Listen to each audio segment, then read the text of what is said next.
Qur'onga talpingan yurak. Avtori Amir Subhi ash-Sharqavi. Mazkur kitob Misr Tafakkur tadqiqot markazi nashriyoti tarafidan 2015-yili nashr qilingan birinchi bosmasiga asosan tunji qatim tarjima va nashr qilindi. Arabchadan tarjima qilguvchi Abdurazzoq Rajab. Nashr huquqi Sajiya Islom tadqiqot markaziga da'va.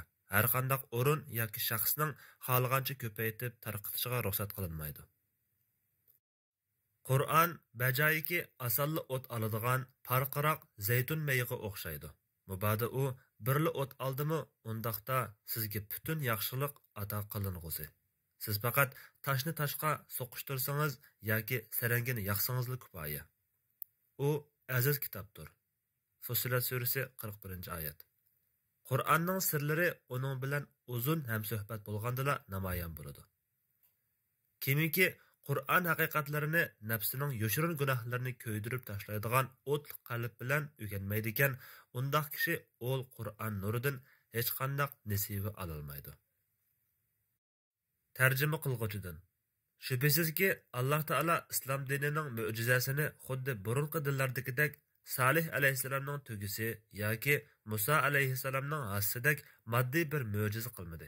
Balki bu dinning mo'jizasini ma'naviy bir mo'jiza sifatida o'z huzuridan nozil qildi.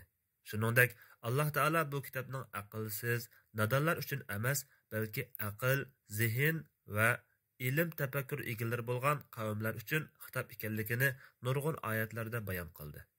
Va shundaqla mushriklarni aqlini shatmaslik bilan aybladi. Buningdan ochiq ko'rilishga bo'ladiki, Qur'onning mo'jizaviy hikmat va ajoyib sirlarini qazib chiqish, shundaqla chunqur tushunish uchun aqlimizni ishlatishimiz, tafakkur qilishimiz va astoydil o'ylanishimiz kerak. Afsuski, haqiqat shundaq ochiq va oshkora turibmi, islom dunyosiga qaraganimizda to'limi echinishli bir manzarani ko'ramiz. Musulmon talabalar danglik maktablarni yaxshi natijalar bilan tugatsimi, zo'r ko'pchiligi birovlar yozgan asarlarni tarjima qilish bilan kifoyalanadi. O'ttir asrdami parlaq ma'arif metodiga ega madrasa maktablariga ega islom allari hala bugungi kun kelganda maktab universitetlari zamonaviy fan tadqiqot sohalarida nuqul g'arbni taqlid qilyotidi. Har soha ilm-fandan yetkichi uchur axborga to'lgan Qur'on Karimni o'qimaganligimizdan islom tuproqlari mo'l yer usti va yer osti boyligiga ega turibmi, zo'r ko'pchilik islom ummati namoratlikda bechoralarcha turmush kechirmoqda. Tuproqlari munbat, suvlari alvak yerlarda yashayotgan musulmon qarindoshlarimizmi ocharchilik va suvsizlik ichida engirmoqda. Ajaba dinsizlarla ishlab chiqaramdi? Musulmonlar nima uchun tirishib boqmay, faqatla iste'molchi o'rnida turib qoladi? Tunji bo'lib nazil bo'lgan oyatda o'qu deb buyurilgan musulmonlar qandoq bo'lib bu holga mubtalo bo'lib qoldik?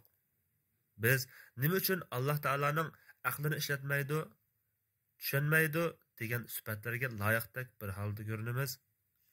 Minglarcha qatim afsuski, biz musulmonlar kunimizdami Qur'onni tilovat qilamiz, ammo uning ma'nosini tafakkur qilmaymiz. Hatto Qur'onning ma'nosini tushunishdimi boshqa olimlarni taqlid qilamiz.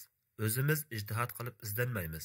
Boshqa olimlardan naql qilamiz-yu, kerakli ma'lumotlarni o'ttirg'a qo'yib, zamonimizdagi insonlarga xitob qilayotgan ilohiy kitob ekanligini o'ttirg'a qo'ya olmaymiz. Boshqalarning fikrini taqlid qilamiz, ammo o'zimiz yangidan fikr o'ttirg'a qo'ymaymiz. Bizning ahvolimiz xuddi Alloh taolo Qur'onda bizlarni ogohlantirgan bir qavmning ahvoliga o'xshab qolgandek ko'rinadi. Ularning savodsizlari kitobni, ya'ni Tavratni o'qimaydi. Ahborlari o'ydirib chiqqan o'ydirmalarni biladi. Gumon bilan ish qiladi. Baqara surasi 78-oyat. Ibn Abbas radhiyallohu anhuma bu oyatning tafsirida mundoq degan: Bu oyatdagi savodsizlar kitobni yodqa biladigan ham ravon o'qiy oladigan, ammo uning ma'nosini tushunmaydigan, o'qish bilan kifoyalangan kishilardir.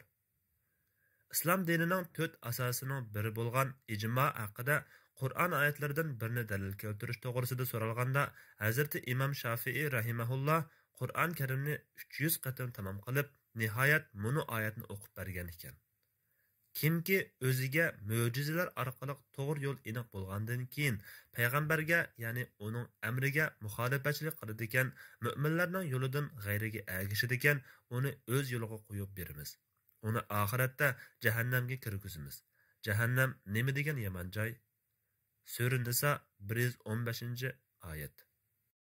Madamiki mo'minlarning yo'lidan o'zga yo'lga ergishish harom ekan, albatta mo'minlarning yo'liga ergishish vojibdir.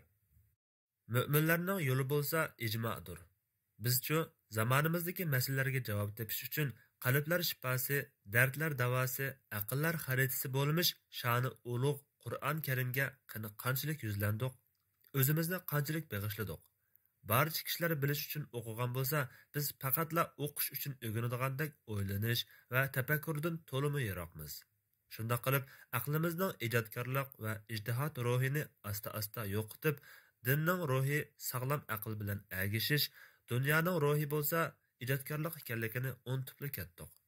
Natijada aql va fikr iqtidorimizning roli ojizlab, dunyo hayotimizda qo'limizda harakatimizning, fikr va tasavvurimizning asosliq manbasi qilgan zamonlarda insoniyat karvonlarining oldingi qatorida saf tutib, dunyoni Qur'on bilan yetaklagan edik.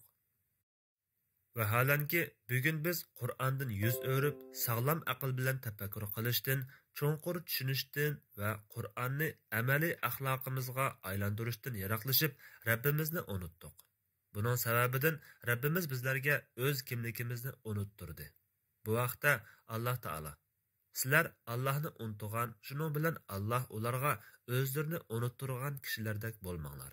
Ana shular fosiqlardir." Sura Hashr 19-oyat. Biz asl kimligimizga qaytish, ustimizdagi xorliq va zabunliqni cho'rib tashlash, ojiz va biqindi holatimizdan qutulib, qaytadan kuchayish, dakki-dukkilik, xotirjamsiz hayotga xotima berib, adolatlik bir nizam ostida yashash uchun Qur'on Karimga qaytishimiz lozim. Chunki Qur'on qayta hayotlikqa erishtiruvchi ruhdir. Ustimizdagi qorong'u zulmatni daf qilguvchi nurdir. Bu vaqtda Alloh taolo mundaq degan: Shuningdek, ya'ni boshqa payg'ambarlarga vahiy qilingandek, amrimiz bo'yicha sana bir ruhni, ya'ni Qur'onni vahiy qildik. Sen vahiydan ilgari Qur'onning va iymonning nima ekanligini uqmayding. Lekin biz Qur'onni bir nur qildikki, uning bilan biz bandalarimizdan xohlagan kishilarni hidoyat qilamiz. Shak shubhasizki, sen to'g'ri yo'lga boshlaysan. Alloh taolo bu oyatda Qur'on Karimni ruh va nur deb sifatlagan. Biz Qur'on Karimga qanday qaytamiz? Qachonki bizlar Qur'on Karimni yaxshi o'qiydiganmiz, zan qo'yib anglaydiganmiz, astoydil o'ylanib tafakkur qiladiganmiz va tushunadiganmiz, qalblarimiz, aqllarimiz va butun vujudimiz bilan uning soyasi ostida yashaydiganmiz, shaxsiy, oilaviy, ijtimoiy, siyosiy va iqtisodiy hayotimizning dasturi qiladiganmiz, Qur'on Karim halol deb bekitib berganga halol deb ergishadiganmiz, amal qiladiganmiz va harom deb qaytargandan badar qochadiganmiz, shundala Qur'on Karimga qaytgan bo'lamiz. Mana bu cho'ng kichik ayol, fuqaro va amaldor hamma musulmonlarning majburiyatidir. Hurmatli o'qirman qarindishim, Misrlik yosh olim Amir Subihi Ash-Sharqaviyning 2015-yili Tafakkur tadqiqot markazi nashriyati tomonidan basilgan Qur'onga talpingan yurak nomli qo'lingizdagi ushbu asarni payg'ambar sallallohu alayhi va sallam, sahobalar va salaf solihlarning Qur'on Karim bilan bo'lgan munosabatni qaytadan eslatib, sizning Qur'on Karim bilan bo'lgan sirdosh, do'stlik munosabatingizni kuchaytirish, qalbingizdagi ishtiyoq o'tini texmo yalqinlatish, har xil fitna, ig'vo va qorong'u zulmatga to'lgan dunyoda yuritquchi nurliq chiroq Qur'on Karimni mustahkam tutib menishingizga turtki bo'lish umidida tarjima qildik. Alloh taolo barliq musulmonlarni bu qimmatli asardan manfaatdor qilsin. Amin. Asarning nishoni. 1. Kishilarning qalbida Qur'onga qarata cho'nqur sevgi va o'tliq mehr-muhabbat paydo qilish. Shundaqla ularning Qur'on Karim bilan bo'lgan aloqa munosabatini texmo chang'itish va qalblarda cho'nqur yildiz tartqizish. 2. Eng oxirgi va mangulik ilohiy kitob bo'lmish Qur'on Karimning tabiati va xarakterini tunutish, uning bilan qandoq muomala qilish va uningdan qandoq ruhiy oziq olish yo'llarini tafsiliy ko'rsatish. ya'ni Qur'on faqatla dillarda yodlab, ko'ngillarda saqlab qo'ysili bo'ladigan va yoki tillarda o'qib, kitoblarga yozib qo'ysili bo'ladigan quruq nazariya emas. Balki uning nozil bo'lish nishoni kishilarning tillarida, aqllarida, qalblarida, vujudida va sharkatlarda Qur'onni ko'rgili va his qilg'ili bo'ladigan Qur'onga xos fikr, tafakkur, ish-harakat mujassamlangan, ularni ko'rgan kishilar ba'ayni Qur'onni ko'rgandek bo'ladigan, yer yuzida mengib yuradigan tirik Qur'onlarni yetishtirib chiqish ekanligini zihinlarda barqaror qilish. Asarning alohidaligi. Yazg'uvchi Amir Subihi Ash-Sharqavi asarda asosliq temani mukammal yuritib berish uchun aloqador oyat hadislarni, sahoba va tabiinlarning ulgulik ish izlarini, ibratli qissalarni, salaf solihlarning ta'sirlik vaz nasihatlari va hikmat durdanlarini, jonliq misollarni, Qur'on sevgisi kuylangan she'r qasidalarni go'yo yipqa tizilgan uncha marvoyatdek ko'zlarni qamashtirib, qalblarni xushal qiladigan jazbidor bir uslub bilan jamlagan. Tarjima jarayonida mumkin qadar asl nusxaga sodiq bo'lishga, Uyg'ur tilining ommabop, tushunishlik til uslubi bilan ifodalashga alohida ahamiyat berildi. She'rlar asosiy mazmuniga sodiq holda Uyg'urcha she'r shaklida tarjima qilindi. Kitobning bob va paragraflari asl nusxasi bo'yicha ilindi. Kitobda uchraydigan ba'zi muhim atalg'ular, tarixiy shaxslar yoki joylar haqida o'qirmanlarga texmo tushunishlik va bilgilantiruvchi bo'lsin uchun kitobning aslida keltirilmagan oz va soz izohatlar murojaat qilingan manba asarlar hoshiyaga qistirildi va T shaklida eskartildi. Ishonamizki, bu kitob yuqoridagi alohidliklari bilan dardlarimizga davo, kasallarimizga shifo bo'lg'usi, shundaqla hayotimizga yangi ma'nolar qo'shqusi. Oxirida mazkur asarni tarjima qilishga pedonog'idek ilmga ega bo'lishimga sababchi bo'lgan, boshda meni o'qitgan ota-onam, menga ilm bergan barliq ustozlarimga tashakkur aytaman. Bu amgakimizning putib chiqishi uchun vaqti-vaqtida derkini qilib turgan, ilm jihatdan bevosita yetakchilik qilgan va tahrirlik xizmatini bir qo'lliq ilib borgan ustoz doktor Abdulaziz Rahmatulloh Koshig'ariga chin ko'nglimdan tahsin o'qiyman. Allah Taala ustozimizning umrini uzun, ilmini boshda Uyg'ur musulmonlarga, andin butun islom ummatiga abadiy manfaatli qilib bergay. Amin. Shuningdek, asarning o'qirmanlar bilan yuz ko'rishida men yaqindan hamdamda bo'lgan, qo'llab-quvvatlagan, har tarafdan qiyinchilik qoplagan o'sha bu kunlarda men bilan taqdirdosh hamnafas bo'lib, madad bergan va rag'batlantirgan rafiqam, farzandlarimning onasiga tashakkur aytaman. Saviyamning cheklikligi va ikki til orasida ifodalash farqi sababli tarjimada turli xatolik va sahvaliklardan saqlanmagan bo'lishi mumkin. Shunga hurmatli o'qirmanlarimizning qimmatli taklif fikrlarini aymasligini va ilmiy tanqidlarni berishni tuvanchilik bilan arzu qilaman. Hurmat va ehtirom bilan Abdurazzoq Rajab. Hijriya 1942-yili Rabiul Oxir. Milodiya 2020-yili noyabr. İstanbul. Kirish so'z. Qo'lingizdagi o'sha bu maqolalar to'plamida o'rin olgan ba'zi maqolalar qidirqinib izdinish natijasida maydonga kelgan bo'lsa, ba'zilari cho'nqur o'y fikrning mahsuli bo'lib, uzun tunlardan keyin nihoyat kitobxonlar bilan yuz ko'rishdi. Diqqat qilishga tegishliki, bu abzaslarning o'rtaq nishoni kishilarni hech qaysi tarafidan batil yiqilisholmaydigan ulug' Alloh azza va jallaning mislsiz kitobi bo'lmish Qur'on Karimga rag'batlantirish, Qur'on oshiqlarining muhabbatini kuchaytirish va g'aflat ichida uningdan yiroqlashayotganlarni sagitib, qayta uniga yaqinlashtirishdir. O'sha bu kitobni yozishdagi asosli maqsad bo'lsa, o'qirmanlarni Qur'on Karimga yuzlantirish va o'qirman ruhidagi ishtiyoq o'tini yalqinjitish bo'lib, kitobda tarixda o'tgan olim zotlarning g'ayratbaxsh ish izlari, Qur'on suyar amallari va hikmatli gap so'zlarini bayon qilib o'tdim. Biz turli qalb kasalliklarining eng unumli shifosi bo'lgan Qur'on Karimga eng ehtiyojli bir davrda yashayotmoqdamiz. Chunki Qur'ondagi ro'shan dalil isbotlar haq bilan botilni ayirib beradi. Shay'larni asl holatida tasavvur qilish, bayqash va tunib yetish iqtidorlariga buzg'unchilik qiladigan shak shubha kasalliklarini yiltizidan davolab saqaytadi. Qur'onda shundoq ibratli qissa va hikmatli nasihatlar kelganki, ular bandalarni Allohning rahmatidan umidlantirib, azobidan ogohlantirish orqali qalblarni isloh qiladi. Isloh bo'lgan qalb bo'lsa, foydali ishlarga qiziqadi, ziyonli ishlardan yiroq turadi. Bir chog'larda haqni o'ch ko'radigan, azg'unlikni xohlaydigan kasal qalb isloh qilingandan keyin haqning do'sti va azg'unlikning dushmaniga aylanadi. Haqiqatan butun hayotni bag'ishlashga arziydigan eng loyiq kitob Allohning kitobidir. Bu vaqtda intayin ta'sirli bir tamsil bor. Zaminning eng yiroq chetidan va maxluqotning eng kichiklaridan bo'lgan bir kichik chumula Baytullohni tavob qilish uchun qat'iy iroda bilan yo'lga chiqibdi. Bu g'ayur chumulini ko'rganlar sen bir kichikkina chumuli turib qandoqmi Baytullohga yetib bora olaysan? Baytullohga berib bo'lguncha o'lib ketishing turg'anli gap debdi. Kichik chumula bu ulug' yo'lda o'lib ketsam roziman deb javob beribdi. Haqiqatanmi bir bandaning adoqi tiniqigacha Alloh taolo yo'lida menish uchun umrlik plani va nizomnomasi Qur'on Karim bo'lishi kerak. Darvaqa Qur'on Karimning 23 yil muddat ichida paydin-pay nozil bo'lishi, oyatlarning turli shaklda bayon qilinishi faqat bu hikmatga to'lgan ilohiy maqsadni barpo qilish uchun edi. Qur'on Karimning nuri uning yo'l yo'riqlarini zimmasiga olgan va uningdagi yalqunjab turgan iymon haqiqatlari bilan lavuldigan o'tliq qalb orqali boshqalarga yo'riqlik bag'ishlaydi.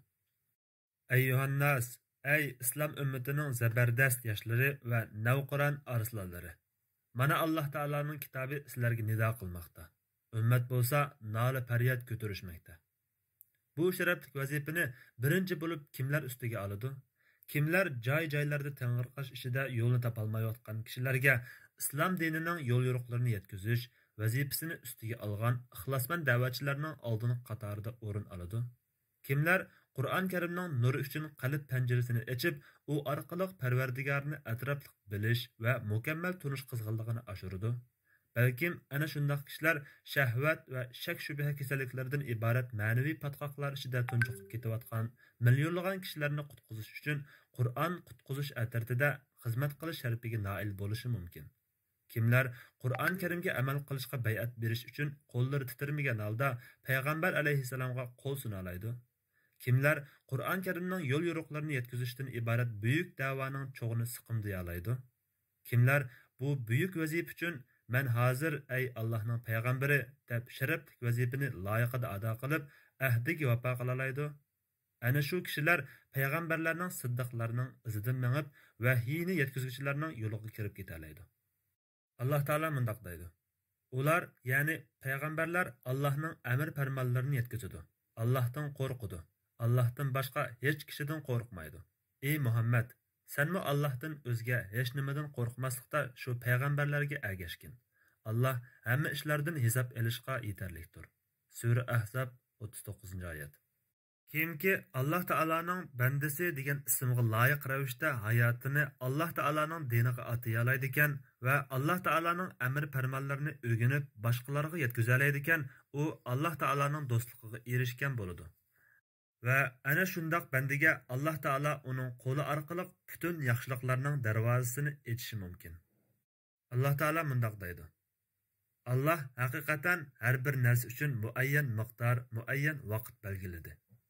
Oxirida Alloh taoladan bu xizmatimni go'zal bir shaklda qabul qilishni hamda boshqalarga manfaat qilib berishni so'rayman. Va shundaqla mazkur kitobni o'sha bu shaklda nashr qilib chiqishda hassa qo'shgan kishilarga Allohning katta mukofot berishini tilash bilan birga Qur'on Karimni dillarimizning bahori, ko'zlarimizning nuri qilib berishni va bizdan rozi bo'lishini so'rayman. Alloh taolo eng yaxshi kepildir. Alloh taolo bizga kifoya. U nima degan yaxshi homiya? Allohdan qo'rqqan va hayo qilgan holda yozuvchi Amir Subhi Ash-Sharqavi. U aziz kitobdir.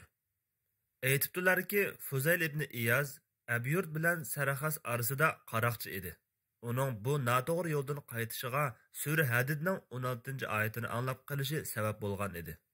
Bir kuni Fuzayl o'zi so'ygan ma'shuqasining yoniga ketib o'tib, bir tomdan atlamoqchi bo'lib turganda, tuyuqsiz bir kishining Qur'on Karimdan Müminlarga ularning dillari Allohning zikriga va nozil bo'lgan haqiqatga, ya'ni Qur'on oyatlariga eriydigan vaqt yetmadimi? degan oyatni o'qiyotganligini anglab qoldi. Bu oyatni anglagan Fuzayl, shundoq ey Parvardigorim, dillarimizning eriydigan vaqt yetib keldi deb aytdi. Fuzayl ibn Iyaz niyatidan yanib, tun qorong'usida yo'l ustida xoli bir joyni tepib qo'nidi. Fuzayl dal shu yerdan o'tayotgan yo'lovchilarning parangini anglab qoldi. Yo'lovchilardan ba'zilar to'xtamay mengayverayli desa, ba'zilar bu yerda tushkun qilib tong atqizolayli, chunki Fuzayl dal mushu vaqtda yo'llarda bo'ladi va uningga uchrab qolsak bizni bulang-talang qiladi deydi. Fuzayl aytadi: "Buni anglab ko'p o'ylandim va o'z-o'zimga dedimki, halimga voy. Men bugungacha gunoh ma'siyat yo'llarida kechirib chepib yuribdiman. Bu yo'ldan o'tadigan musulmonlar mendan xavfsirab yurishadi ekan. Ajiba men Alloh taoladan qo'rqmamdim. Va darho, Alloh taolo mening xato yo'ldan yenib, qaytib kelganimni ularga ko'rsatmadi, ha? Ey Alloh, sana tavba qildim. Men tavbamni Baytulloh yonida ado qilaman" dedim.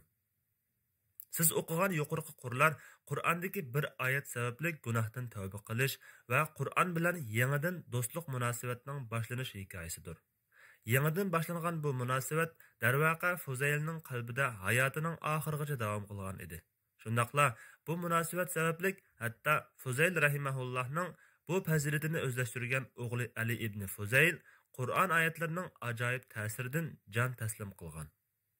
Shak shubhasizki, Qur'on Karim Alloh taolaning izni bilan payg'ambar alayhissalomga butun insonlarni kufr, shirik va jaholatning qorong'u zulmatlaridan iymon, tavhid va ma'rifatning yorug' nuriga chiqarish uchun, shundaqla hammadan g'olib Alloh taolaning yo'liga boshlash uchun nozil qilingan muqaddas kalamdir. Shubhasizki, Qur'on Karim bu ustun shon sharifi va yuksak martabasini uni so'zlagan ulug' Allohning buyukligidan olgan. Bu ma'nodan aytganda, hidoyatning manbasi va shon-sharafning asosi bo'lmish aziz Qur'ondan yiroqlab ketishimiz bizga asla munosib emasdir. Shuning uchun biz Qur'onga qaytib, uning bilan rishta o'rnatishimiz lozim. Biz rishta o'rnatish tug'ini egiz ko'tarib, uni nishon qilib mang'animizda butun badanga rohat ato qiladigan ma'naviy ruh bilan xotirjamlik va tangpungliqni qaytarib kelish yo'lida mang'an bo'lamiz, albatta. Mana bu isloh qilishning oldingi yo'lidir. Qur'on bilan rishta o'rnatishning birinchi yo'li ko'plab tilovat qilishni odatga aylantirishdir.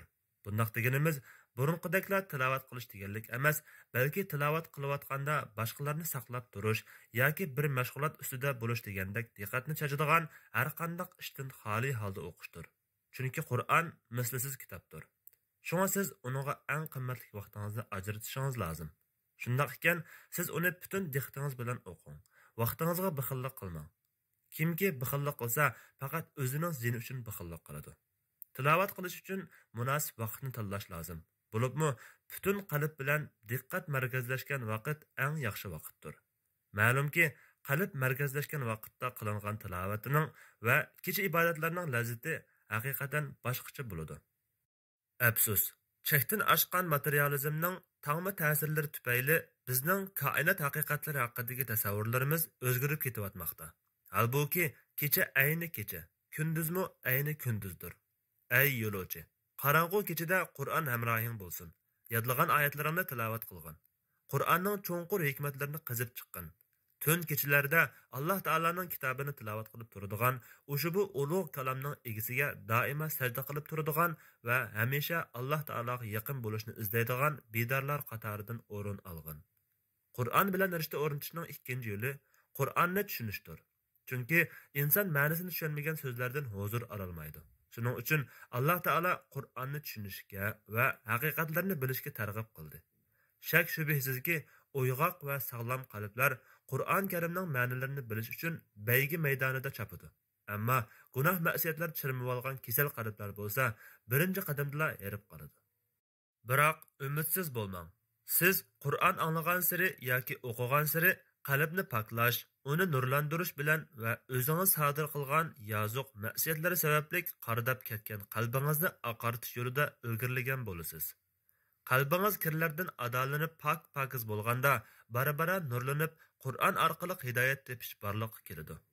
Oqibat mukammal nurning hosil bo'lishi orqali to'liq huzurlanish paydo bo'ladi va gunoh ma'siyatlarning ta'siri tamoman yo'qolgandan keyin komil hidoyat tepish voqe bo'ladi.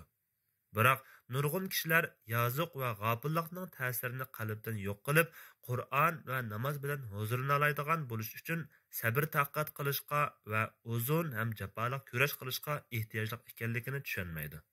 Haqiqiy idrok egisi bu haqiqatni tushunib yetgan, shundaqla qancha uzun vaqt ketishidan qat'iy nazar qalbini isloh qilish va poklash uchun nafsi bilan jihad qilgan kishidir.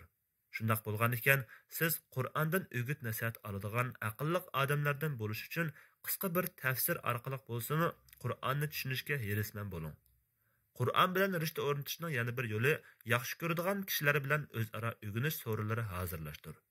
O'zaro o'rganuvchilar darqamta bo'lib, tilovat qilingan nurliq oyatlarning ilm bulqidan qong'icha ichish uchun o'ltirgan ana shundaq so'rinlar haqida payg'ambar sallallohu alayhi vasallam mundaq deydi. Har qanday bir jamoa Alloh taolaning uylaridan, masjidlardan biriga yig'ilib, Qur'on tilovat qilsa, uni o'zaro o'rgansa, Alloh taolo tarafidan ularga xotirjamlik, tamkinlik tushidi. Ularni rahmat o'raydi. Ularni farishtalar qo'rshaydi. Alloh taolo o'z huzuridagi farishtalarga ularning nomlarini aytib beradi. Darvaqa, bu xil so'rinlarda Qur'onning haqiqatlari namoyon bo'ladi. Kimki Qur'on haqiqatlarini nafsining yoshirin ofatlarini ko'ydirib tashlaydigan o'tli qalb bilan o'rganmaydi ekan, undaq kishi Qur'on nuridan nasiba ola olmaydi. Biz Alloh taolaning da'vatiga ijobat qiladigan, payg'ambar sallallohu alayhi vasallamning yo'lida mangadigan va bu orqali Qur'onning sinoq maydonlariga ko'krak kirib kiralaydigan, ya'ni Qur'onning yo'l yo'riqlarini o'rgangan, Qur'on axloqini o'z axloqi, Qur'on yo'lini o'z yo'li qilgan va shundaqla Qur'on haqida o'ylanish, tafakkur qilish va o'zaro o'rganish so'rinlari orqali avom xalqqa yetkaziladigan kishilarga ehtiyojliqmiz. Keling, biz Alloh taolaning eng yaqin bandalaridan bo'lish orzusida Qur'on bilan yangidan suhbatlashaylik. Masalan, Qur'onning ta'biridagi eng muhim nuqta uning butun olamlarning parvardigori Alloh taolaning so'zi ekanligidir. Mavjudiyati abadiy zotning so'zi ko'ndirab qolmaydi hamda yo'qolmaydi. Halbuki bizning his tuyg'ularimiz o'lmoqda va imonimiz ojizlab zavollikqa yuz tutmoqda. Vahiy masalasiga kelsak, u hayotlikning manbasidir. Vahiyning haqiqati bo'lsa, biz Qur'onni birinchi bo'lib vahiy sifati bilan o'rganishimiz, shundaqla uning har bir kalimasini butun olamlarning parvardigori bo'lgan Alloh taolaning kalimasi deb qarashimiz nihoyat muhim nuqtadir. Chunki Alloh taolaning so'zlari payg'ambarlarga faqat vahiy orqali nozil bo'lgan. Bu vaqtda Alloh taolo mundaq deydi: Allah har qanday odamga faqat vahiy orqali yoki parda orqasidilla yoki bir payg'ambarni avatib o'z izni bilan uningga xohlagan vahiyni qilish orqali so'z qilgan. Allah haqiqatan maxluqlarning sifatlaridan ustundir. Hikmat bilan ish qilg'uchidir. Sura Shura 51-oyat. Shuni alohida ta'kidlab o'tish kerakki, Qur'onning vahiy sifatida nozil bo'lishi tilovat qilguvchini samoga o'riltadigan asosli shart ekanligidandir. Uning ustiga vahiy kalimasi ochqishliq atalg'u bo'lib, tilovat qilguvchi u orqali Qur'onning mohiyatini bayqaydi. Uning nurini ko'radi. Qur'onning imoniy haqiqatlarini va yo'l yo'riqlarini qabul qiladi. Yana shundaqla Qur'onning ilm buloqlaridan balqib chiqqan ajoyib go'zal va ko'rkam sharqratmalarga shohid bo'ladi. Qur'onning vahiylik sifati tarixiy bir ma'noli bo'lmasdan, balki u Qur'onning tabiatidan abadiy ayrilmas bir ma'nodir. Ya'ni Qur'onning osmon bilan bo'lgan rishtasi mangulik rishtadir. Ammo navbatdagi masala shuki, biz Qur'on o'qiganimizda uning vahiy sifatini o'tmishdagi tarixga bog'lab tushunyapmiz. Halbuki vahiy o'chmas nur va jonliq ruh bo'lib, u hali ham Qur'onning har bir oyatidan urg'ib turdi va har bir kalimasidan go'yo shiddatli yomg'irdan hosil bo'lgan qiyon kabi jo'sh urib turdi. Shaksizki, payg'ambar sallallohu alayhi vasallam dunyodan ketib, Jibril alayhissalom orqali muayyan joyda va ma'lum vaqtda nozil bo'layotgan tarixiy vahiy uzilib qoldi. Biroq Qur'ondan iborat vahiy aramizda baqidir. Vahiy kalimasi oyatlarda doimo ulug' Qur'onning ismlaridan biri bo'lib kelmoqda. Alloh taolo mundaq deydi: "Ey Muhammad, men sizlarni faqat vahiy orqali ogohlantirman" degan. Sura Anbiya 45-oyat. Yana bir oyatda faqat uningga nozil qilingan vahiyni so'zlaydi. Sura Najm 4-oyat. Ma'lumki, Qur'on vahiy yo'li orqali nozil bo'lganligi uchun bu ism bilan atalgan. Alloh taolo aytadi: "Bu Qur'on menga sizlarni va qiyomatgacha Qur'on yetgan kishilarni ogohlantirish uchun vahiy qilindi." Sura An'am 19-oyat. Yig'ib aytganda, ko'rayotganingizdek, vahiy kalimasining ikki tarafi bor. Birinchisi, vahiyning vaqalik tarafi. Bu Muhammed Aleyhisselam duch kelgan ishlarni yoki so'ralgan savollarni bayon qilib berish uchun Jibril Aleyhisselam orqali osmondan nozil qilinishidir. Bu turdagi vahiy payg'ambarlik alomati bo'lib, payg'ambar Aleyhisselam vafot bo'lgandan keyin to'xtagan. Ikkinchisi, vahiyning sifatlik tarafi. Bu uning osmon bilan bo'lgan aloqasining mangulik bo'lganligi uchun uningdan ayrilmas sifatdir. Shuning asosan Qur'on vahiy deb atalgan. Vahiyning bu turdagi salohiyati Qur'on mavjudli bo'ladigan abadiy o'zlib qolmaydi. Ba'zilar deyishi mumkin, bu haqiqatlarni tushuntirishga bunchalik jafo chekishga na hojat? Men deyman, tamoman to'g'ri. Biroq biz bu qadar ro'shan haqiqatlarni unutib, Qur'onni tushunish yo'lidan adashib ketdik. Qaramamsizlar, masala shu yerdaki, bugungi yoshlar aniq hamma e'tirof qiladigan haqiqatlarni tushunmayotidi. Hatto biz din kalimasining ma'nosini qayta tushuntirishga muhtoj bo'lib qolyapmiz. Shundoq ekan, Qur'onni vahiy sifati bilan o'rganish, uning ruhiy boyliqlarini qazib chiqish va uning buyuk iymoniy haqiqatlarini o'zlashtirishning asosli ochqichidir. Nur bo'lsa vahiyning tabiati va xarakteridir.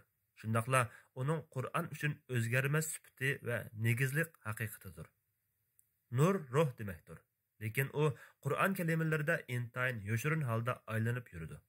U ruh bajoyiki ajoyib go'zal va ko'rkam iriqlarda eqiyotgan sup-suzuk suvga o'xshash bo'lib, uni faqat mu'minlarla ko'ralaydi, bayqiy oladi. Undaqda bu bayqash qanday hosil bo'ladi? Alayliq osmondan zaminga tushayotgan quyruqliq oqar yulduz tashqi dunyo sirlarini o'zida mujassamlagan bo'ladi. Agar siz u yulduz haqida tafakkur qilsangiz, eng ilg'or rasadxonlar, eng murakkab matematika aksiomlari, eng yangi fizika nazariyasi yeshalmaydigan sirlarni va butun koinotning asrorlarini o'ziga yig'gan. Zaminga tushib ketmasala, harorat va kuchini asla yo'qotmaydigan sirliq ishorat ekanligini bilib yetalaysiz. U kishilarga ishni qulaylashtirish va qorong'uda yo'l yurganlarga nurliq chiroq bo'lish uchun o'zining yalqinini kishilarga ziyon yetkazishdan to'sib qo'ygan. Kunimizda Qur'on bilan xaloyiq orasidagi munosabat xuddi cheksiz zulmatli kechida poyonsiz jangalda ezib qolgan 3 musofirga o'xshaydi. Qorong'u jangalda 3 kishi tengirqab turadi. Ular ushtumtut ko'k yuzida o'tkir nur bilan ufqning qorong'uligini yerib, zaminga qaygan parlaq oqar yulduzni ko'rib qoldi. Shunda haliqi uchaylan u yulduzga qarata 3 xil muomalada bo'ldi. Ulardan biri haliqi hayvatli ko'rinishga pisand qilmadi, balki u tabiatning tasaddibiy hodislaridan biri xolos deb qaradi. Qolgan ikkisi bo'lsa, oqar yulduz tushgan joyga aldirab kelishdi-da, darhol u yer bu yerdan toshlarni terib oldi. U ikkisimi o'zlari terib olgan shu esil toshlarga ikki xil shaklda muomala qildi. Biri parqirab turadigan nihoyatda go'zal, rangarang bir toshni tepib olganidan hayron has bo'lib, o'z-o'ziga bu qorong'u yo'ldagi yolg'izlikda uning bilan avunishi mumkin dedi-da, toshni ilib xurjuniga mahkam solib qo'ydi xolos. Ikkinchisi do'stiga o'xshashla toshning favqulodda go'zalligidan hang-tang bo'lgan holda toshni qo'lida o'rib-cho'rib qarashga boshladi. U o'z-o'ziga g'ayb olamdan kelgan bu bebaho ma'dan toshning albatta bir siri bor. Toshning buncha hayvatlik suratda maqsadsiz holda zaminga tushishi asla mumkin emas. Zinhor behuda emas.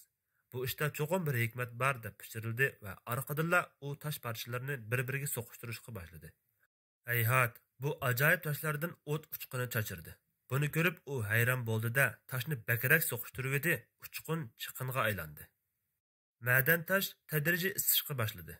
Issigan sari u alqonlarning kuyib og'riyotganligini his qildi. Hatto qattiq issiq uning butun badaniga yamrashga boshladi. Og'riqdan qalbi tepchaklab, yurak so'qishi tezlashib ketdi. Lekin u vaysimay sabr taqat qildi.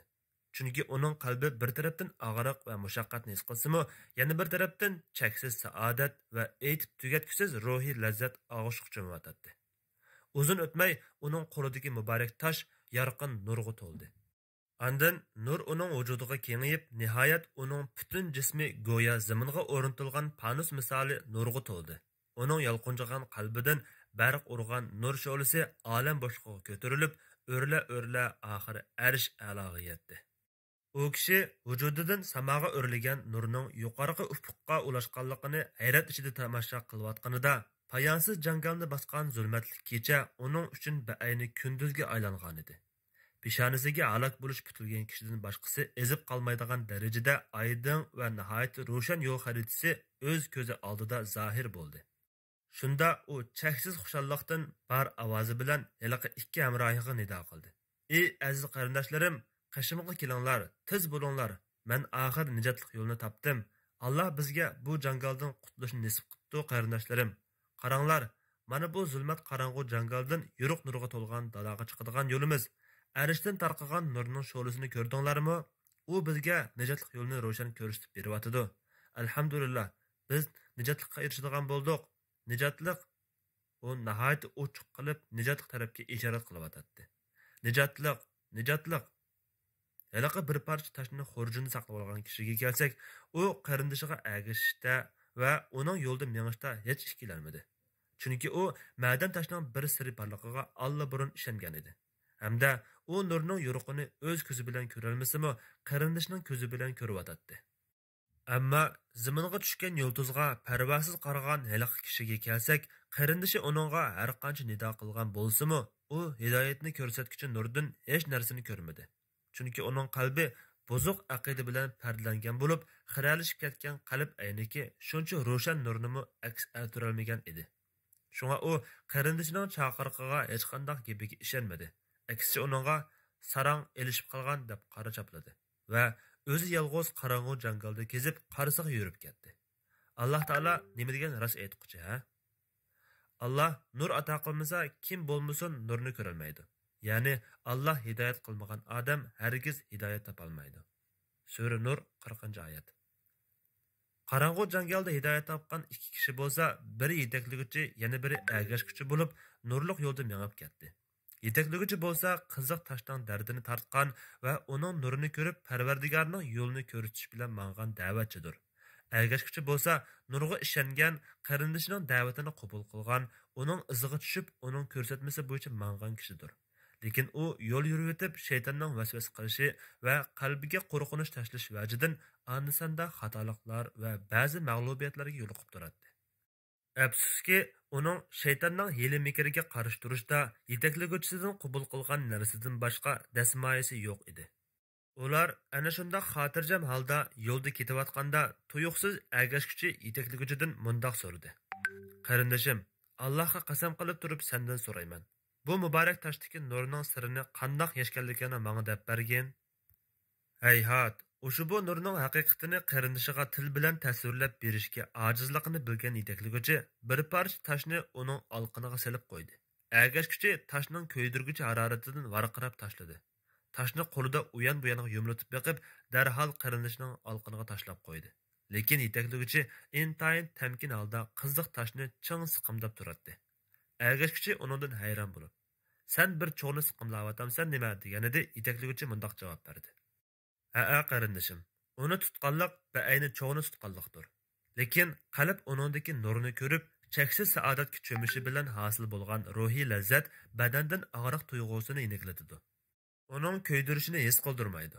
Ma'lumki, ishtiyoq o'ti va iymon yalquni kufrning, fosiqlikning va yozuq ma'siyatning o'tidan necha hassa kuchlidir. Qarmamsan, agar iymon otashi kufr o'tining ustiga tushsa, u o't mu'minning qalbini salqinlatib, amonlik baxsh etadi. Alloh taolo mundaq deydi. Ular aytdi: "Ibrohimni ko'ydiringlar, ilohinglarga yordam beringlar. Agar ularga haqiqiy yordam bermoqchi bo'lsanglar, biz o'tqa, ey o't, Ibrohimga salqin va aman baxsh bo'lib bergin" dedik. Ular Ibrohimga ziyonkashlik qilmoqchi bo'ldi. Biz ularni eng bak ziyon tortqushlar qildik. Sura Anbiya 68 va 70-oyatlar. Shundoq, ey nurliq yo'ldagi yo'ldashim, fitna zamonida Qur'onni tushunishga urinish, jafo mushaqqatning zulmatlik qorong'uliklarida uning yalqinchigan cho'g'iga bardoshlik berish, ya'ni Qur'onning yo'l yo'riqini qabul qilish, u orqali ruhni poklash, uning bilan pinhon kechalarda Alloh taologa ulfat bo'lish bo'lsa, Qur'onning nurliq takchisini yondirishga, uning vahiy sirlarini aytishga, uning ma'naviy buloqlaridan qanib ichishga va uning nur sharqotlari bilan poklanishga birdan-bir kafolatdir. Qur'on nuri mutlaq podshoh, mehribon, sehiy va ko'plab berguvchi va sonsiz sifatlarga ega yagona Alloh taolo tarafidan to'kilgan bo'lib, Bu Qur'onni do'st tutquchilarning dillariga hayotlik bag'ishlaydigan nurdir. Ey birodar, payg'ambar sallallohu alayhi vasallam Alloh taolo tarafidan vahiy qilingan Qur'onni buyuk farishta Jibril alayhissalom orqali topshirib oldi. Shu asnoda ustunki g'ayb olamning cho'nqur qatlamiga joylashgan ruh manzillarini va iymon haqiqatlarini ko'rdi. Payg'ambar alayhissalomning vahyini ulug' farishta Jibril alayhissalomdan topshirib olganlik haqiqatini bayon qilgan bu Qur'on manzarasini astoydil o'ylangan. Alloh taolo mundaq deydi: Sarqagan yulduzlar bilan qasamki, do'stinglar, ya'ni Muhammad alayhissalom gumroh bo'lmadi va yo'ldan adashmadi. U o'z nafsi xohishi bo'yicha so'zlamaydi. Faqat o'ziga nozil qilingan vahyini so'zlaydi. Vahyini uningga kuchli farishta Jibril ta'lim berdi. Uning, ya'ni Jibrilning ko'rinishi chiroyli bo'lib, yuqori ufqda o'z shaklida turdi. Andan u asta-asta Muhammad alayhissalomga yaqinlashib, tuvanga sangaladi. U payg'ambar alayhissalomga 2 yoy arasi miqdori yoki uningdan yaqinroq yaqinlashdi. Allah bandasiga Jibril orqali tegishlik vahiylarni vahiy qildi. Uning ko'rganini dili inkor qilmadi, ya'ni rost ko'rdi. Ey mushriklar jamoasi, uning ko'rganlari ustida uning bilan munozara qilishamsizlar? U Jibrilni haqiqatan ikkinchi qatim Sidratul Muntaha daraxining yanida ko'rdi. Jannatul Ma'va bo'lsa Sidratul Muntahaning yanidadir. U Sidratul Muntaha olamlarning Parvardigorining nuri bilan qoplangan chog'da ko'rdi. Payg'ambarning ko'zi o'ng so'lga buralmadi. Ko'zlangan narsadan o'tib ketmadi. Shubhisizki, u Parvardigorining qudratini ko'rsatadigan buyuk alomatlarni ko'rdi. Sura Najm 1-oyatdan 18-oyatgacha. Ana shu muborak tosh balki zaminga tushgan shalloq yulduz vahiy kitobi Qur'on Karimga tamsildir. Qur'on shu yulduzdan to'kilgan bebaho ma'dan teshi davomliq uni qalbi bilan so'qishtirgan, shu Qur'on ruhini o'zlashtirishga va hayotida amaliylashtirishga uringan kishilarning qo'lida nur chaqnatadi. Nihoyat uning nuri osmonga o'rlab, asl manbasi bo'lgan Lahu Mahfuzdagi eng yuqori maqomini ko'rsatgan va buyuk chaqmoq nuri bilan chiqish darvozasiga ishorat qilgan holda ustunga o'rlaydi.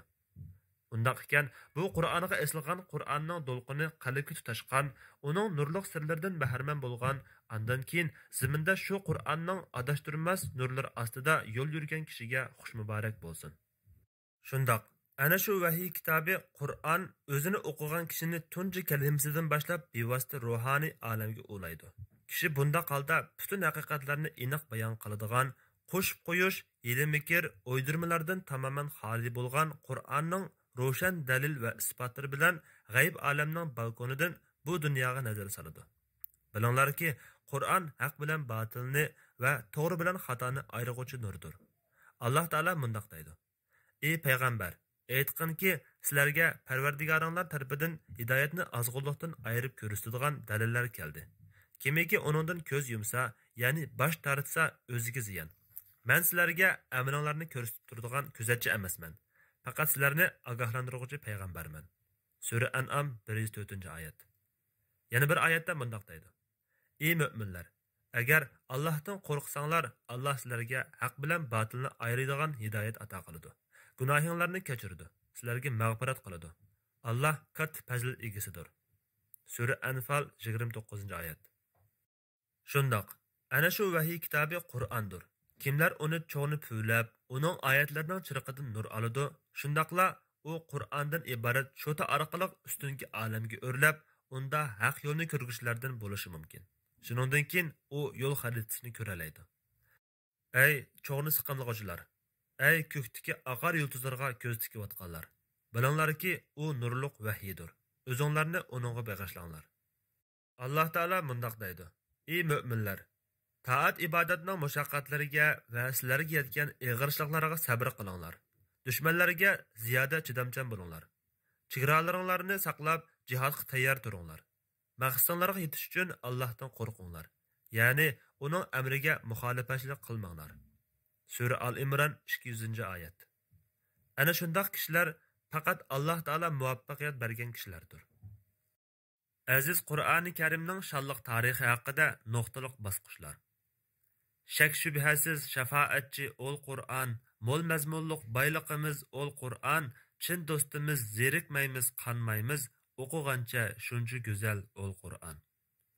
O'qirmanlarga ma'lumki, aziz Qur'on Karimimizning tarixini tunish har bir mu'minning iymonini ching'itish va shak shubhaga tushganlarni shubhidan qaytarishda zo'r ahamiyatga egadir. Fikr asosiy temaga kirish uchun bu vaqtda uzun to'xtalmayman. Navbatdagi mazmunlar Qur'on tarixi uchun qisqa bosqichlardan iborat bo'lib, o'sha bu mavzuning umumiy nishoni bo'lsa, Qur'on nozil bo'lgan zamondan tartib uni tilovat qilish usullari muqimlashgan zamongacha besib o'tgan jarayon bosqichlari haqidagi tuman pardasini tarqatib o'tishdir. Birinchi, Qur'onning ta'bir tarifi. Qur'on Karim payg'ambar sallallohu alayhi va sallamga vahiy yo'li orqali nozil bo'lgan. Tilovat qilinishi bilan ibodat qilinadigan va eng qisqa bir sura bilan mo'jiza bo'lgan ilohiy kalomdir. Qur'onni ta'riflashda askartishga tegishli ishlardan biri tarixdan buyon bu vaqtda ba'zi atalg'ularning qo'shilib kelganligidir. Masalan, tunji avlod bo'lgan sahobalar Qur'onga ta'bir berishda maxluq emas degan ta'rifni qo'shishga ehtiyojli emas edi. Chunki Qur'on maxluq yoki maxluq emas degandek e'tiqodiy ko'z qarashlar ulardan keyingi zamonlarda o'tirg'i chiqqan. Mana shuningdek ko'z qarashlarning o'tirg'i chiqishiga ergishib, Qur'onni ta'riflashda ba'zi jumlalar qo'shilishga boshlagan. Buning ziyni yo'q. Qur'on Karim bilan boshqa ilohiy kitoblar orasidagi farqlarga qarang. Birinchi, Alloh taolo boshqa kitoblarni emas, Qur'onni qo'g'dashga kepil bo'ldi. Alloh taolo Qur'on haqida Qur'onni haqiqatan biz nozil qildik va cho'qim uni qo'g'daymiz. Sura Hijr 9-oyat. Degan bo'lsa, boshqa kitoblar haqida mundaq deydi. Biz haqiqatan Musoga Tavratni nozil qildik. Tavratda to'g'ri yo'lga yetaklaydigan hidoyat va nur bordir. Allohning hukmiga bo'ysungan payg'ambarlar Yahudilar orasida Tavrat bilan hukm qiladi. Yahudilarning zohidlari va ulamolarimi o'zgartishdan saqlashga buyurilgan Kitobulloh, ya'ni Tavrat bo'yicha hukm qiladi. Ular Tavratni o'zgartishdan saqlashga nazoratchi edi. Sura Maid 44-oyat. Shuning uchun Qur'onning lafzi asla o'zgarmadi ham o'zgarmaydi. Lekin ma'nosini bo'rash orqali uni qasddan burmilashlar bo'lib turdi. Ikkinchi, nozil bo'lgan boshqa samoviy kitoblarga qaraganda Qur'onni yodlash va tilovat qilish qulaydir. Ikkinchi, Makka davrida Qur'on Karim. Payg'ambar sallallohu alayhi va sallamga tunji nozil bo'lgan Qur'on oyati sura Alaqning 5-dagi 5 oyatdir.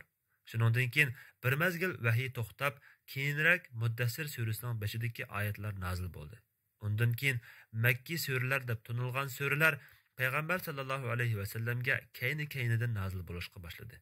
Makki suralar bo'lsa, Payg'ambar sallallohu alayhi va sallam Makka mukarramadan Madina munavvaraga hijrat qilishdan burun nozil bo'lgan suralardir. Payg'ambar sallallohu alayhi va sallam Makkada sahobalarga Qur'on o'rgatdi. Yozishni biladigan ba'zi sahobalar Qur'onni yozgan edi. Uchinchi, Madina davrida Qur'on Karim.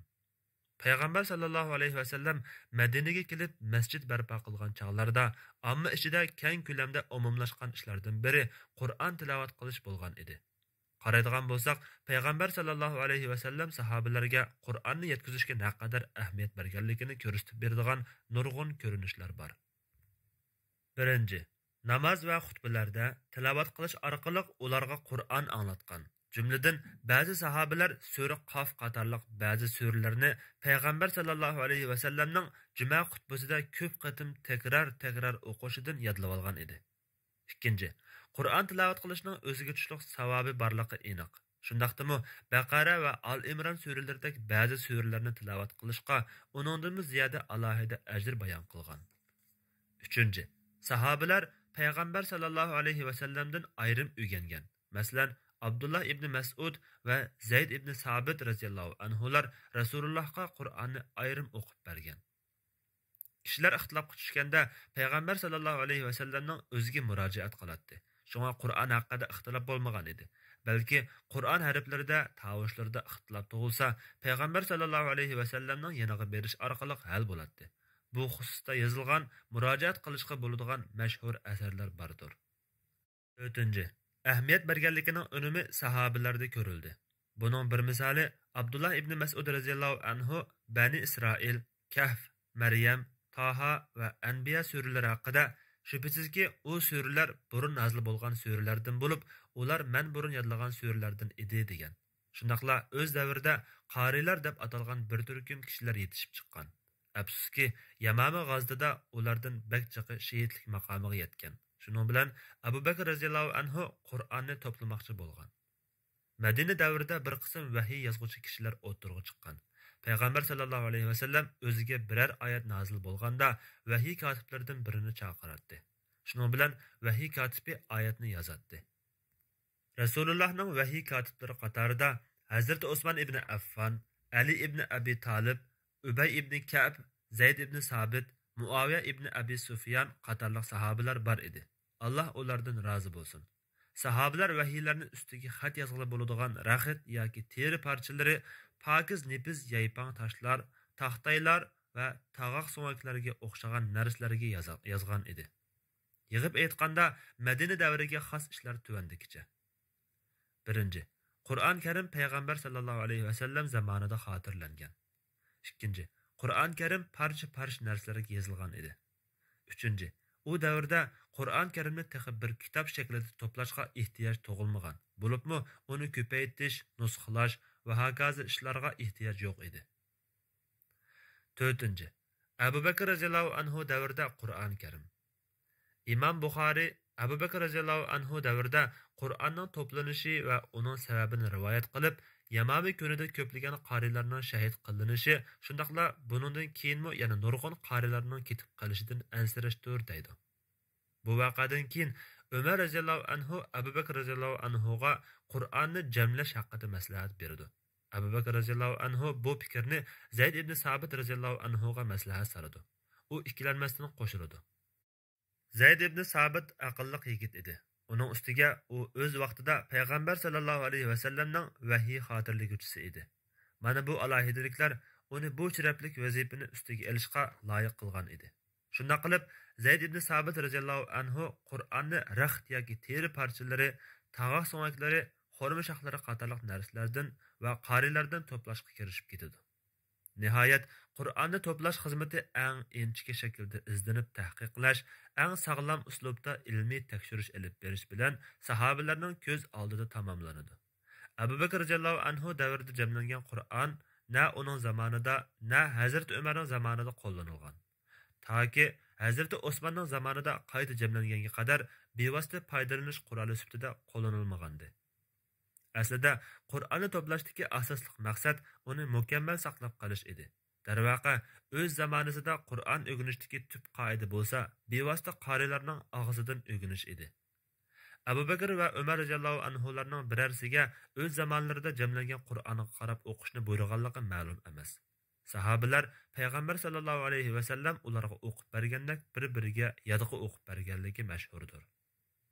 5. Osman radhiyallohu anhu davrida Qur'on Karim.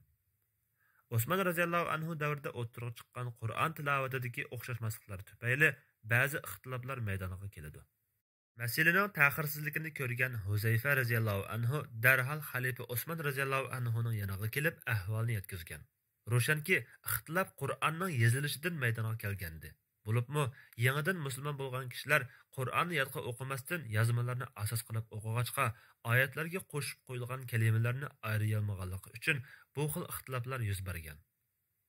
Osman radhiyallohu anhu Abu Bakr radhiyallohu anhu zamonida jamlangan Qur'onni nusxalab ko'paytirish uchun avatib berishni so'rab, mu'minlarning onasi Hafsa radhiyallohu anhaga elchi avatgan.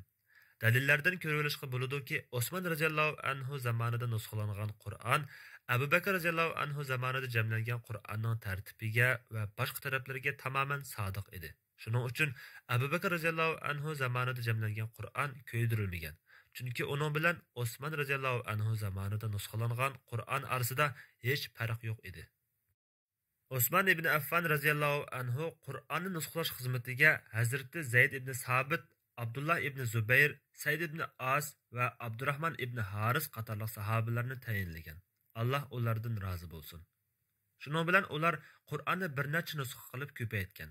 Rivoyatlarda Qur'onni nusxalash xizmatini ustiga olgan 4 kishi bilan boshqa sahobalarning borligi rivoyat qilinmoqda. Osman radhiyallohu anhu ularni yezish jarayonida ixtilof bo'lib qolsa, Quraysh shivasini asos qilishga buyurgan. Arqadan Osman radhiyallohu anhu ular nusxalab ko'paytgan Qur'onlarni har tarafga yo'llagan. Boshqa sahifa yoki putuklarga yozilgan Qur'on oyatlarini bo'lsa, ko'ydirib o'tishga buyurgan. Osman roziyallohu anhu nusxalab ko'paytgan Qur'onlarning soni ko'pincha rivoyatlarda 6 nusxa deyilsa-mu, aniq soni ma'lum emas. Eskartish. 1. Osman roziyallohu anhuning xizmati Qur'onning o'qilishiga munosabatli bo'lmasdan, faqat uning yozilishiga munosabatlidir. Bu nuqtaga diqqat qilishingiz kerak. Chunki yozmacha Qur'on sizga nurg'un tushuniksizliklarni hal qilib beradi. 2. Osman roziyallohu anhu necha xil qiroatga ehtimol berish uchun nusxalangan Qur'onlardan chekitni eliyotgan degan so'z to'g'ri emas. Chunki sahobalar va tabiinlar zamonida arablarga chekit qo'yish umumlashmagan edi. Qandaqmi chekitni eliyotgan deyish to'g'ri bo'lsin? 6. Osman roziyallohu anhu Qur'onni to'plagandan keyingi davr.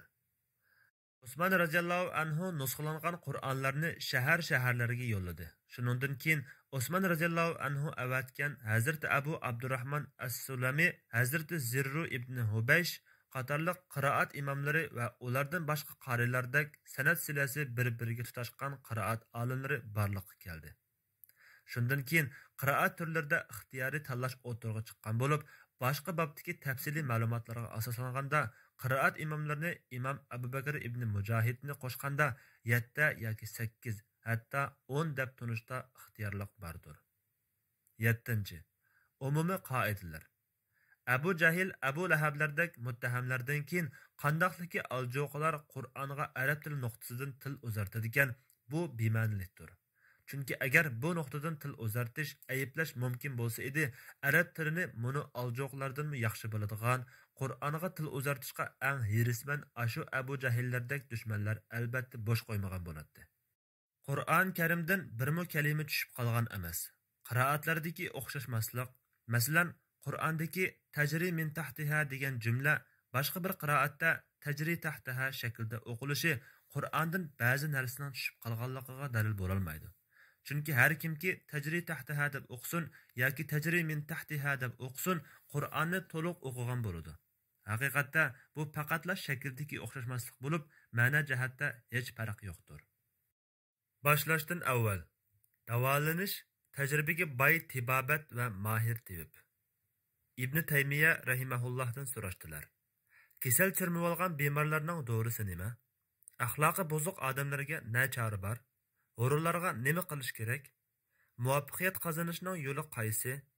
Gangrab qolganlarga qanday chora bor? Alloh taologa yuzlanay desa, nafs xohishi qo'ymaydi. O'tmishini aslay desa, yangi xiyollar besib tushadi. Ishlay desa, mag'lubiyat ruhi g'olib keladi. Qarar anga tutashqanda ishq o'ti gulxan bo'lib, yurar o'yg'oq lekin mastak hayron bo'lib, mahbubga gar yaqin bo'lay desimi u, hijron besib sabab ketar vayron bo'lib. Urug' tuqqan tunish bilish rishtasi, qolmas unda nag'ma navo hamroh bo'lib, ma'shuqlardan visal izlab xor bo'lganlar, kundan kunga yo'l topolmas payxon bo'lib. Al javob. U kasalning shifosi Alloh taologa iltijo qilib, davomliq yolvurish. Payg'ambar sallallohu alayhi va sallam va sahobalardan rivoyat qilingan duolar bilan duo qilish. Subh damlari azon va takbir o'qilgan vaqtlar, sajdadagi vaqt va namozdan keyingi vaqtlarga o'xshash ijobatli vaqtlarda duo qilishga intilish. Duo qilish va uning bilan birga istig'for aytish qatorliqlardir.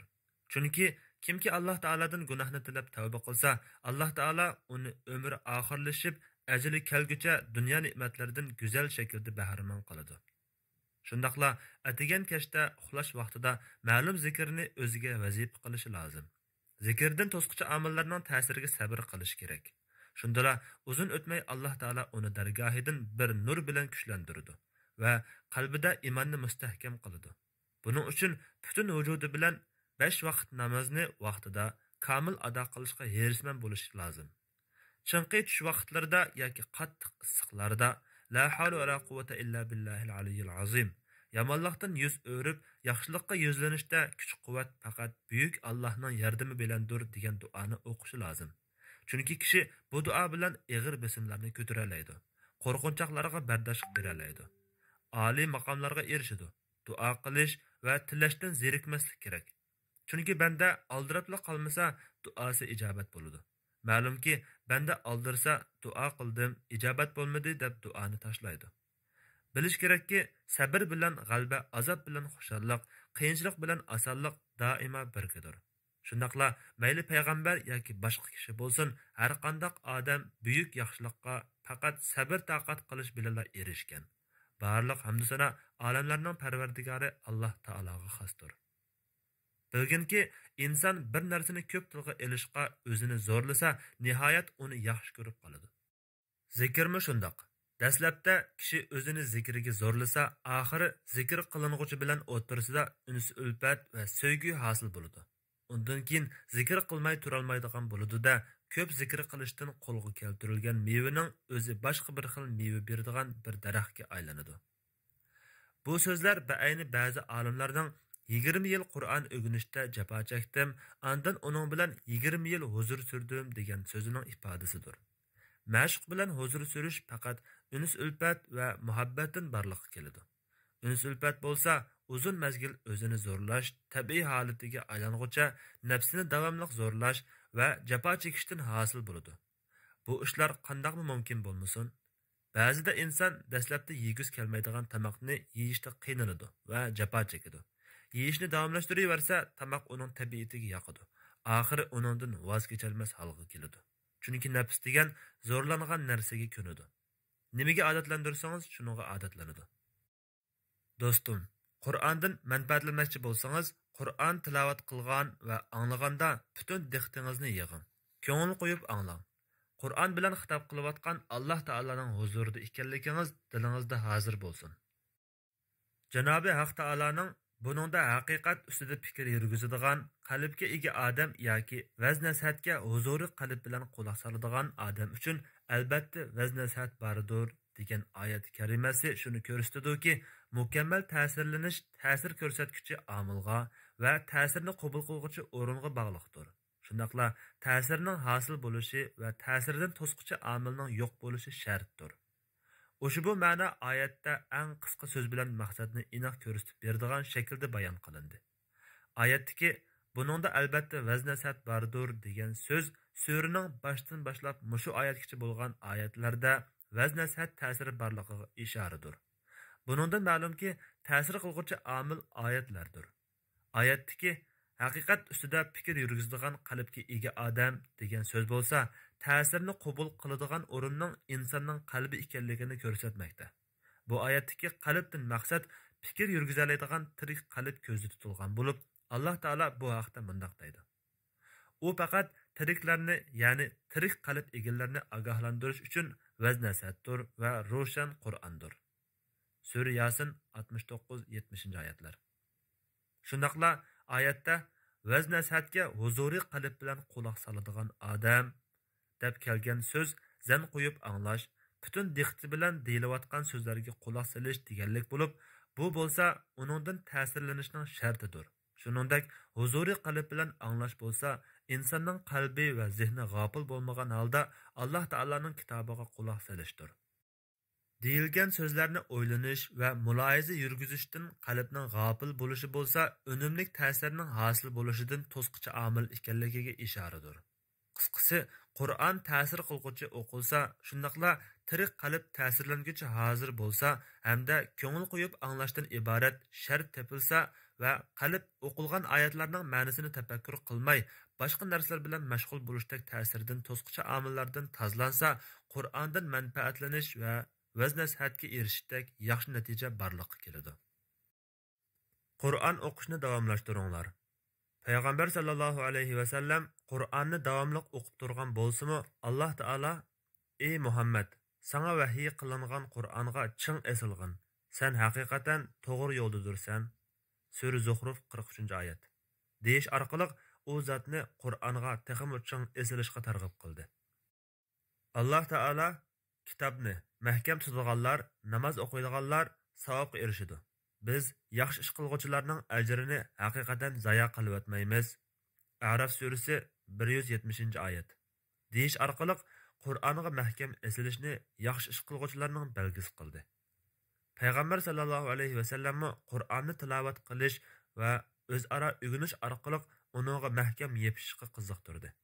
Payg'ambarimiz har xil shaklda qiziqtirgan bo'lib, ulardan biri Qur'on o'qishni davomlashtirish ma'nosidagi ta'ahud lafzidir. Abu Musa al-Ash'ari radhiyallohu anhu rivoyat qiladi-ki, Nabiy sallallohu alayhi va sallam mundaq degan: Bu Qur'onni takror qilib turinglar. Muhammadning jini ilkida bo'lgan zot bilan qasamki, u Qur'on bog'lab qo'ygan tugidinmi bak qochqoqdir. Ya'ni esidan tiz ko'tarilib ketadi. Yana Abdullah ibn Umar radhiyallohu anhuma rivoyat qiladi-ki, Rasululloh sallallohu alayhi va sallam Qur'on yodilgan kishi puti tushib qo'yilgan tugining egasiga o'xshaydi. Agar u tugidan xabar olib tursa, tutib tura oladi. Tashlab qo'ysa, qochib ketadi degan. Namazda qiyomga turib Qur'on tilovat qilish taahhud davomlashtirishning yo'lidir. Imom Muslim rivoyat qiladi-ki, Qur'on ahli kecha va kunduzda namozga turib, Qur'onni o'qib tursa, esida saqlay oladi.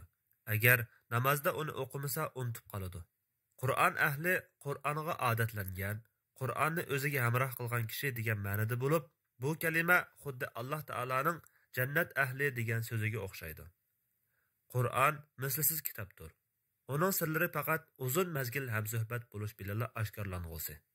Inson Qur'on bilan qachoniki ko'p hamsuhbat bo'lsa, shunchaki uning sirlarini biladi va ro'shan oyatlarni yanada cho'nqur tushunadi. Yuqorida rivoyat qilingan hadisda atayin faqat tugili tilga olingan. Chunki u uy hayvonlari ichida eng ko'p qochadigan va qochgandan keyin tutishmi intayin qiyin bo'lgan bir hayvondir. Abdullah ibn Mas'ud radhiyallohu anhu payg'ambar sallallohu alayhi va sallamning mundaq deganligini rivoyat qiladi. Bir Qur'on ahlining falon pustan oyatlarni unutib qoldim deyishi nima degan yomon ishdir? Balki unutuldirildim danglar. Ey Qur'on ahli, shunga Qur'onni davomli o'qib turinglar. Chunki u kishilarning ko'nglidan tugi qochgandanmi bakra qochib turadi degan. Unutib qoldim deyish Qur'onga ko'ngil bo'lmaganligini ifodalab qo'yadigan bo'lg'achqa yomon ko'rilgandir. Chunki unutib qolish Qur'onni o'qib turmaslik va bakla sal qarash sababli bo'ladi. Agar banda Qur'onni davomli tilovat qilib, namozlarda o'qib turgan bo'lsa, albatta esida chang saqlagan bo'ladi. Inson men falon oyatni unutib qoldim desa, go'yo o'zining beparvolik qilganiga guvohlik bergandek bo'ladi. Demak, ayblanish Qur'onni o'qib turmaslik, zikr qilmaslikka munosabatlikdir. Chunki taahhudsizlik unutib qolishni keltirib chiqaradi. Anas radhiyallohu anhu rivoyat qiladi-ki, payg'ambar sallallohu alayhi va sallam Alloh taolaning insonlardan eng yaqin bandalari bor deganida sahobalar: "Ey Allohning payg'ambari, ular kimlar?" deyishdi. Payg'ambar sallallohu alayhi va sallam: "Ular Qur'on ahli. Ular Allohning eng yaqin bandalaridir" dedi. Yuqorqi hadisda Qur'onni yodlovchilar, uningga amal qiluvchilar va uningga da'vat qiluvchilarning oliy martabasi, shundaqla ularning Alloh taolaning eng yaqin bandalari ekanligi bayon qilingan. Xo'sh, sizmi Alloh taolaning eng yaqin bandasi bo'lishni xohlamsiz? Undaq bo'lsa, Qur'onni qo'lingizga oling. Uning ilm buloqlaridan qong'uchi iching. Payg'ambar sallallohu alayhi va sallam yana Qur'on ahlining oxiratdagi oliy martabasini bayon qilish orqali Qur'onni o'qib turishga alohida qiziqtirgan. Abdullah ibn Amr ibn al-As radhiyallohu anhuma payg'ambar sallallohu alayhi va sallamning mundaq deganligini rivoyat qiladi. Qiyomat kuni qariga o'qi, o'rla. Dunyoda tartil bilan o'qiganingdek tartil bilan o'qi. Sening martabang sen o'qigan oxirgi oyat bilan belgilanadi deyildi. Mazkur hadisda dunyoda Qur'on tilovat qilishni va uningga amal qilishni izchil davomlashtirgan Qur'on ahlining martabasi bayon qilinadi. Hamda u jannatga kirganda sen o'qig'in, jannatdagi oliy martabalarga o'rligin. Sen dunyoda harflarni to'g'ri talaffuz qilib, to'xtaydigan o'rinda to'xtab, tartil bilan o'qigandek oldirmay o'qig'in deyiladi. Abi Umama radhiyallohu anhu payg'ambar sallallohu alayhi va sallamdan anglaganligini rivoyat qilib mundaq deydi: Qur'on o'qinglar, chunki u o'qigan kishilarga qiyomat kuni shafaat qilguvchi bo'lib keladi. Baqara bilan Al-Imrondan iborat ikki nurliq surani o'qinglar. Chunki bu ikki sura qiyomat kuni xuddi ikki parcha bulut yoki soyavandek va yoki qanotlarini echib ikki rat bo'lib tizilgan qushlardek o'qigan egillarini oqlaydi. Baqarani o'qinglar, chunki uni o'qish barakat, tashlab qo'yish hasratdir. Sehrgarlar uniga bardoshlik berolmaydi. Qur'onning bu fazilatlarini bilib turib, uningdan boshqa yerdan shifolik izlaganlarga hayronman. Qaranglar, mana bu nafs xohishi bo'yicha so'zlamaydigan rostchil payg'ambarning so'zidir. Sizlar Parvardigoringlarning kitobi Qur'onga hasrat chekishdan burun yuzlaninglar. Navvas ibn Sam'an radhiyallohu anhuning anglashicha, payg'ambar sallallohu alayhi vasallam qiyomat kuni Qur'on va uningga amal qilgan Qur'on ahli keltiriladi. Hammaning beshida sura Baqara va sura Al-Imron keladi degan. Navvas yana, men uni unutib qolmadim. Rasululloh sallallohu alayhi vasallam ikki sura uchun 3 misol bayon qilgan edi. Ya'ni xuddi u ikkisi ikki bulutdek yoki orasida yo'riqlik chaqnab turgan ikki soyavandek yoki qanotlarini echib ikki rat bo'lib tizilgan qushlardek kelib o'qigan egillarning tarafini oladi degan edi. Demak, Qur'on Karim o'ziga iymon etgan, tilovatini izchil davomlashtirgan, ta'limotlarni ijro qilgan Qur'on ahliga shafaat qiladi. Payg'ambar sallallohu alayhi vasallam yana Qur'on ahlini shodlantirish orqali irodalarini kuchlantirib, Qur'onni davomli o'qib turishga rag'batlantirib turadi. Ibn Umar radhiyallohu anhumaning rivoyat qilishicha, Rasululloh sallallohu alayhi vasallam faqat ikki xislatga hasad qilish joiz bo'ladi. Biri Allah onunğa nurgun mal-mülk dünya ata qilib, uni haq yo'lda ishlatishga muyassar qilgan kishiga. Yana biri Allah ilm ata qilgan, o'sha bu ilm bilan to'g'ri hukm chiqargan va shu ilmini boshqalarga o'rgatgan kishiga degan. Abu Hurayra radhiyallohu anhu rivoyat qilgan yana bir hadisda Rasululloh sallallohu alayhi vasallam mundoq ikki turli kishiga hasad qilishga bo'ladi. Biri Allah Taala o'ziga Qur'onni o'rgatsa, Qur'ondan ilm ata qilsa, uni kecha va kunduz soatlarda tilovat qilib turgan kishi bo'lib, uni qo'shnisi anglab, "Kashki, qo'shnim paloniga berilgan ilm menga bu berilgan bo'lsa, menmi uningdek amal qilsam" deydi. Yana biri Allah mal-mulk dunyo ato qilsa, kecha kunduz Allah yo'lida hajlagan kishi bo'lib, birov buni ko'rsa, "Kashki, qo'shnim paloniga berilgan dunyo menga berilgan bo'lsa, menmi uningdek amal qilsam" deydi degan. Yuqoridagi ikki hadisning mazmuni shuki, Qur'ondan ilm berilgan va uningga amal qilgan kishi hamma havas qiladigan eng go'zal martabaga ega kishi bo'lib, u o'zidagi ne'mat bilan xushollanishi kerak. Albatta, uningga boshqalarni havaslantirish afzaldir. Bu yerda joiz qilingan hasad qilish boshqalardagi biror ne'matning o'qishi o'zida bo'lishni orzu qilish ma'nosida kelgan bo'lib, bu turdagi istak cheklangan turdagi hasad qilishga asla o'xshamaydi. Cheklangan hasad bo'lsa, boshqalardagi ne'matning mayli o'ziga nisb bo'lsin yoki bo'lmasin, ulardan yo'qolishini orzu qilishdir. Bunda hasad shariatda cheklangan, insonni halok qiluvchi gunohdir. Shaytonning tunji gunohimi Alloh taolo tarafidan Odam alayhissalomga ato qilingan izzat, hurmat va hasad qilish faqat ikki narsadan boshqa hech narsada durust emasdir degan va orqadan ikki turlik ahvolni tilga olgan. Biri manfaati o'z egasiga xos ne'mat. U bo'lsa, kecha va kunduz soatlarda Qur'on tilovat qilishdir. Yana biri manfaati boshqalarga yetadigan ne'mat. U bo'lsa-mu, kecha va kunduz Alloh yo'lida mol sadaqa qilishdir. Bu vaqtda Alloh taolo mundoq deydi: Shubhisizki, Allohning kitobini tilovat qilib turadigan, namozni ado qilgan va biz rizq qilib bergan narsalarni yoshurun va oshkora sarf qilganlar kasod bo'lmaydigan tijoratni umid qiladi. Sura Fatir 29-oyat. Payg'ambar alayhissalom Qur'on o'qishni davomlashtirishga targ'ib qilib, muddaoni oydinlashtirish uchun eng go'zal misollarni bayon qildi. Abu Musa al-Ash'ari radhiyallohu anhu aytadi: Payg'ambar alayhissalom Qur'on o'qib turadigan mu'min ba'ayni xushpuroq ham tamlik turunch kabidir. Qur'on o'qib turmaydigan mu'min ba'ayni puroqsiz, ammo tamlik xurmoga o'xshaydi. Qur'on o'qiydigan munofiq bo'lsa, xuddi puroqliq, lekin ta'mi achchiq rayhonaga o'xshaydi. Qur'on o'qimaydigan munofiq bo'lsa, misoli puroqsiz ham ta'mi qiriq, achchiq tavuzga o'xshaydi degan.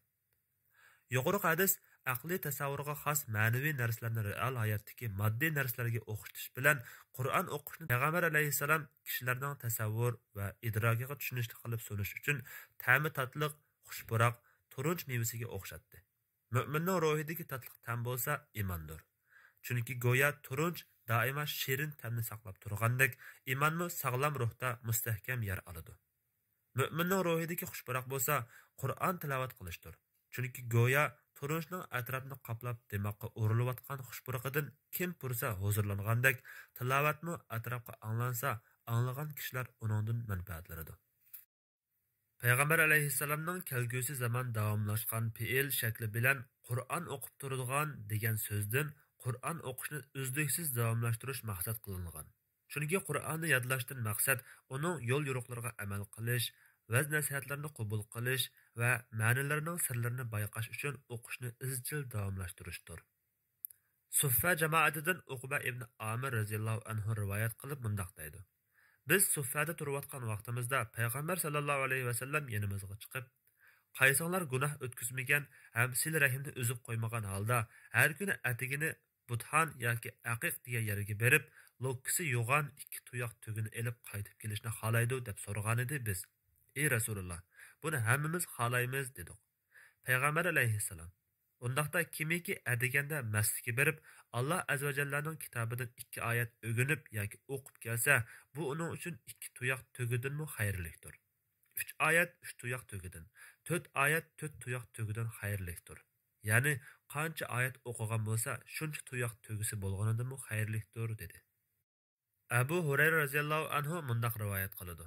Payg'ambar sallallohu alayhi vasallam uyinglarga qaytib borganda 3 tuyoq semiz ham bo'g'oz tuganlar bo'lishini yoqtiramizlar dedi biz. Ha dedik. Payg'ambar alayhissalom biringlarning namozda 3 oyat o'qig'ini uning uchun 3 tuyoq semiz ham bo'g'oz tugisi bo'lganidanmi xayrlikdir dedi. Yuqorqi ikki hadisda payg'ambar alayhissalom Qur'on o'qishni davomlashtirishga, ko'p tilovat qilishga, shuningdek namozda o'qishga rag'batlantirdi. Mana bu kishilarning diqqatini haqiqiy boyliq bo'lgan Qur'on Karimga yuzlantirishda yagona tarif uslubdir. Ko'rib turibsizki, Alloh sizga yaxshilikni ko'rishni nasib qilsin. Payg'ambar sallallohu alayhi vasallam kecha yoki kunduz har qanday vaqtda Qur'on o'qishga bo'libmi, kecha va kunduz namozlarda o'qishni davomlashtirishga alohida qiziqtirdi. Shubhasizki, payg'ambar sallallohu alayhi vasallamning o'zimi bir qator usullar bilan Qur'onni davomli o'qib turgan edi. Qur'onni hizb bilan bo'lib o'qish. Hizb kalimasi arab lug'atida ha, za, ba 3 harfdan tuzilgan bo'lib, kalimaning ma'nosi bir narsani to'plash, jamlashdir. Shunga hizb kalimasi jamoat, firqa yoki partiya ma'nosida kelgan. Qara'a hizbahu minal Qur'an deyilsa, Qur'ondan ma'lum vazifasini o'qidi deganlik bo'ladi. Bu jumlada hizb kalimasi bir kishining Qur'ondan va namozdan ma'lum bir qismini o'qishni o'ziga vazifa qilish ma'nosida kelgan. Qur'onni bo'lib vazifa qilishdagi asl qoida Amr ibn As radhiyallohu anhu sahih rivoyat qilgan bunu hadisdir. Men har doim ro'za tutatdim va har kecha Qur'on o'qiydim. Mening bu ishimdan payg'ambar sallallohu alayhi vasallam voqif bo'lib, menga elchi avatibdi. Andin o zotning yoniga bordim. Payg'ambar sallallohu alayhi vasallam menga: "Sening yil bo'yi ro'za tutganligingni va har kecha bir qatim Qur'on tamom qilganligingni anglayman-ku" deb so'radi. Men shundoq ey Allohning elchisi dedim. Payg'ambar sallallohu alayhi vasallam har oyda 3 kun ro'za tutsang kifoyadir dedi. Rasululloh sallallohu alayhi vasallam sening ustingda ayolingning, seni yo'qlab kelganlarning va badanining muayyan haqqi bor. Sen Davud alayhissalomning ro'zasini tutqin. Chunki u hamma kishilardan bakrak ibodatgo'y kishi edi dedi. Men yana: "Ey Allohning payg'ambari, Davud alayhissalomning ro'zasi qandoq edi?" dedim. Davud alayhissalom bir kun ro'za tutsa, bir kun tutmaydi. Qur'onni har oyda bir qatim tamomlagan dedi. Men yana: "Ey Allohning payg'ambari, men uningdan ortiqroqini qila olmayman" dedim. Rasululloh undaqda 20 kunda bir qatim o'tkazgin dedi. Men: "Ey Allohning payg'ambari, men uningdan ortiqroqini qila olmayman" dedim. U zot 10 kunda bir qatim o'tkazgin dedi. "Ey Allohning payg'ambari, men uningdan ortiqroqini qila olmayman" dedim. Rasululloh sallallohu alayhi vasallam 7 kunda bir qatim o'tkazgin. Uningdan oshirib o'tmagin. Chunki sening ustingda ayolingning haqqi bor, mehmonlaringning haqqi bor, badaningning haqqi bor dedi. Men so'zimni chang turib olganligim uchun ish mushundoq changib ketdi. Payg'ambar sallallohu alayhi vasallam menga: "Sen bilmaysan, ehtimol sening umring uzun bo'lishi mumkin. Qirg'onni taqat qila olmaysan" dedi. Rasululloh men payg'ambar sallallohu alayhi vasallam degandek uzun yashadim.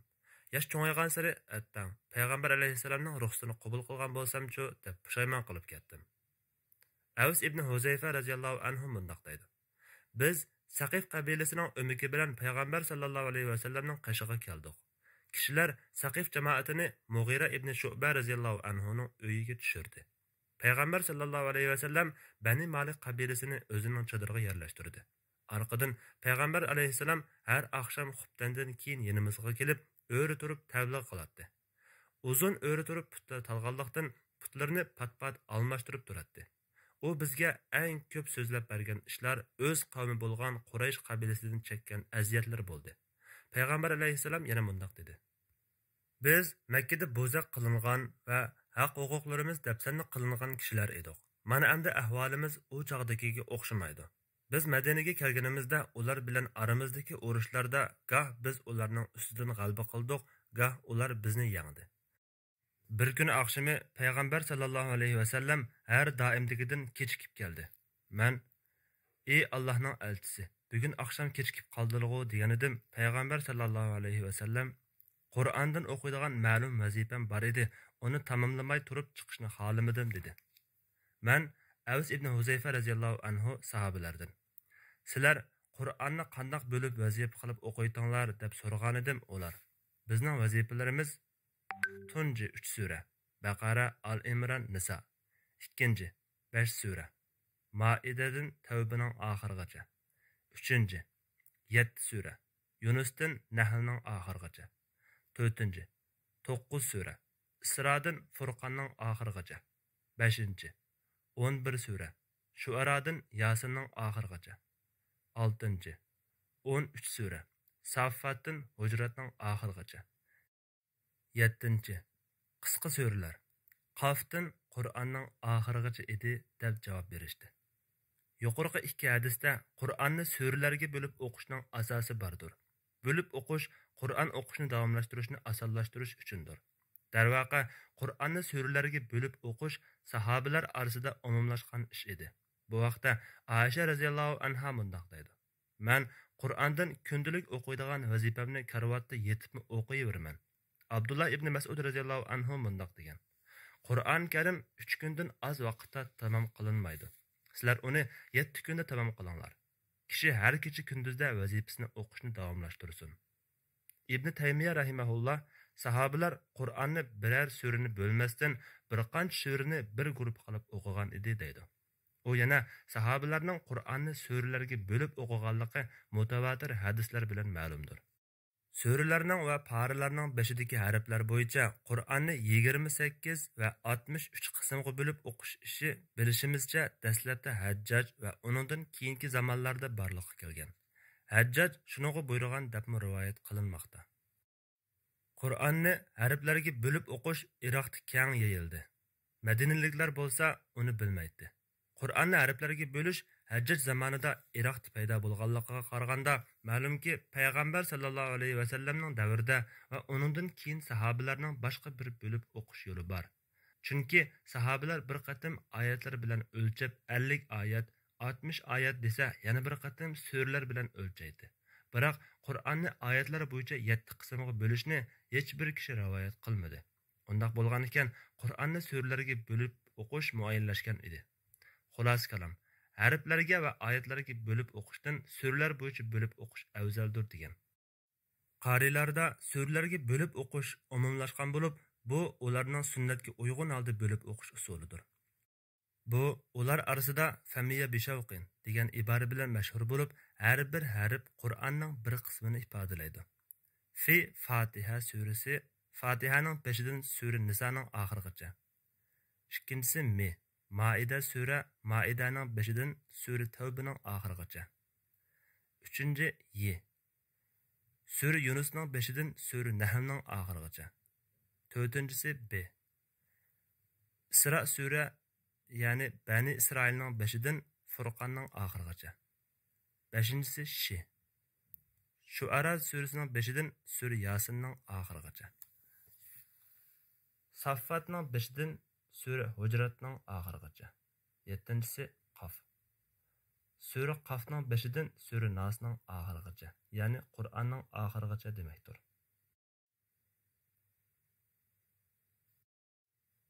Namozda tilovat qilish. Mayli ovozliq yoki ovozsiz ado qilinadigan farz namozlar bo'lsin yoki nafl namozlar bo'lsin, butun namozlar Payg'ambar sallallohu alayhi va sallam Qur'on tilovatini davomlashtirib turadigan o'rinlardan edi. Bu vaqtda Jubayr ibn Mut'im radhiyallohu anhu mundaq deydi: "Men payg'ambar sallallohu alayhi vasallamning sham namozida sura to'rni qiroat qilganligini angladim. Abu Said al-Xudari radhiyallohu anhu biz payg'ambar sallallohu alayhi vasallamning peshin va asr namozlarida qiyomda turishini mo'ljallagan edik. Biz uning peshin namozining dastlabki 2 rakatida sajda surasi o'qilib bo'lg'uchilik miqdori qiyomda turganligini va keyingi 2 rakatida bo'lsa, shuning yarmichilik qiyomda turganligini mo'ljalladik.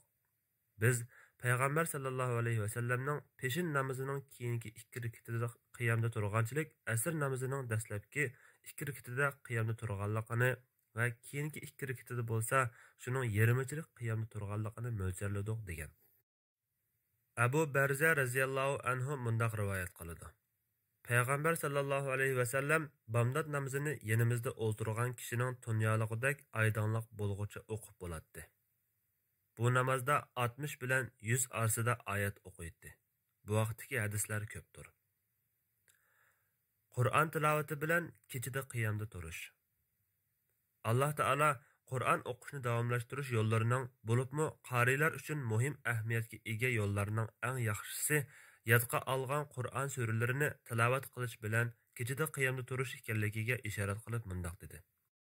Sana nafli ibodat bo'lishi uchun kechining bir qismida namoz o'qishga, Qur'on o'qishga uyg'ong'in. Ey Muhammad, Parvardigoringning seni madhiyalanadigan o'ringa, ya'ni buyuk shafaat maqomiga turg'izishi muhaqqaqdir. Sura Isra 79-oyat. Shubhsizki, kech soati qalb huzuri topiladigan, zihnlar ochiq, nafslar suzuk, qalblar aloqa munosabatlardan va aldirash mashg'ulotlardan bo'shagan vaqtdir. Alloh taolaning yuqorqi va tuvandagi oyatida xitob qilingan zot yanada payg'ambar alayhissalomdir. Ey kiyimiga yurgin olg'uchi payg'ambar, kechining ozg'inisidan boshqada, yarmida yoki yarmidanmi azroqida yoki yarmidan ko'pragida namoz o'qig'in. Qur'onni tartil bilan, ya'ni doni-doni ochiq o'qig'in. Sura Muzammil 1-oyatdan 4-oyatgacha. Payg'ambar alayhissalom ilgirki va keyingi gunohlari kechirim qilingan zot bo'lsa-mu, payg'ambar sallallohu alayhi vasallam kechida putlari yerilib ketguncha qiyomda turadi. Rasululloh namozda uzun tilovat qiladi. Huzayfa radhiyallohu anhu mundoq degan: "Men bir kechasi payg'ambar alayhissalom bilan birga namoz o'qidim. U Baqara surasini boshladi. Rasululloh 100 oyat o'qib ruku qiladi deb o'yladim, ammo ruku qilmadi. Baqarani tugatib bo'lganda men endi ruku qilib qolar deb o'ylasam, uningdanmi o'tib Nisa surasini o'qib tugatdi. Undan keyin Al-Imron surasini o'qib tugatdi. Payg'ambar alayhissalom oyatlarni oldirmay tartil bilan o'qiydi. Tasbihga munosabatli oyatlar o'tsa, tasbih aytadi. Fazl marhamat tilashga munosabatli oyatlar o'tsa, Allohning fazlidan tilaydi. Panohlik tilashga munosabatli oyatlar o'tsa, panohlik tilaydi. Avf ibn Malik radhiyallohu anhu mundoq deydi: "Men payg'ambar sallallohu alayhi vasallam bilan tang o'rnimdan turdim. Payg'ambar sallallohu alayhi vasallam tishini misvoqlashga boshladi. Ondan tahorat olib namozga turdi. Menmi uning bilan birga namozga turdim. Payg'ambar sallallohu alayhi vasallam namozni boshlab Baqarani o'qishga boshladi. U rahmat haqidagi oyat o'qib o'tsa, to'xtab Alloh taoladan rahmat tiladi. Azob haqidagi oyatni o'qib o'tsa, to'xtab Alloh taoladan panoh tiladi. Undan keyin ruku qilib qiyomda turgan miqdorda uzun ruku qildi. U rukuda mundoq duo qildi: Kuch qudrat egasi, osmon va zaminning podshohi, ulug'liq va buyuklik egasi Alloh taolani har qanday naloyiq narsalardan pok deb e'tiqod qilaman. Orqadan ikkinchi rakatga turib Al-Imronni o'qidi. Undan keyin yana bir sura o'qidi. Bu rakatdami ilgirgi rakatga o'xshash ishlarni qildi. Payg'ambar sallallohu alayhi vasallam bu ishlarda bevosita o'zi qilish bilan ulgu bo'lib turuqliq sahobalarga mundoq ko'rsatma beradi. Qur'on ahli namozga turib kecha va kunduzda Qur'onni o'qib tursa, esida saqlay oladi. Agar namozga turib uni o'qimasa, unutib qoladi. Bu hadisdan shuni ko'rilishga bo'ladiki, kimki Qur'onni tilovat qilish bilan qiyomda tursa, zehni o'tkir, Qur'on oyatlarini esida saqlay oladigan, uni davomlashtirib o'qiy oladigan kishi bo'ladi. Atiya Salim rahimahulloh mundoq deydi: "Men Muhammad Amin Shintiqiyning Qur'on faqat kechida tilovat qilib, qiyamda turish bilanla qalbda o'rnaydi. Yodlash va tushunish o'ng'ay bo'ladi deganligini anglagan edim. Shayx Shinqiytinimi kechidagi vazifasini qish-yoz tark qilmaydi. Sahobalarmi yodga olgan suralarni kecha namozlarda tilovat qilish orqali Qur'on o'qishni davomlashtirishda payg'ambar sallallohu alayhi vasallamning yo'lida mang'atdi. Rivoyat qilinishicha, Abu Musa radhiyallohu anhu Makka bilan Madina oralig'ida safarda bo'ldi. U xuftan namozini 2 rakat ado qildi. Andan turib vitr namozini boshladi. U vitr namozida Nisa surasining 100 oyatini o'qidi. Orqadan u mundoq dedi: "Men payg'ambar sallallohu alayhi vasallamning izidan mengishda beparvolik qilmayman. Shunga payg'ambar sallallohu alayhi vasallam o'qiganni vitr namozida o'qigan 100 oyatni menmi o'qiyman." Abdullah ibn Umar radhiyallohu anhuma bir rakatda Baqara surasini o'qiydi. Yana kelib oldirmay tamkinlik bilan tilovat qiladi. Salaf solihlarmi Qur'on o'qishni davomlashtirishda bu yo'lni tutib mangan edi. Hatto bu ahvol ular orasida mashhur edi. Abu Abdullah ibn Bishr al-Qattan rahimahulloh aytadi: "Men Qur'on oyatlaridan izdiganni tepishda Abu Sail ibn Ziyaddan ustisini ko'rmadim. U bizning qo'shnimiz edi.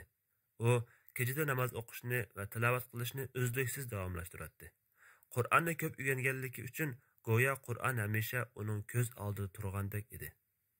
Hurmatli o'qirman, go'yo Qur'on hamisha uning ko'z oldida turgandek edi degan esil sifatlarni yaxshi o'ylaning. U kishining qalbi qandoq qalb bo'lgan bo'lg'aydi? Qalb ko'zi qandoq nur bilan ko'radigan bo'lg'aydi, ha? Ey Rabbim, bizga va u kishiga rahmat qilgin. Uyda va safarda har vaqt Qur'on o'qishni davomlashtirish. Payg'ambar sallallohu alayhi vasallam safarda uloq ustida bo'lsa-mu Qur'on o'qishni davomlashtiradi. Abdullah ibn Mughaffal radhiyallohu anhu: "Men payg'ambar sallallohu alayhi vasallamning mengayotgan tugisi ustida Qur'on o'qiganligini ko'rgan. U Fatih surasini har bir harfni to'liq maxraji bilan yengil qiroat qilgan edi" degan. Yuqori hadisdan payg'ambar sallallohu alayhi vasallam safarda uloq ustida bo'lsa-mu Qur'onni davomli o'qishga nihoyat herisman ekanligi aniq chiqib turadi. Qur'on tilovat qilaman. Alloh taolo mundoq deydi: "Ey Muhammad, aytqinki, men faqat Alloh hurmatli qilgan bu shahar, ya'ni Makka mukarramaning Parvardigoriga ibodat qilishga buyurildim. Hamma narsa Allohning mulkidir. Men musulmonlardan bo'lishga, Qur'on o'qishga buyurildim. Kimki hidoyat topadigan, u o'zining foydasi uchundir. Kimki azadigan, o'z vaboli o'zigadir. Uninga aytqinki, men faqat ogohlantiruvchilardanman." Sura Nahl 91-92 oyatlar. Payg'ambar sallallohu alayhi vasallam ilib kelgan tilovat vazifasi faqat Alloh taolaning kitobini tilovat qilishdir. Mana bu Qur'on. Uni tilovat qilish qalbingizni nurlantiradi. Alloh taolo nur ato qilmasa, kim bo'lishidan qat'iy nazar u nurni ko'rolmaydi. Mana bu Qur'on. Uni tilovat qilish sizga hayotlik baxsh etadi. Alloh taolo mundoq deydi: "Aslida o'lik, ya'ni kafir bo'lib, biz uni, ya'ni uning qalbini iymon bilan tirildirgan, biz o'ziga kishilar orasida hidoyat topishga nur bergan bir odam zulmatda, ya'ni kufrning qorong'uligida qolgan va uningdan qutulolmagan bir odam bilan o'xshashmi?" Sura An'am 122-oyat. Mana bu Qur'on. Uni tilovat qilish sizga mavjudiyat ichida eng go'zal hisoblanadigan mislsiz go'zallikni taqdim qiladi. Alloh taolo mundoq deydi: "Shubhisizki, Allohning kitobini tilovat qilib turadiganlar, namozni ado qiladiganlar va biz rizq qilib bergan narsalarni Alloh rizoligi uchun yoshurun va oshkora sarf qiladigan kishilar kasod bo'lmaydigan tijoratni umid qiladi." Sura Fatir 29-oyat. Qur'on tilovat qilish, namozlarni vaqtida o'qish, Alloh yo'lida mol sarf qilish, ziyon tortmaydigan cho'ng bir savdoga mablag' solganga o'xshaydi. Qur'onga ergishib, uning buyruqlariga bo'ysunganlar, cheklagan ishlaridan yonganlar, qiyomat kuni va shuningga o'xshagan ahvollardan bergan xabarlarga ishonib, e'tiqod qilganlar, Qur'onning so'zini har qanday so'zning oldida qo'yganlar, uning ma'nolarini o'rganish, izdinish va qizib chiqish bilan birga lavzlarni tilovat qilganlar, ana shular Qur'onni haqiqiy tilovat qilguvchi kishilardir. Yuqorida tilga olingan tilovat so'zi lavzini ham ma'nosini birlikda o'qish hukmini o'z ichiga olgan qusursiz tilovatdir. Demak, lavzini tilovat qilish mutlaq tilovat atalg'usining bir parchasidir. Bu turdagi tilovat maqsadga yetishda bir vosita, shundoqla bir yo'ldir. Bu yerda ko'z tutilgan haqiqiy tilovat bo'lsa, Qur'onning bergan xabarlariga ishongan, buyrug'iga bo'ysungan, cheklamasidan yongan, uningga ergashgan va qayerga yetaklasa shu yerga borgan holda uning lavzini tilovat qilish va uning ma'nosiga ergashish, undoq bo'lgan ekan, Qur'onni tilovat qilish uning ham lavzini ham ma'nosini tilovat qilishni o'z ichiga oladi. Ma'nosiga amal qilish faqat lavzini tilovat qilishdan afzaldir. Shunga bu ahli tilovat dunyo va oxiratda maqtashga sazovor Qur'on ahlidir. Chunki ular Qur'onni haqiqiy tilovat qilgan va uningga ergashgan kishilardir. Biz arzu qiladigan tilovat Qur'onni nozil qilguvchi zotga tanishlayotgandek tilovat qilishdir. Alloh taolo Rasululloh sallallohu alayhi vasallamga sana Qur'on albatta hikmat bilan ish qilguvchi, hammani bilguvchi Alloh tarafidan beriladi. Nahl surasi 6-oyat deydi. Afsuski, kunimizda nurg'un kishilar har xil shakl va maqsadlarda Qur'on o'qiydi yoki anglaydi. Lekin ularning ichida Qur'onni Alloh taolodan farmon topshirib elayapman degan аңda o'qiydiganlar bak azdir. Ro'shanki, Qur'on o'zining nasihat ta'sirini Haq taolodan farmon topshirib elayapman degan аңda o'qigan kishiga beradi. Payg'ambar sallallohu alayhi vasallam Qur'onni Alloh taolodan topshirib olgan edi. Sana Qur'on albatta hikmat bilan ish qilguvchi, hammani bilguvchi Alloh tarafidan beriladi. Sura Nahl 6-oyat. Qur'on faqatla tilovat qiladigan kishilar uchun emas, balki Alloh taolodan farmon topshirib elayapman degan аңda o'qigan kishilar uchun sunilgandir. Qur'onni Alloh taolodan farmon sifatida topshirib elish deganlik qalbning vahyini samimiy kutib olishi demakdir. Bu Qur'onni Alloh taolodan farmon sifatida o'rgangan har bir mu'minni o'z ichiga oladi. Qalblar mana shundoq idrok bilan Qur'onga yuzlanish yo'li orqali hayotlikka erishadi. Chunki bu chaqda qalblar Qur'onni Alloh taolo tarafidan avatilgan qalblarni tirildiruvchi ruh sifatida qabul qilgan bo'ladi. Alloh taolo mundaq deydi. Shuningdek, ya'ni boshqa payg'ambarlarga vahiy qilgandek, amrimiz bo'yicha sana Qur'onni vahiy qildik. Sen vahiydan ilgari Qur'onning va imonning nima ekanligini uqmayding. Lekin biz bandalarimizdan xohlagan kishilarni hidoyat qilamiz. Shak shubhasizki, sen to'g'ri yo'lga boshlaysan. U osmonlardagi va zamindagi narsalarning hammasi o'ziga xos bo'lgan Allohning yo'lidir. Bilinglarki, hamma ish Allohga qo'yiladi. Sura Shura 52-53-oyatlar.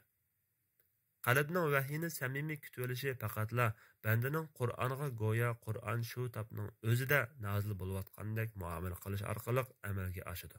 Shundala u kishi Qur'on oyatlari o'zining nafsiga va vijdoniga xitob qilish uchun nozil bo'lgan deb qarab, Qur'on oyatlarini bir-birlab cho'nqur tafakkur qiladi.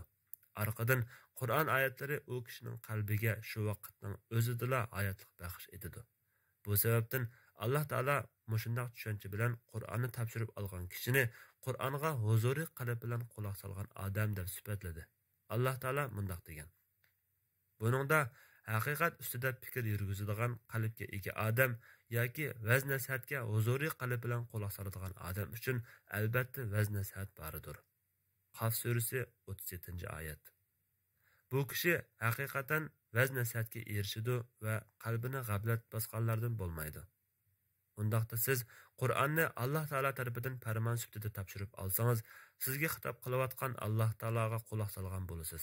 Orqadan siz qalbingizga ruh bo'lib nozil bo'layotgan oyatlarning haqiqatlarini ko'ra olasiz. Shuning bilan qalbingiz g'aflat uyqusidan uyg'onadi va nasihat hosil qiladi. Andin payg'ambar sallallohu alayhi vasallam sifatlagandek Qur'on bilan axloqlanish barliqqa keladi. Bir kishi Oysha roziyallohu anhadan: "Ey mu'minlarning onasi, menga payg'ambar sallallohu alayhi vasallamning axloqidan so'zlab bering" deganda u zot: "Alloh rasuli sallallohu alayhi vasallamning axloqi Qur'on edi" degan. Siz Qur'onni Alloh taolo tarafidan qabul qilsangiz, Qur'on oyatlari xuddi dori kasalning dal joyiga tushgandek qalbingiz va ruhiyatingizning ehtiyojli yeriga tushadi. Qaramamsiz, otamiz Odam alayhissalom bilan onamiz Havva jannatda cheklangan daraxtdan yeb solganda, avratlarni yopquchi jannat liboslari u ikkisining uchisidan tushib ketdi va ularning adashqanligi ayon bo'ldi. Shuning bilan Odam alayhissalom intayin qayg'urdi. Alloh taolo bu vaqtda mundaq degan: Ular daraxtning mevasini yedi. Shuning bilan ularning avratlari ochilib qoldi. Ular jannat daraxtlarining yo'pirmoqlari bilan avratlarini yepishga kirishdi. Odam Parvardigorning amriga xiloflik qildi. Shuning bilan u ozdi. Taha surasi 121-oyat. U ana shunday hasrat chekib, nihoyat tavba qilish uchun Parvardigordan duo so'zlarini ta'lim oldi. Andin u Alloh taologa tavba qildi. Shuning bilan Allohning so'zlari uning dardiga davo bo'ldi. Alloh taolo bu haqda mundaq degan: Odam Parvardigordan bir qancha so'z ta'lim oldi. Ya'ni gunohining kechirilishi uchun o'qiydigan duo uningga ilhom orqali bildirildi. Alloh uning tavbasini qabul qildi. Allah haqiqatan tövbeni qabul qilg'uchidir, bandalariga nihoyat mehribondir. Demak, Adam alayhissalom Alloh taologa tavba qilish uchun bir ish qilishga yoki bir narsa deyishga intayin muhtoj edi. Lekin u qilay desimi nima qilishni bilmaydi. Mehribon Alloh taolo otamiz Adamga va uning juftiga Parvardigoriga tavba qilish uchun duo so'zlarini ilhom qildi. Tafsirshunos olimlar bayon qilgandek, Adam alayhissalom tavba qilish uchun Alloh taoladan ta'lim olgan duolar Alloh taolaning o'sha bu so'zidir. Ular: Parvardigorimiz, biz o'zimizga o'zimiz zulm qildik. Agar sen bizga mag'firat qilmasang, biz chuqum ziyon tarqatuvchilardan bo'lamiz dedi. Araf surasi 23-oyat. Oyatlar Adam alayhissalomning qalbining ehtiyojliq yeriga tushishi bilanla butun a'zolar larzaga keldi va arzu tilaklar tilandi. Uning uchun tavba qilish qiyomatgacha axloqqa aylandi. Adam alayhissalom shunday qilib tunji tavba qilgan kishi bo'ldi. Mana bu fazilatlar uning tavba duolarini Alloh taolo tarafidan qabul qilish yo'li bilan ta'lim olganligidandir. Undaqda siz Qur'on o'qiganda jim turib diqqat bilan anglang. Chunki sizga Alloh taolo xitob qilyotidi. Hissiyotingizga Qur'onning go'zal manzaralarini kirgizing. Chunki siz Alloh taoloning huzurida bo'lyapsiz. Ashu ko'rinib turgan manzarlarga qarang. Siz ko'zlar ko'rmagan, quloqlar anglamagan, dillardan kechmagan ajoyib manzarlarni ko'rasiz. Siz imkoniyatning barcha qalbingizning gunohlardan pok bo'lishi uchun komil qalb huzuri bilan Qur'on o'qing va o'rganing. Chunki qanoatimcha tilovat qilish ta'lim tarbiyaning va nafsni poklashning beshidir. Alloh taolo Qur'onda bayon qilgandek, Allah müminlerge Allah'ның ayetlerini tilavat qiladigan, ularni gunohlardan pok qiladigan, ularga kitobni va hikmatni, ya'ni Qur'on bilan sunnatni o'rgatadigan, o'zlaridan bo'lgan bir payg'ambarni avatib, ularga cho'ng ihson qildi. Halbuki ular burun ochiq gumrohlikda edi. Sura Al-Imron 164-oyat. Demak, tilovatning o'zi bir nurdir. Şüphesizki tilovat qilish, agar siz uni his qilsangiz, zikr qilish va sirdishda olamlarning Parvardigori Alloh taolo bilan bevosita aloqa bog'lashdir. Shundaqla Qur'onni tilovat qilgan kishi Alloh taoloning kalomini talaffuz qilgan kishidir. Bu haqiqatning o'zida buyuk bir ma'no bo'lib, siz uni astoydil o'ylaning. Ya'ni kelib Qur'on tilovat qilish keyingi tarbiya bosqichlari uchun qalbda puxta asos soladi. Müminning qalbi Qur'on uchun so'qqanda, Qur'on uchun vijdoni o't bo'lib yonganda, shundaqla butun vujudi yalqinjashqa hozirlanganda, Qur'on haqiqatan o'z ta'sirini ko'rsatgan bo'ladi. Alloh taologa ixlos bilan yuzlanishdan va uningga bo'lgan muhtojlikdan kelib chiqqan iymon mushaqqati nafsni hozirlashga va kirlardan poklashga yetarlikdir. Nihoyat süp-süzük süzülgen nafs ayniki Qur'onga yoshirilgan iymonning haqiqat nurlarini aks ettirdi va uningda saqlangan ma'rifat xazinalarining sirlarini yashadi.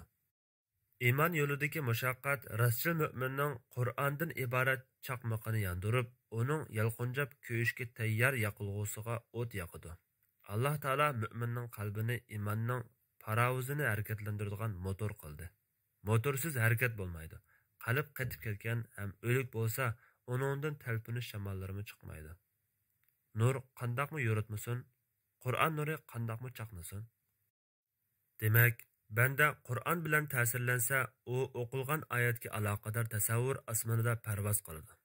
Qo'rqitadigan va mag'firatni shartlariga bog'lagan oyatlarni o'qiganda qo'rqinishdan go'yo yeli o'lib qoladigandek bo'lib ketadi.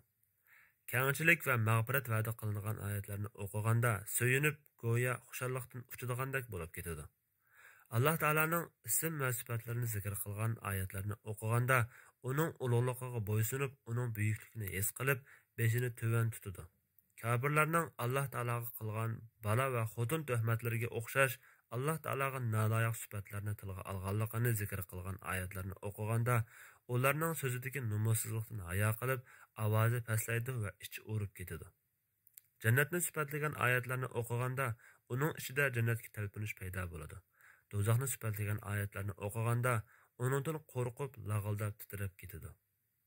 Agar siz nima uchun biz Qur'on bilan huzurlanolmaymiz va ta'sirlanolmaymiz, Qur'on bilan ta'sirlanish qarilarning mo'ngloq ovoziga yig'lash bilan ifodalanadi deb so'rasangiz, javobimiz shuki, Qur'on tamoman hidoyat kitobidir.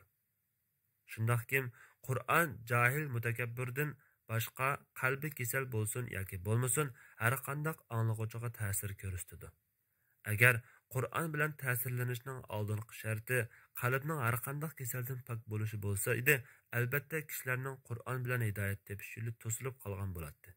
Chunki bundaq shartlik mantiqiga qoyil bo'lish natijani inkor qilganlikdir.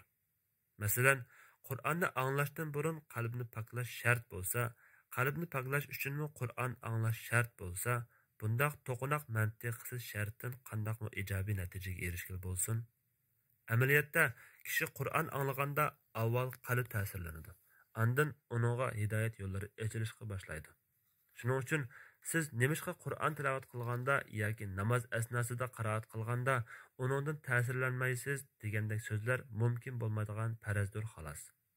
Siz Qur'on tangshash va o'qish bilan mohiyatda qalbni poklash va uningdagi zulmatlarni siqib chiqarish, Qur'on nuri bilan nurlantirish, shundaqla o'zingizning gunohlari sababli qaridab ketgan qalbingizni oqartish orqali hidoyat yo'liga qarab mang'an bo'lasiz. Nihoyat qalb pak-pakiz tozalanganda, qalb nurining bargan sari kuchayishiga ergishib, Qur'on bilan hidoyat tepish barliqqa keladi. Chunki mukammal nurning hosil bo'lishi bilan tugal huzurlanish paydo bo'ladi. Yozuq masiyatlarning ta'siri tamoman yo'qolgandan keyin komil hidoyat tepish vujudga chiqadi. Buningdan keyin namozda va tilovat qilganda qiyomda turishingiz ig'ir kelmaydigan, vaqtga qaramaydigan bo'lishingiz lozim. Qur'on bilan hidoyat tepish faqat nurg'ula erishganlik bo'lib qolmasdan, balki yana qorong'u zulmatni yo'qotishdir. Qorong'u zulmatni yo'qotish bo'lsa eng muhim, eng uzun, eng jafoliq bir hidoyat yo'lidir. Buningdagi jafo mushaqqat tufaylidan nurg'un kishilar zerikib, ya nafs xohishiga, ya ko'ngil shahvatiga va yoki boshqa narsalarga ergishib, uningga sabr taqat qila olmaydi. Nurg'un kishilar gunoh va g'ofillikning ta'sirini qalbdan yo'qotish, ondan Qur'on va namoz bilan huzurlana oladigan bo'lish uchun uzun va jafoliq kurash qilishga hamda sabr taqat qilishga ehtiyojli ekanligini tushunmaydi. Haqiqiy tushuncha egasi bu nuqtani tushunib yetib, har qancha uzun vaqt ketsimi, qalbini isloh qilish va poklash uchun nafs bilan kurash qilgan kishidir. Imom Muhammad ibn Munkadir rahimahulloh: "Men jafo chekib nafsim bilan 40 yil kurash qildim. Nihoyat nafsim to'g'ri yo'lda bo'ldi" degan. Rabbani Imom Sabit al-Bunani rahimahulloh mundaq degan: "Men namozni haqdorlik yetkazib o'qish uchun 20 yil riyozat chekdim. Ondan uning bilan 20 yil huzurlandim." Olimlarning buningga o'xshagan so'zlari haqiqatan ko'pdir. Bu xil kurash qilish eng muhim, farz ham eng buyuk jihatdir. Boshqa turlari uningga ergishib keladi. Chunki u amaliyotda nafsingizga ega bo'lib, uni boshqarish va nafsingizga qo'l bo'lib, uning kayniga kirmaslikdir. Qasam qilib aytmanki, siz namozlarni ado qilganda va so'zlar ichidagi eng shirin so'z bo'lgan Qur'onni o'qiganda nafsingizga ega bo'lmay turib, nafsingizga zulm qilishdan yanmay turib, janggohda tavranmas shirmat palvon bo'lishni xiyol qilsangiz, Alloh va uning shariati oldida eng cho'ng johillik qilgan, yomon gumon va quruq xiyol shundoqla behuda arzularda bo'lgan bo'lasiz. Payg'ambar sallallohu alayhi va sallam haqiqiy mujohid bo'lsa, Alloh taologa itoat qilish uchun nafsi bilan jihad qilgan kishidir degan. Shayxul Islom ibn Taymiyya rahimahulloh mundaq deydi: "Nafs xohishi va havoyi havas bilan jihad qilish kofirlar va munofiqlar bilan jihad qilishning tub asosidir. Chunki bir kishi eng burun nafs xohishi bilan kurash qilmay turib, kofirlar va munofiqlar bilan jihad qilish u yoqda tursin, ular bilan uchrashishga qodir bo'la olmaydi."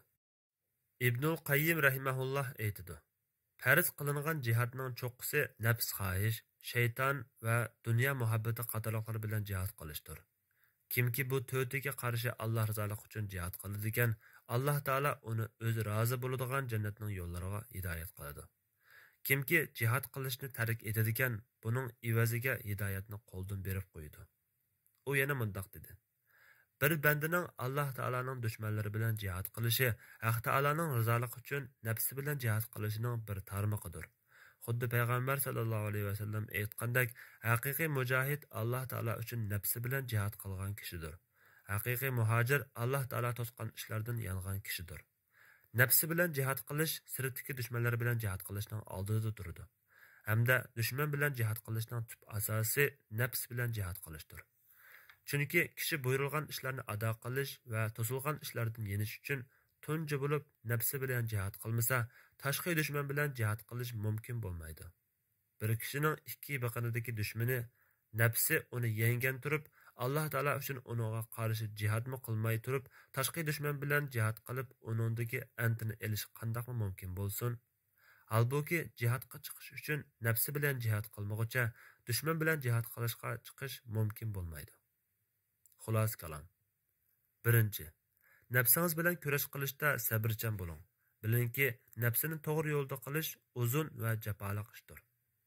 Ikkinchi, nafsingiz bilan qanchalik kurash qilib, uni istak xohishlardan to'ssangiz, nafsingizga shunchalik ega bo'lasiz. Shundaqla nafsingizga qanchalik ega bo'lsangiz, o'zingizni haqiqatga shunchalik bo'ysundira olasiz. Uchinchi, siz haqiqatan Qur'ondan manfaatlanmoqchi bo'lsangiz, shu ikki ishni qiling. Birisi, qalbingizga aziyat bermang. Ya'ni qalbingizni kasal qiladigan gunohlarni qilmang. Aziyat qalbga bevosita bosh tarafdan, ya'ni ko'zdan va quloqdan kiradi. Yolg'on yavdoqlarga quloq solmang va pisand qilmang. Undan ishlar nima degan ko'p, ha? Harom yemang, ichmang. Imkon qadar o'zingizni tizginlang, ko'p gap qilmang. Ikkinchisi, qalbingizni imkon qadar pat-pat vahiy hidoyatiga tanglab turing. Zerikmang, aldirab ketmang, zinhor tugashdim demang.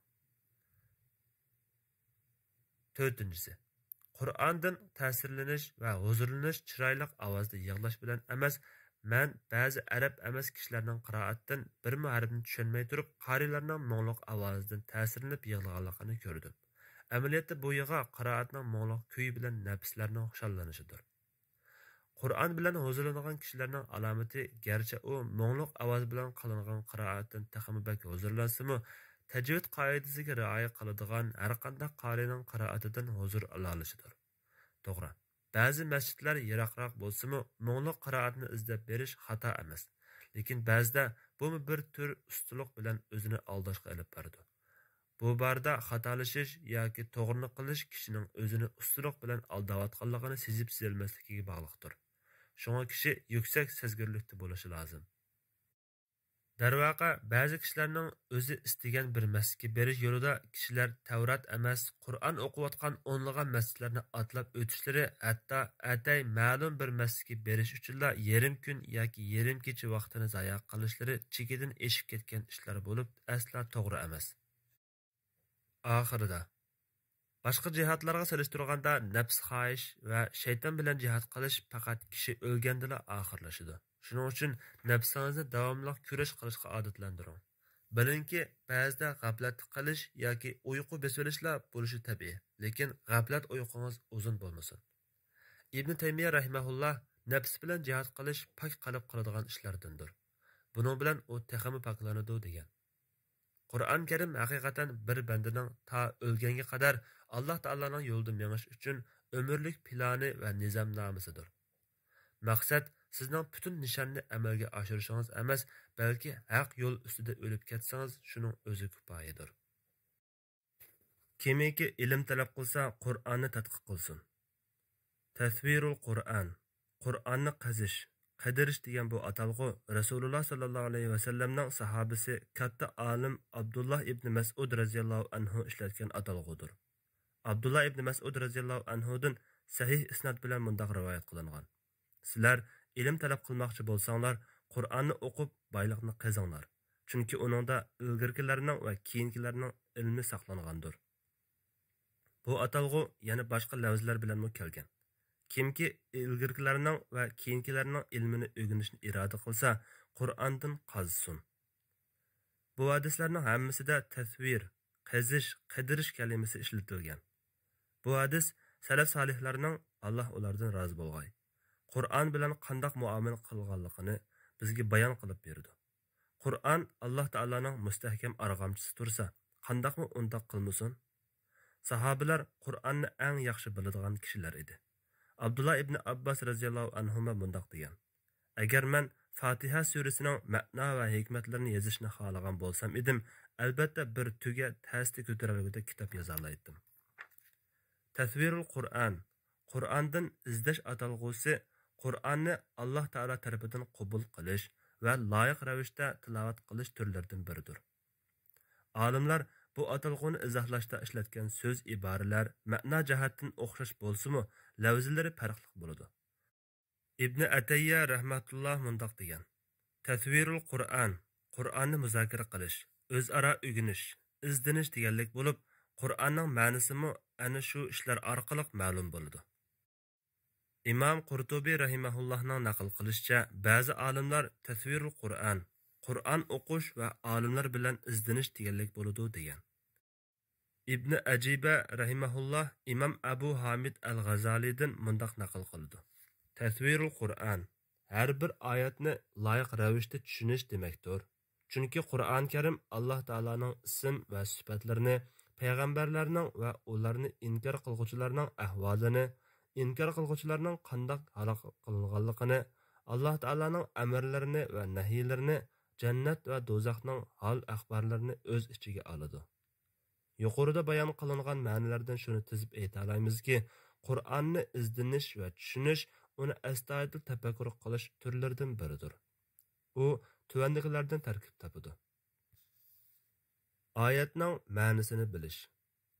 Ilm yo'lida mang'uchi yo'ldan chatnab, oyat ko'rsatmagan narsani ko'tarib chiqmaslik uchun birinchi bo'lib tafsirdagi nupuzliq yo'llarning biri orqali oyatning ma'nosini qisqacha tushunishi kerak. Tafsirlarning turi tuvandikicha. Birinchi, lavz tafsir. Ikkinchi, ma'no tafsir. Uchinchi, ishora va qiyos tafsir.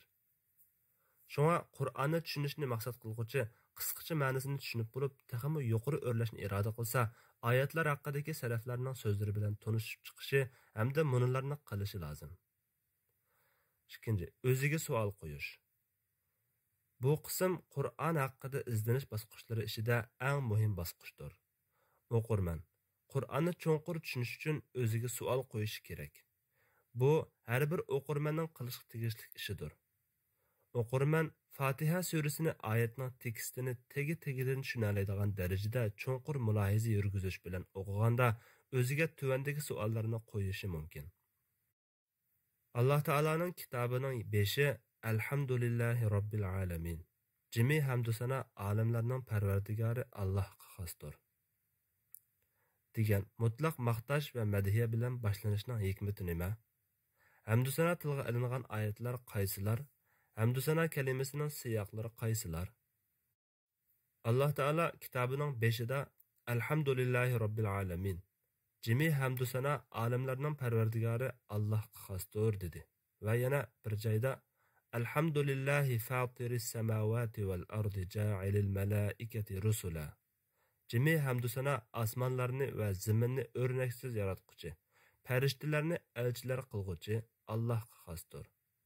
Fatir surasi 1-oyat dedi. Va 3-bir joyda Alhamdulillahillazi xalaqas samawati val ard.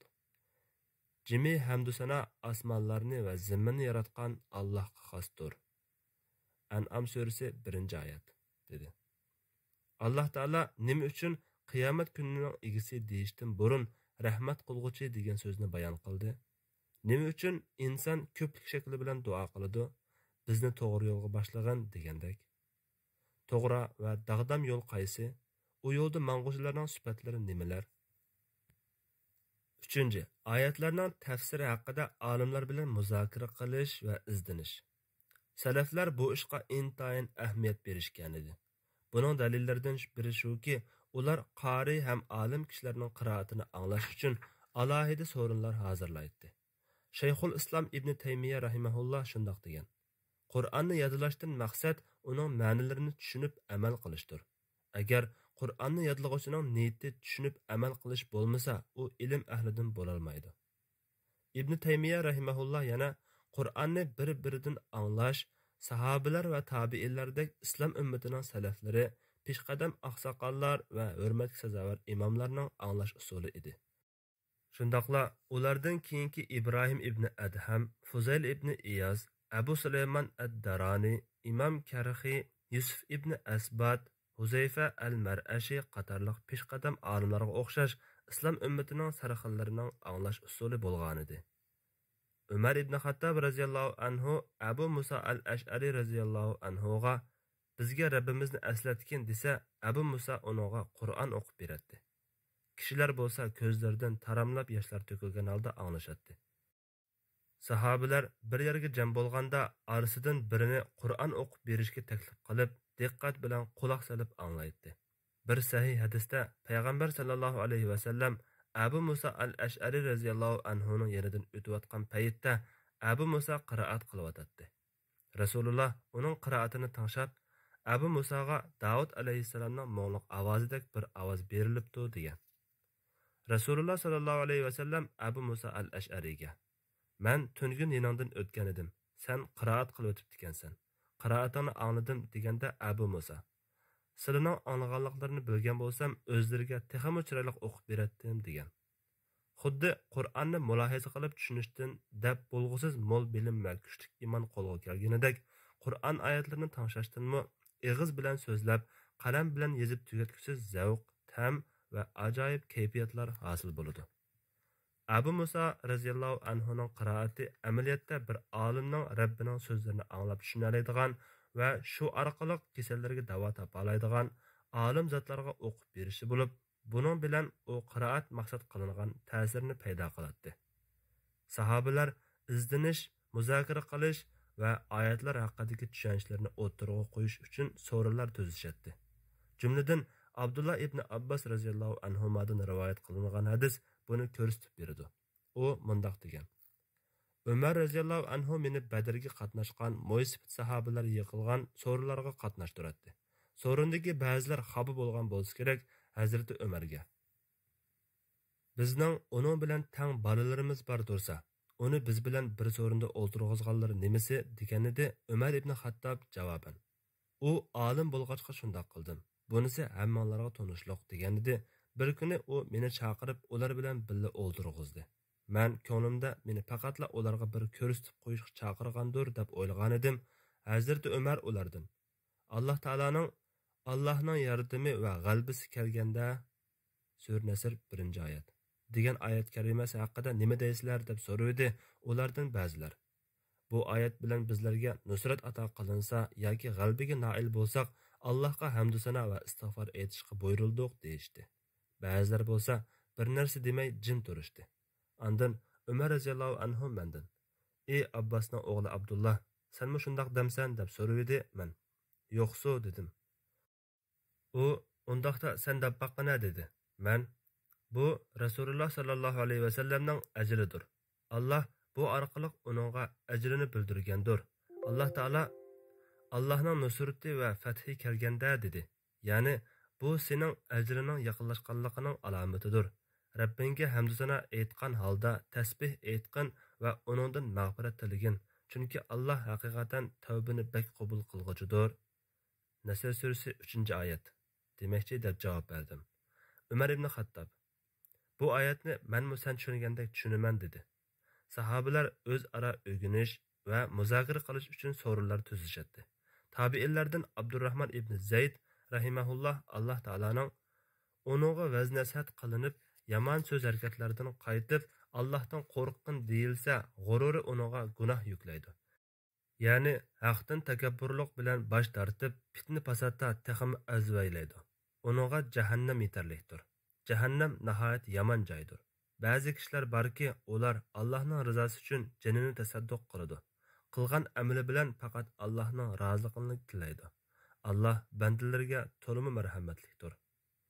Baqara surasi 206-207 oyatlar degan oyat haqida mundoq deydi. Ömer radiyallahu anhu çarşgah namazını o'qib bo'lib, uyining orqasidagi qo'tonga kiratdi. Andin u Qur'on o'qib beradigan yoshlarga odam avatadi. Bir qatim Abdullah ibn Abbas bilan jiyanim Uyaynamu shu yoshlar qatorida kelib Qur'on o'qishdi va o'z ara qizg'in o'rganishdi. Ömer radiyallahu anhu tush bilan qaytib ketdi. Ular yuqorqi oyatni o'qib o'tishdi. Men Alloh yo'lida jihad qilguvchilarni ko'rsatdi degan edim. İbn Abbas radiyallahu anhuma yendikilarga. U oyat ikki kishi o'zaro urushdi degan bo'ladi dedi. Ömer radiyallahu anhu uning bir narsa deganini anglab. Bayan nima deding dedi. Hazrat İbn Abbas. Hech nima mo'minlarning amiri dedi. Ömer radiyallahu anhu. Sen ikki odam o'zaro urushdi deganda gap qilding-ku dedi. Buni anglagan Hazrat İbn Abbas. Men bu oyat haqida mundoq qarayman. Birinchi odam Allohdan qo'rqishga buyurilganda haqni qabul qilishdan takabburlik qilgan odam. Ikkinchisi bo'lsa Alloh taolaning roziligi uchun jinini pido qilgan odam. Ikkinchi odam birinchi odamni Alloh taoladan qo'rqishga buyuradi. Buyurilg'uchi vaz nasihatni qabul qilmay takabburlik qilgudak bo'lsa, ikkinchi odam men jinini Alloh yo'liga ataganman deb uning bilan urush qiladi. Natijada ikki kishi o'zaro urushidi dedi. Ömer radiyallahu anhu. Allah Teala sana köp ihsan qilsin ey İbn Abbas dedi. Sahabelarning yana bir ishi Qur'on ilmida to'lg'an kishilardan savol so'rash va oyatning haqiqiy ma'nosiga yetish uchun bir-birining so'zini selishtirish edi. Said ibn Jubayr Abdullah ibn Abbas radhiyallohu anhumadan shundoq rivoyat qiladi. Men bir toshning ustida o'ltiratdim, bir odam kelib g'ozilarning dushmanga hujum qilishida hasirab yugurguchi, qattiq yugurganlikdan tuyoqlardan o't chiqarg'uchi, atiganda dushman ustiga bostirib kirguchi, qattiq chapqanlikdan to'pichang chiqarg'uchi, shu to'pichang bilan dushman to'pi ichiga kirib ketguchi otlar bilan qasamki. Adiyat surasi 1-oyatdan 5-oyatgacha degan oyatlar haqida so'radi. Men uninga atlar Alloh taolo yo'lida hujum qilib yugurganda, andin kechida panohlanganda kishilar yemaklarni pishirish uchun o'tlarni qalaydi degan bo'ladi dedim. U odam mening qashimdan ayrilib Ali radhiyallohu anhuning yoniga beribdi. Ali Zamzam quduq yonida ekan, u odam Ali radhiyallohu anhudan shu oyatlar haqida so'rabdi. Ali radhiyallohu anhu sen bu oyatlar to'g'riliq mendan burun birovdan so'radingmi debdi. U odam shundoq, men bu oyat to'g'riliq Ibn Abbasdan so'rgan edim. U atlar Alloh yo'lida hujum qilib yugurganda deb javob berdi debdi. Ali radhiyallohu anhu sen berib uni bu yerga chaqirib kelgin debdi. Men Ali radhiyallohu anhuning yoniga berib beshida qarab turdim. U sen bilmagan narsa haqida kishilarga fatvo beramsan? Allah bilan qasam qilamanki, islomda tunji g'azat Badr g'azati edi. Bizda Zubayr va Miqdad radhiyallohu anhumaning ikki etidan boshqa ot yo'q edi. U g'azatda qandoqmi Alloh taolo yo'lida hujum qilib yugurguchi otlar bo'lsin. Bu oyatdagi yugurguchilar Arafatdan Muzdalifaga, Muzdalifadan Minoga yugurguchilardir dedi.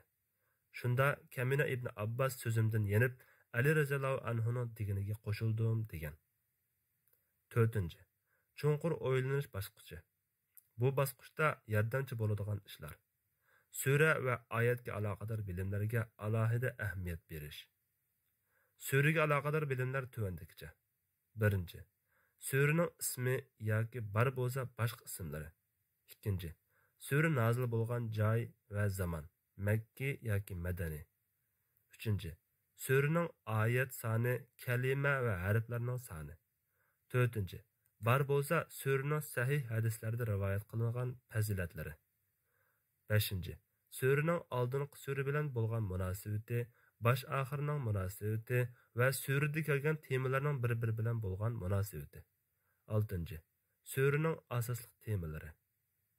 Oyatga aloqador bilimlar tuvandikicha. 1. Oyatning tafsiri, buning tafsiloti 1-qismida tilga olindi. 2. Oyatning fazilatlari. 3. Bar bo'lsa oyatning xos ismi. 4. Oyat nozil bo'lgan joy va zamon. 5.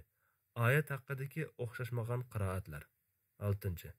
Oyatning o'qilishidagi haraklar, zir, zabar, pash degandek. 7. Oyatning adab, axloq va ish-harakatga aloqador fiqhiy ahkomlari. 8. Oyatning aqidaga aloqador ahkomlari. 9. Oyatning salaflarning qoidasi bo'yicha nasix, mansux yoki emasligi. 10. Oyatning to'xtaydigan yerlari. 11. Oyatning nozil bo'lish sabablari. 12. Oyatning mo'jizalari va balog'at taraflari. Bu ma'lumotlar orqali Qur'onning ko'rsatma va maqsadlarini texmi cho'nqur bilish amalga oshadi. Qur'onni yodlagan kishi garchi vahiy qilinmasimi, buyuk bir vazifani ustiga olgan va payg'ambarlik nurini qalbiga o'rnatgan kishidir. Undaqda u kishining Qur'onni tushunishda, uning yo'l yo'riqlarini yetkazishda bo'libmi, Qur'onning yo'l yo'riqlarini yetkazish ruhi o'chib ketayotgan bugungi zamonda jiddiy harakatga o'tish kerak. Qur'onni tinch va xotirjam muhitda o'qish, o'ziga savol qo'yish va texmi yaxshi tushunishga yordam beradi. Allohning elchisi sallallohu alayhi va sallam: "Men haqiqatan Ash'ari birodarlarni kechasi masjiddan qaytib qonalg'ularga kirgandan keyingi qiroat ovozlaridan taniyman. Garchi men ular kunduzi tushkin qilganda nega tushganligini ko'rmagan bo'lsam-mu, kechasi ularning Qur'on tilovat qilgan ovozlaridan qonalg'ularning o'rnini bilib olayman. Ularning ichida Bahodir hakim bor.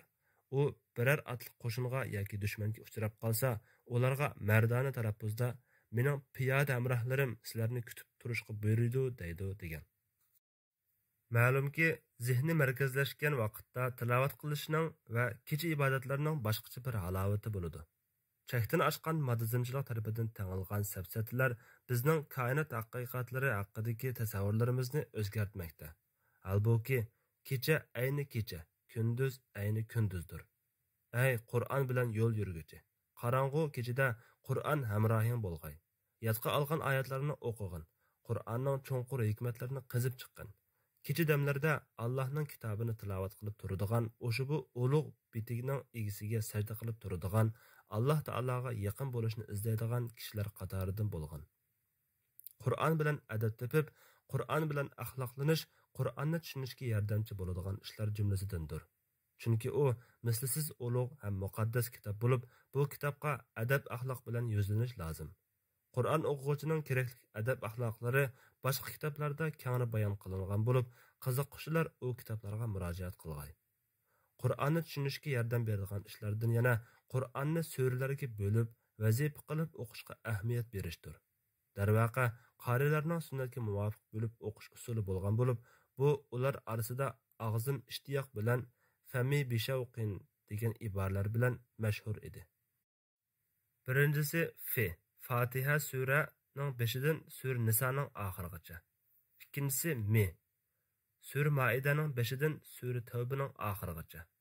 Uchinchisi sura Yunusning 5dan sura Nahlning oxirigacha.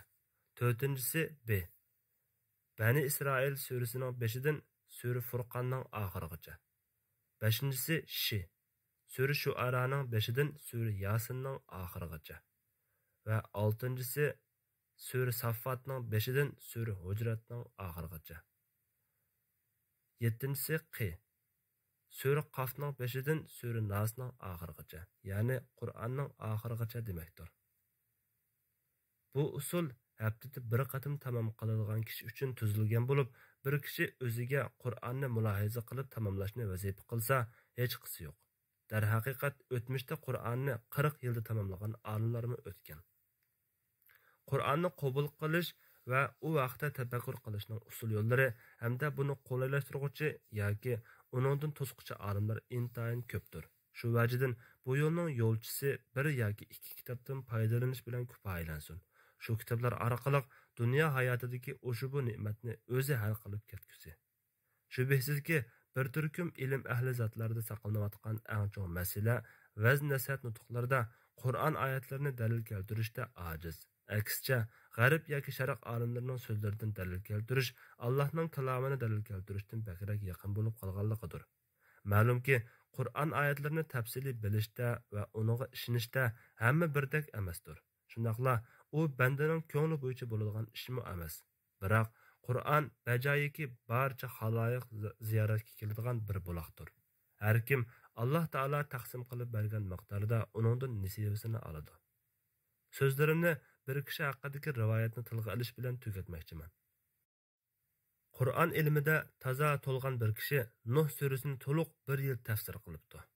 Shundaq turuqliq u kishi turmada Qur'on bilan yolg'iz qolgandan keyin oxirgi hayotida mundaq debdi: Alloh taolo menga bu qatim haybatlik silingan sepil tamlar ichida nurg'un olimlar orzu qilishgan Qur'onning nihoyat ko'p ma'nolarini va ilmining asoslarini ilhom qildi. Esit, men ko'pincha vaqtimni Qur'onning ma'nolari haqida izlanishdan burab boshqa ilmlarga zoya qilgan ekanman. Ana shu to'lg'an bilimli kishi İbn Taymiye rahimahullohdir. Ey Allah, Qur'onni qalbimning bahori qilgin.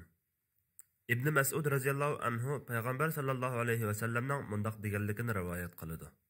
Bir banda g'am qayg'uga mubtalo bo'lganda Allahumma inni abduka va ibnu abdika va ibnu amatika nasiyati biyadik madin fiyya hukmuk adlu fina qada'uk as'aluka bikulli ismin huwa lak سميت به نفسك أو أنزلته في كتابك أو علمته أحدا من خلقك أو استأثرت به في علم الغيب عندك أن تجعل القرآن ربيع قلبي ونور بصري وجلاء حزني وذهاب همي.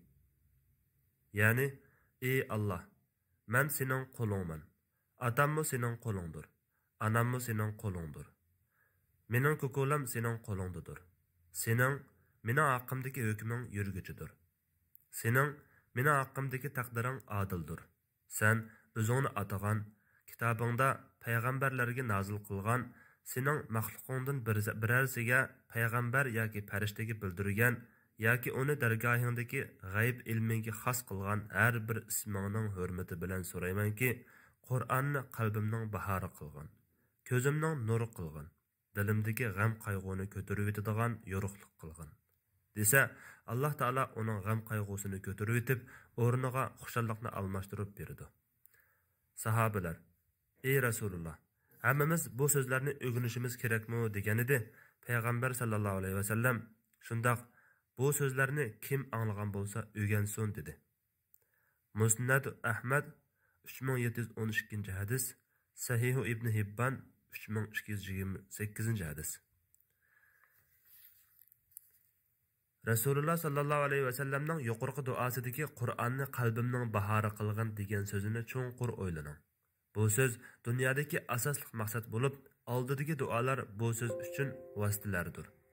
Avvalo, Rasulullohning naqadar kamtarona, naqadar muhtoj va ojizligiga, Parvardigoriga yelingan holatiga, ikkinchidan Rasul Akramning Alloh taolaning shon sharifining buyukligini va ism sharifining ulug'ligini bayon qilib, so'zida hech bir bo'shliq qo'ymaganligi, maqsadini tilashda inchiki yo'l tutib, Qur'onni g'amni ko'tarib o'tishning vositasi qilib berishni tilganligiga qarang. Rasululloh Qur'onni qalbimning bahori qilgan degan so'zida Qur'onni o'zi uchun bahor fasli qilib berishni tiladi. Chunki insonning qalbi bahor faslida rohatlanadi hamda uningga ko'ngli tortadi. Men deyman, bahor fasli Alloh taolaning rahmatining natijalari oshkora bo'ladigan, o'lik holdagi zamin qayta tiriladigan zaman bo'lganidek, Qur'ondan Alloh taolaning iymon va ma'rifatdan iborat fazl marhamatining bishoratlari oshkora bo'ladi. Uning bilan kufr, jaholat va g'am-g'ussalarning qorong'uligi daf bo'ladi. Qur'on qalbingizning rohati, ansiz zamonda ko'nglingizning taskini, yutib ketgan xotirjamligingizdir. Qur'onning ruh xotirjamligini hosil qilishda ta'siri intayin cho'ngdir. Bu xotirjamlik qalbga tushganda qalb uning bilan taskin topadi. Uning bilan a'zolar rohatlanadi va tamkinlashadi. U orqali til to'g'ri va hikmat bilan so'zlaydi. U tilni har qanday behuda, nashoyon, sat va buzuq gap so'zlarni qilishdan to'sib qoladi. Bara ibn Azib radhiyallohu anhu aytdi: Bir odam ikki arg'amchi bilan bog'langan itning yanida Kahf surasini o'qiyotdi. To'yuqsiz uni bir bulut qopladi. Bulut asta-asta yaqinlashishga boshladi. Buning bilan uning iti urgishga boshladi. U atisi atiganda payg'ambar sallallohu alayhi vasallamning yoniga kelib ahvolni xabar qilib edi. Payg'ambar sallallohu alayhi vasallam: "U sakinat, xotirjamlik va arom baxsh etadigan maxluqlardir. O'qilgan Qur'on sababidan tushgandir" dedi. Sakinat, xotirjamlik yor ey Qur'on ahli. Shaksizki ta'sirli qiroat qiladigan, anglaganda uning Allohdan qo'rqadiganligi ma'lum bo'ladigan qorini hamma kishi so'yidi. Yuqori ovozda qilingan qiroat ba'zida bakrak yig'iltishi mumkin, lekin u ko'pincha xotirjamlikdan yiroq bo'ladi. Alloh taolo mundoq deydi: Andın Allah'ın zikri üçün, yani Allah'ın rahmeti, mağfiretiga dair ayetler tilavet kılınğan çağda, ularning bedelleri ve dilleri yumşap, aram tapıdı. Sure Zümer 23. ayet. Başkalarını bir aram kılıdığan şekilde yukarı avazda kıraat kılış, Peygamber sallallahu aleyhi ve sellem ve sahabilerinin ko'rsatmalaridan emas. Tabiillerden peshqadamlardan bo'lgan Qays ibn Abbad rahimahullah mundoq deydi: Ular zikirde, urushda va jinozalarda ovozlarni tuvan qilishni yaxshi ko'rishadi. Shuningdek, boshqa rivoyatlarmi ularning bundoq vaqtlardagi ahvolining xuddi namozdagi ahvolga o'xshash, qalblari Alloh taolaning zikri bilan, Allohni ulug'lash va hurmatlash bilan to'lgan holda intayin tinch, xotirjam turadiganligini ko'rsatib bermoqda. Bu üç vaqtda ovozini yuqori ko'tarish Yahudi nasoralarning va ajam millatlarining odatlaridan edi. Keyincha islom ummatining nurg'unlari bu ishga mubtalo bo'ldi. Sizga nurliq so'rovlar haqida xabar yetmadimi? Bu vaqtda Payg'ambar sallallohu alayhi vasallam mundoq degan: Qandaq bir qavm Alloh taolaning uylaridan, masjidlardan biriga yig'ilib, Qur'on tilovat qilishsa va Qur'on ustida to'xtalib, uni o'zaro o'rgansa, Alloh taolo ularga sakinat, xotirjamlik ato qiladi. Ularni Alloh taolaning rahmati o'raydi. Farishtalar ularning atrofiga jam bo'ladi. Alloh taolo huzuridagi farishtalarga ulardan mamnun bo'lganligini so'zlab beradi. Qaranglar, bular nima degan qimmatli baholiq mukofotlar va oliy hadiyalar ha? Bu so'zlarga biz haqiqatanmi bakla ehtiyojliqmiz. Kishi ulardan birasiga erishish uchun butun tirishchiligini sarf qilsa arziydi. Sakinat, qalblarimiz kelajak haqida andisha, o'zimiz va boshqalar haqida tashvishga to'lgan, dushmandan qo'rqayotgan, hatto insonlar to'rt atrofimiz qo'rqinch bilan qo'shaldi. Bu ansizlikni yo'q qiladigan, xotirjamlikka muhtojmiz deyishayotgan parokanda dunyoda buyuk ne'mat. Alloh taolo o'sha bu buyuk ne'matning sohibidir. Bu buyuk ne'matga erishishning shartlari bo'lsa, Qur'on o'qish uchun munosib tayyorliklar bilan yig'ilish, Qur'onning ro'shan oyatlarini o'rganish, qalb ishkini Qur'onga keng ichish, Qur'ondan etilib chiqqan ilm, hikmat va dillarni yoritquchi dalil buloqlaridan ichish qatorliqlar. Bizni o'rab turadigan, hamma tarafni qoplagan, baxtsizlik tuslarini yo'q qiladigan Alloh taolaning rahmatiga nima degan ehtiyojliqmiz ha? Bizlar atrofimizda qurshab turadigan rahmat farishtalarining hamrohligiga naqadar ehtiyojliqmiz ha? Bu oliy maqomga o'rlash uchun g'aybga ishonaylik. Bizlarni qurshavi bilan yomonlikning qora zulmatlaridan qo'g'daydigan, shaytonning vasvasalaridan va nafsning balolaridan saqlaydigan farishtalarga nima degan muhtojmiz ha? Alloh taolo tarafidan o'z huzurida zikr qilinish eng buyuk ato va ehsondir. Chunki Alloh taolo zikr qilganda sizning butun baxtsizligingizga chek qo'ydi. Sizni eng yaqin bandalari qatoriga kirgizadi. Ey Alloh, bizga bu ato ehsonlardan bergin. Nurliq so'rovlar. Qur'on so'rovlari nur so'rovlaridir. Qur'on Alloh taolo tarafidan nozil bo'lgan pok ruh bilan kelgan kitobdir. Shuning uchun nopok ruhlar uningga yaqinlasha olmaydi. Alloh taolo Qur'on so'rovlari uchun tanlagan kishi haqiqiy tanlangan kishidir. Chunki Qur'onning ta'mini va foydasini faqat uningga ishongan kishilar tatiydi. Uningga faqat mu'minlar amal qildi. Uning ma'nolarini loyiq ravishda faqat pok qalb egallarlar tushuna oladi. Qalbni chaq bosganlar bo'lsa, uni tushunishdan mahrumdir. Qur'on so'rovlarini tuzish xuddi ustoz Farid al-Ansari aytgandek, Alloh taoloni haqiqiy tunish maqsadida nurliq yo'lda menish uchun oddiylashtirilgan ta'lim-tarbiya yo'lidir. U yo'lda bizning to'plash, ratlash va mavjud realligimizga tatbiqlashga ko'ngil bo'lishdan boshqa tirishchiligimiz yo'q. Biz uni Qur'on va sunnatda kelgandek qabul qilib olamiz.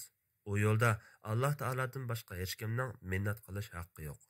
U yo'lda bir ijodiyatchi yoki bir kashfiyatchining faxrlanish haqqi yo'q. Bilinglarki, u Allohning kitobidir.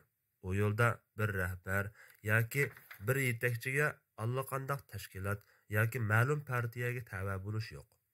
Balki u Alloh taologa sodiq bo'lish yo'lidir. U yo'lning nishoni men, siz, shundaqla Alloh taolo qalbini Qur'onga echayotgan kishilar hammaylar birlikda Alloh taoloning bandasimiz degan hukm ostida saydash uchun harakat qilishdir. Qur'on suralari bo'lsa ruh dasturxonlarini yangidan etishdir. Bu ulug' Qur'on hozir ko'z oldingizda. Bu kitob hech qanday tarafidan batil yuzlanmaydigan Alloh taolaning kalomidir. Bu kitob vahiyning nuri va hidoyatning yo'lidir. Undaqda siz Qur'onni Alloh taolo uchun o'qing va tushuning. Bu suralar va oyatlar dal sizga xitob qilyotidi. Sizga haqiqatan sizga xitob qilmoqda. Oyatlar samimiy anglasangiz dal mushu vaqtda va mushu ahvolingizda sizga xitob qilmoqda. Sen vahiyga quloq solgin. Taha 13-oyat.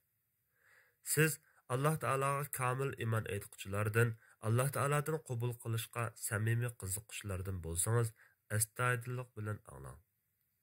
Suhbatdoshlar, Qur'on so'rlarida halqa tuzib o'ltirishib, Alloh taoloning kitobini o'rganish bilan mashg'ul bo'lganda, haqiqatda ular ruhlarini Alloh taoloning nurli arg'amchisiga bevosita bog'laydi. Qalblarining chiroqlarini buyuk yorug'likning manbasiga ulaydi. Buning bilan ular avtomatik holda tangdoshsiz kuch bilan nurlanadi. Ularning bu nurlanishi Alloh taoloning buyuk nuridan olgan yorug'lik bilan bo'ladi. Ana shu chaqda ular Qur'onning palanpaylari va yo'llari bilan iymon haqiqatlarini to'lin ayni ko'rganda ko'ralaydigan darajaga o'rlaydi. Mu'minning qalbi xuddi xrustal aynak ichidagi chiroqqa o'xshaydi. Qur'on haqiqatlarining nuri uni yoritganda u atrofga nur sochadi. Mana bu Rabbani rastchil payg'ambarlarning varislari, zamindagi eng yaxshi kishilarning misolidir. Bir sahih hadisda mundaq rivoyat qilindi. Haqiqatan Alloh taolaning zaminda insonlarning nomi amalini yozadigan farishtalardan boshqa zaminda kezib zikr so'ralarini izlaydigan farishtalar bor.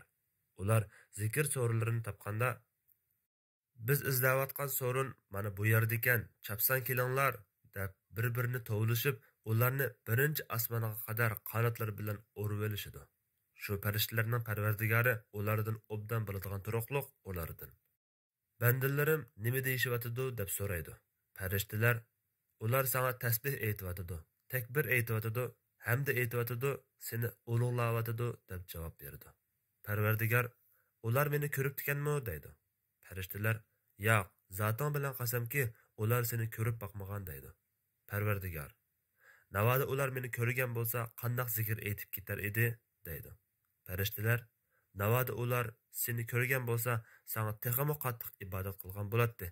Seni texmo qattiq ulug'lab, hamdu sana aytib, sana texmo ko'p tasbih aytgan bo'ladi deydi. Parvardigor undaqda ular mendan nima so'rashyotidi deydi. Farishtalar sendan jannatni so'rashyotidi deydi. Parvardigor ular uni ko'rib ekanmi deydi. Farishtalar yo'q, Alloh bilan qasamki, ey Rabbimiz, ular uni ko'rib boqmagan deydi. Parvardigor navoda ular uni ko'rgan bo'lsa, qandoq zikr aytib ketar edi deydi. Farishtalar navoda ular uni ko'rgan bo'lsa, uningga texmo herisman bo'lgan bo'ladi, texmo qattiq tiligan bo'ladi va uningga texmo qattiq xushtar bo'ladi deydi. Parvardigor undaqda ular nimadan panohlik tilishyotidi deydi. Farishtalar do'zaxdan deydi. Parvardigor ular uni ko'rib ekanmi deydi. Farishtalar yo'q, o'zing bilan qasamki, ey Rabbimiz, ular uni ko'rib boqmagan deydi.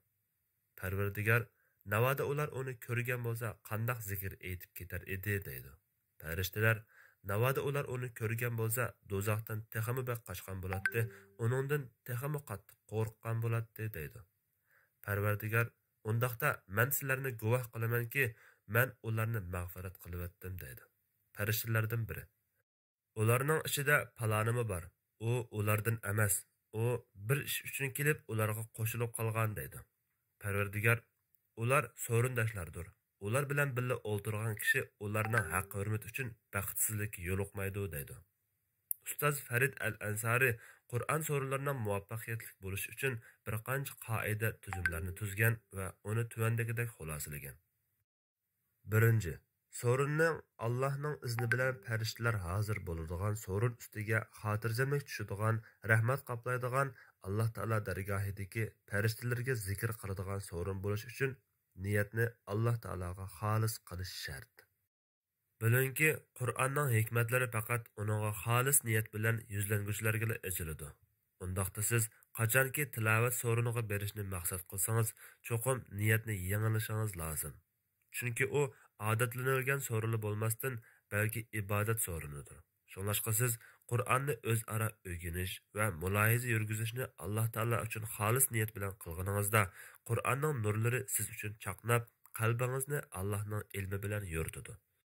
Hissiyotingizni Allohning muhabbati bilan chaqnatadi.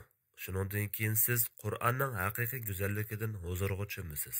Qur'onning sehriy kuchidan ko'zlar ko'rmagan, quloqlar eshitmagan, hech bir kishining dilidan kechmagan ajoyib narsalarni ko'ra olasiz. Ikkinchi, Qur'on uchun ruhiy kayfiyatimiz uchuq vaqtlarni, zikrga yuzlangan va uyg'oq iman paytlarini fursat bilish. Uchinchi, so'rinning adab qoidalariga rioya qilish, ilmning hurmatini, Qur'onning ulug'lig'ini saqlaydigan shaklda kamtarona o'ltirish, diqqat bilan anglayolg'idek holatda o'ltirish kerak. Kesal yoki o'zirli kishilardan boshqa kishilarning kerilib, so'zilib o'ltirishi yoki islom axloqiga uyg'un bo'lmagan va yoki avom xalq qabul qila olmaydigan holatda o'ltirish to'g'ri emas. To'rtinchi, aralab nasihat qilish qoidasiga asosan Qur'on so'rinining yig'ilishlarini haftada 1 yoki 2 qadamdan ortiq qilmaslik. Qalbning herib, zerikib qolmaslik uchun arqama-arqa bo'lmagan muntazam vaqtlarda qalbni iymon bilan oziqlantirib turish bu qoida tuzumdan yana bir yo'sin tug'iladi.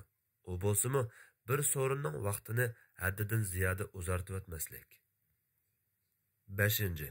Qur'onni Alloh taolodan kelgan bo'yicha o'qish, qoidalariga rioya qilish, o'zaro tangshash usuli bo'yicha o'rganish va o'rgatish, mulohiza yurgizish usuli bo'yicha nafsni poklash. 6. Ahli ilm yoki sabrchan kishilar so'ringa dadil riyosatchilik qilish. So'rinning qalaymaqon bo'lib ketishidan yoki so'rinning maqsaddan chetnab ketishidan saqlanish uchun bir kishi so'rinni intizom bilan yetaklab menishi kerak. Riyosatchilik qilguvchi ahli ilm yoki taqvodor yaxshi kishilardan bo'lsa afzal. 7. Amal bor hamma so'rindoshlarni o'zaro o'rganish va astoydil tafakkur qilishga rag'batlantirish. Chunki o'zaro o'rganish degan iboraning o'zidanmi chiqib turgandek, bu o'zaro o'rtoqlashish uqumidir. Hammalarni qatnashtirishga rioya qilishga muhim bir prinsip so'rin ishtirokchilarining sonini haddidan ziyoda ko'paytirib o'tmaslikka diqqat qilish. Ishtirokchilar bak ko'payib ketganda qo'shimcha qilib yangidan bir Qur'on so'rini tuzilishi lozim. Chunki ularga o'zaro o'rganish emas, balki bir leksiya yoki bir nutuq va yoki bir dars muvofiq bo'ladi. Ilgirda bayon qilingandek, o'zaro o'rganish so'rini halqa bo'lib o'ltirgan kishilarga muvofiqdir. Halqa bo'lsa faqat chekli sondagi kishilardan tuziladi. 8. So'rin ahlini foydasiz da'talashga kirishdan saqlab qolish. Chunki o'rinsiz da'talashlar nurg'un kishilarning halok bo'lishiga sabab bo'lgan. 9. Behuda ushoq gap so'zlardan yiroq turish. Ya'ni so'rinda ilm o'rganish, zikr aytish, cho'nqur tafakkur qilish va ibrat olishdan boshqa ishlarga o'rin bermaslik kerak. Undaq bo'lmaganda shayton sizning so'riningizni va ibodatingizni buzib qo'yadi. Alloh taolaning nomi bilan shaytondan panoh tilang va behuda gap so'zni tashlang. Barliq vujudingiz bilan Alloh taolaga zikr ayting. Biror so'rindishingiz shundoq ish sodir qilsa, adab bilan eskartish bering. 10. O'zaro o'rganish so'rinining nishonlarini aniq belgilash va uni pat-pat eslatib turish. So'rinning nishoni bo'lsa, Qur'on bilan qalbni poklash va astoydil tafakkur qilish yo'llari orqali Qur'on axloqini o'zlashtirishdir.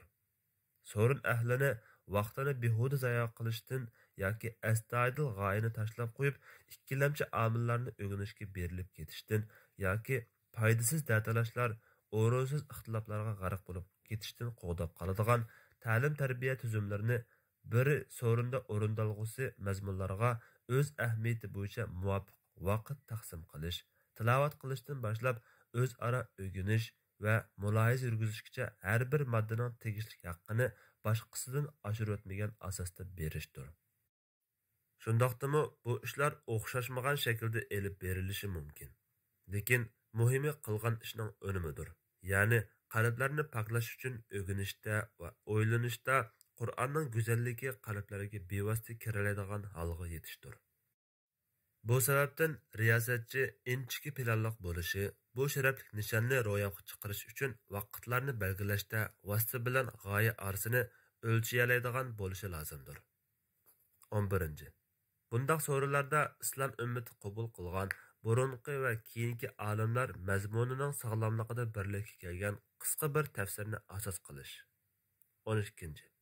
Avvalo, so'rin ahlining asosli o'rganish nishoni bo'lgan Qur'onni tilovat qilish, so'rindagilarning ahvoliga qarab bir kishining tilovati bilan kifoyalanish mumkin bo'lganidek, hammaylar yoki ko'pincha kishilar navbat bo'yicha Qur'on tilovat qilsimi bo'ladi. 13. Qur'onni loyiq ravishda tilovat qilish va zan qo'yib anglash o'rindalgandan keyin qisqa tafsirini o'qigandami so'rin ahlining tafsiridagi g'oya maqsadni yaxshi egallay olish uchun hamma odam anglay oladigan tamkin holda dona o'qish. Shundan keyin zehnilarda hosil bo'lgan oyatlarning qisqacha ma'nolari orqali Qur'onning xitobini o'zaro o'rganishni boshlash kerak. O'rganishni amaliy boshlash uchun tuvandagi sistemalik bosqichlarga ergashish afzaldir. 14. Navbatda to'xtalish afzal sanalgan tushunchalarni ifodalagan oyatlardan bir qanchani o'rganish. 15. O'rganish oyatlarning ma'nolarini umumiy tushunish va so'rin ahli oyatlarning maqsadini yaxshi bilish bilan ishga oshadi. Bu chog'da ma'nolari aniq tushunib yetilmagan oyatlar haqida texmi konkret tushunchaga erishish uchun ba'zi savollar o'tirg'i chiqishi mumkin.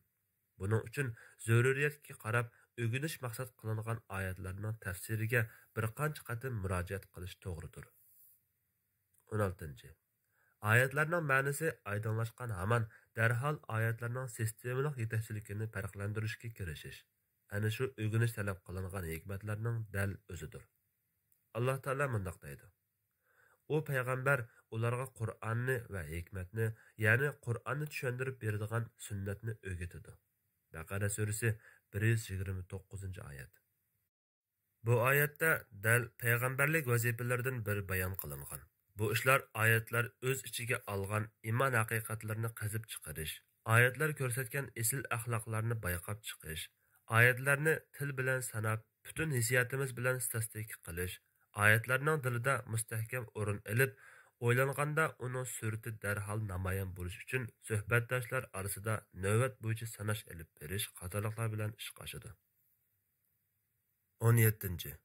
Oyatlarning hikmat va maqsadlaridan qulay bo'lganini bilish orqali oyatlarni mulohaza qilishning, shundaqla insoniyatning va osmon zaminning yaratilishi haqida tafakkur qilishning ishkini ochalaymiz.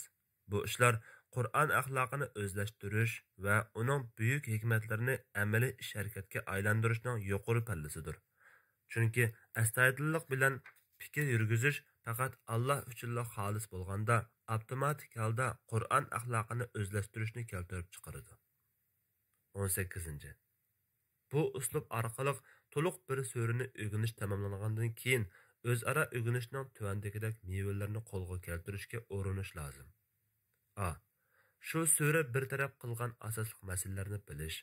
Ular bo'lsa, suraning asosli mazmuni o'qida aylanadigan buyuk iymon haqiqatlaridir. B. Shu suraning qisqacha asosiy mazmunini bilish. Qur'on suralarining muvaffaqiyatli meng'ishiga kafolatlik qilishning umumiy prinsipi bo'lsa, Qur'onga bergan ahdiga vafo qilish va uni butun kuchi bilan ado qilishdir. Samimiy so'rin ahli mana bu jihatdan boshqalardan farqlanadi. Ro'shanki, ahli so'rin bir kishining samimiyatining isboti va u kishining Alloh taolaning haqiqatan eng yaqin bandalaridan biri yoki emasligi uning Qur'onga bergan ahdiga vafo qilishiga bog'liqdir. Qur'onga ikki turli ahdi beriladi. Biri qilish uchun, yana biri qilmaslik uchun berilgan ahdilardir. Qilish uchun berilgan ahd 3 xil va'daga yig'inchoqlanadi. Birinchi va'da shar'iy jihatdan biror zaruriyat bo'lib qolmagan sharoit ostida bomdoddan boshlab xuftan namozigacha farz namozlarni vaqtida masjidda ado qilish. Bo'libmi bomdod namozi va xuftan namoziga alohida ko'ngil bo'lish va o'zini odatlantirish, imkoniyatning boricha namozning birinchi rakatida imomga o'girishga tirishish, umuman qilib aytganda musulmonning eng yaxshi amali namozdir. Hamda u boshqa amal va ibodatlarni boshqaradigan yagona ibodatdir. Mümin uchun namazning haqiqati va maxfiy siri oshkora bo'lganda, uning uchun din va dunyosidagi hamma narsa o'z o'rnini topadi. Biz bu masalani dalil paketlari bilan o'z o'rnida bayon qilgandik. Yanimi inchiki o'ylaning. Ikkinchi va'da. Ahli sorun har bir kishi har oyning oxirida Qur'onni tamomlash uchun uyda bo'lsin yoki safarda bo'lsin, har kuni davomli bir para Qur'on o'qish. Buning bilan Alloh taolaning yo'lida mang'an kishi Qur'on suralaridan egilgan iymon haqiqatlarini yangidan eslab turishga va kundalik iymon oziqini to'liqlab turishga kafolat qila oladi. Chunki hamisha tilovat qilib turish tilovatning haqiqiy ta'mini tetigan va fazilatini bilgan odam uchun eng mukammal aslatish yo'lidir. Uchinchi va'da. Fursat kelgan zaman Qur'on suralariga yangi a'zolarni qo'shish yoki yangidan mukammal bir so'rin tuzishga tirishish. Bu so'rinlar hech qanday bir ne'matga o'xshamaydigan buyuk iymon ne'matidir. Allah sizni u ne'matga noil qilsa, bu yo'lda qanchalik jafo mushaqqat cheksin, yanada yaxshilikni tarqitib, uningga da'vat qilishga erisman bo'lish rostchil mo'minning asosli belgisidir. Bu ishlarning hammasini o'z ichiga olgan bir oyatga ilgari ishora qilib o'tilgan edi. Bu oyatda Alloh taolo kitobni mahkam tutadiganlar, namoz o'qiydiganlar savobga erishadi. Biz yaxshi ish qilguvchilarning ajrini haqiqatan zoya qilayotmaymiz. Sura Araf 170-oyat. Avvalo kitobni mahkam tutish, ya'ni Qur'onning iymon haqiqatlarini mahkam tutish. Ondan keyin namozni ado qilish. Bu namozni eng go'zal holatda o'tash va namoz vaqtlari ichida Alloh taologa yaqin bo'lishdir. Ondan qolsa isloh qilishga va yaxshilikqa da'vat qilishga yurish qilish. Umumiy jihatdan qaraganda da'vat ishlarida Alloh taolaning kitobiga xizmat qilishdanmi afzal bir xizmat yo'qdir.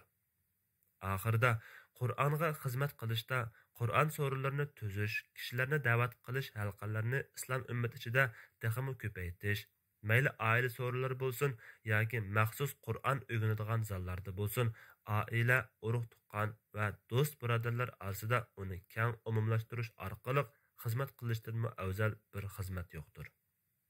Qilmaslikqa berilgan ahdimi 3 xil va'daga yig'inchoqlanadi. U 3 va'da mo'minning 3 tur halok qiluvchi ishlarni qilmaslikqa Alloh taologa va'da berishi bilan amalga oshadi. Alloh taolo barchamizni u ishlardan saqlasin va u ishlardan tamoman yiroq qilsin. Bir kishi u 3 ishni yoki uning birarsini qilib qolsa, u ishlardan haqiqiy tavba qilmoqcha Alloh taolaning yo'lida to'g'ri rus ma'olmaydi. Alloh taologa qilmaslikqa va'da beriladigan 3 ish tuvandikilardan iboratdir. Birinchi, haram mal to'plamaslik. Bo'libmi jazonining har qanday shakldan yiroq turish, haram kesib qilmaslik va boshqalarning mol-mulkini parxo'rlik va yoki boshqa har qanday noto'g'ri yo'l bilan yeb olmaslik qatorliq ishlarda Alloh taologa ahd berish. Ikkinchi, zina qilmaslik. Oshni tutish, axloqsizlik, yalang'ochlik, kiyim-kechak, gap so'z va axloq jihatdagi nashayan ishlardan tartib, zinoning har turli yo'l sabablaridan uningga yaqinlashtiruvchi va sodir qildiruvchi ishlardan tamoman yiroq turishga Alloh taologa va'da berish. Shuningdek, ko'zni haromga qarashdan ching yumish uchun nafsi bilan kurash qilish. Chunki haromga qarash dilning ko'rish quvvatini ketkazadi. Sharm hayoni yo'q qiladi. Dildan taqvolikning nurini o'chiradi. Nafs taqvolikning go'zalligini nobud qiladi. Ondan qarg'uvchining chiroyini o'zgartiradi. U zimindagi nurg'unlagan baloy ofatning va buzuqchilikning sababidir. Alloh taolo panohlik bersin, uningga sal qarmang. Uchinchi, aroqdan qochish. Aroq ichish, aroq ishlab chiqarish, elib setish va uningga doir butun ishlardan munosabatni uzish hamda shu qatorda har xil zaharli chekimliklarga qarshi kurash qilishga Alloh taologa va'da berish. Alloh taolaning yo'lida yurish sizga og'ir kelsa, Qur'onning nuri bilan yo'lingizni ko'rmasangiz va hatto Qur'on suralari bilanmi iymon haqiqatlaridan yo'qsil qolsangiz yoki 5 vaqt namozni vaqtida jamoat bilan o'qiy olmasangiz yoki uningdagi kamtarlik va go'zallik sizga nisb bo'lmasa, bu halok qilguvchi 3 xil ishda va yoki uning qarmaqadagi ishlarda nafsingizga murojaat qiling. U ishlarda Alloh taolaning haqqini qanchalik ado qilganligingizga qarang. Har qanday kishida bu uch maynachilikdan biri bo'lsa, u kishi Alloh taolaning yo'lida to'g'ri mangolmaydi. Undaqda siz farishtalar bilan suhbatdosh bo'lish sharafiga loyiq bo'lish va Alloh taolaning haqiqiy quli bo'lish uchun birinchi qilib shaytonga qulluq qilishdan ozod bo'ling. Bilingki, so'rin ahli taqvodor kishilardir. Ana shu chaqda so'rin ahliga hamda ular bilan hamsuhbat bo'lganlarga ular suhbatdoshlardir. Ular bilan suhbat bo'lgan kishi baxtsiz bo'lmaydi deyiladi. Qur'on sizning foydangiz uchun hujjat yoki ziningiz uchun dalildir. Siz payg'ambar sallallohu alayhi vasallam ko'rgan va ashablariga so'zlab bergan bir tush haqida anglab baqdingizmi? Bu tush haqiqatan qo'rqinchli bir xabardir. Hazrati Nabiy sallallohu alayhi vasallam o'zi ko'rgan bir tushni mundaq bayon qilib bergan. Ikki farishta kelib menga yuring dedi. Biz mengab o'ngdisiga yotgan bir odamning yoniga keldik. Qarasak, uning beshida yana bir kishi bo'lib, u qo'lidagi tosh bilan yotgan kishining kallasini mijivitdi. Do'milgan toshni elib kelguncha mijilgan kalla asliga keladi. Toshni elib kelguncha yana yotgan kishini tosh bilan uratdi. Men bu kim bo'ladi desam, ular yuring dedilar. Baya ko'rgan kallasi tosh bilan yanjilayotgan odam bo'lsa, Allah Qur'onni o'rganishga muyassar qilgan bo'lsa-mu, na kechasi tilovat qilgan va na kunduzi amal qilgan odamdir. U odam qiyomatgacha shundoq azoblanadi deyishdi. Buxoriy 1386-hadis.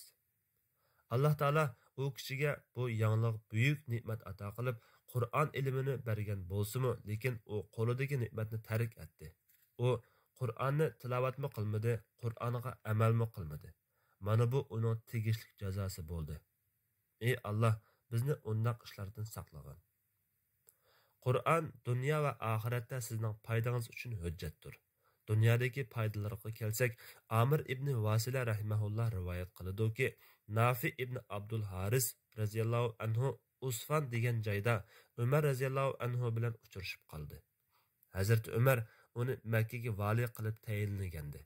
Umar radhiyallohu anhu uningdan: "U vadi, ya'ni Makka xalqiga kimni mas'ul qilib qo'yding?" deb so'radi. U Ibn Abzani dedi. Hazrat Umar: "Ibn Abza degan kim bo'ladi?" deb so'radi u. "Bizning azodgarlarimizdan biridir" dedi. Umar radhiyallohu anhu: "Ularga azodgarda odamni amr naib qilib qo'ydingmi?" dedi Nafi. U Allohning kitobini o'qiydigan qari ham faroiz, miras ilmida olim kishi dedi. Buni anglagan Umar radhiyallohu anhu mundaq dedi: "Payg'ambarlar sallallohu alayhi vasallam Alloh taolo mushu kitob bilan ba'zi qavmlarning qadrini ko'tarib, ba'zi qavmlarning degan edi." Muslim 817-hadis. Demak, Alloh taolo bir azodgarning darajasini o'sha bu ulug' Qur'on bilan ustun qildi. Mana bu ulug' Qur'on dunyoda uning foydasi uchun hujjat bo'ldi deganlikdir. Qur'onning oxiratdagi foydasiga kelsak, Navvas ibn Sam'an radhiyallohu anhu payg'ambar sallallohu alayhi vasallamdan anglaganligini rivoyat qilib mundaq deydi: Qiyomat kuni Qur'on va uningga amal qilgan Qur'on ahli keltiriladi. Hammaning boshida sura Baqara va sura Al-Imron kelib o'qigan egillarini oqlaydi. Muslim 805-hadis. Qur'on uni haq bilgan odamning foydasi uchun hujjatdir. Shundaqla haq bilguchining qarg'uliqidan qutulib ko'zi ko'rdiganlardan bo'lganligiga dalildir. Bu vaqtda Alloh taolo mundaq deydi: Parvardigoring tarafidan sana nozil qilingan narsaning haq ekanligini biladigan odam haqni ko'rmaydigan dili ko'r odam bilan o'xshash bo'lamdi. Allohning oyatlaridan faqat aql egillarla farid nasihat oladi. Ra'd surasi 19-oyat. Qur'on o'zidan yuz o'rgan kishining zini uchun hujjatdir. Bu vaqtda Alloh taolo mundaq deydi: Ey Muhammad, shuningdek sana burunqilarning ba'zi xabarlarini bayon qilamiz. Sana o'z tarafimizdan Qur'onni ato qildik. Kimki Qur'ondan yuz o'raydigan, uningga qiyomat kuni cho'ng gunohdan ig'ir yuk yuklanadi. Taha surasi 99-100-oyat. Siz Qur'onni o'rgansangiz va o'rgatsangiz, u sizning foydangizga hujjatdir va yaxshiligingizga guvohdir. Abu Abdurrahman As-Sulami Osman radhiyallohu anhudan rivoyat qiladi-ki, payg'ambar sallallohu alayhi vasallam bundoq degan: Sizlarning yaxshilaringlar Qur'on o'rgangan va o'rgatgan kishilardir. Said ibn Ubayda bundoq deydi: Abu Abdurrahman As-Sulami Osman radhiyallohu anhuning xilofat davridan toki Hajjaj davrigacha 70 yil atrofida Qur'on o'rgatgan. U ashu hadis meni mushundoq uzun muddat Qur'on o'qitish o'rnida o'ltirg'izgandir degan. Bu hadisni rivoyat qiluvchilardan Sahl ibn Sa'd radhiyallohu anhu yana bundoq rivoyat qilgan: Bir ayol Rasululloh sallallohu alayhi vasallamning huzuriga kelib, o'zini Alloh va uning Rasuli sallallohu alayhi vasallamga baxshanda qilayotganligini aytdi. Rasululloh: Mening ayollarga hojatim yo'q dedi. Buni ko'rib o'ltirganlardan bir kishi: Uni menga nikohlab qo'yislar dedi. Rasululloh: Amsa uniga kiyim to'yliq bergin dedi. U kishi: Menda berguda kiyim yo'q dedi. Rasululloh: Uniga bir tal to'mir o'zik bo'lsa-mu to'yliq bergin dedi. O kishi undaq narsasining yo'qligini aytib, Rasulullohga o'zirsini bayon qildi. Shunda Rasululloh: Qur'ondan qanchalik yodqi bilsan dedi o kishi. Muni so'rlarni dedi. Rasululloh: Undaqda u ayolni sendagi Qur'onning badaliga sana o'ylab qo'ydim dedi. Demak, Qur'on sizning foydangiz uchun hujjatdir. Halokat va azg'unlikdan nijot topishingizning yo'lidir. İmam Muslim sahihida rivoyat qilgan bir hadisda payg'ambar sallallohu alayhi vasallam bundoq degan: Men sizlarga shundoq bir narsani qoldirdimki, uniga mahkam eslanglar. Hargizmi ezib ketmaysizlar. U bo'lsa-mu Allohning kitobidir. Muslim 1218-hadis.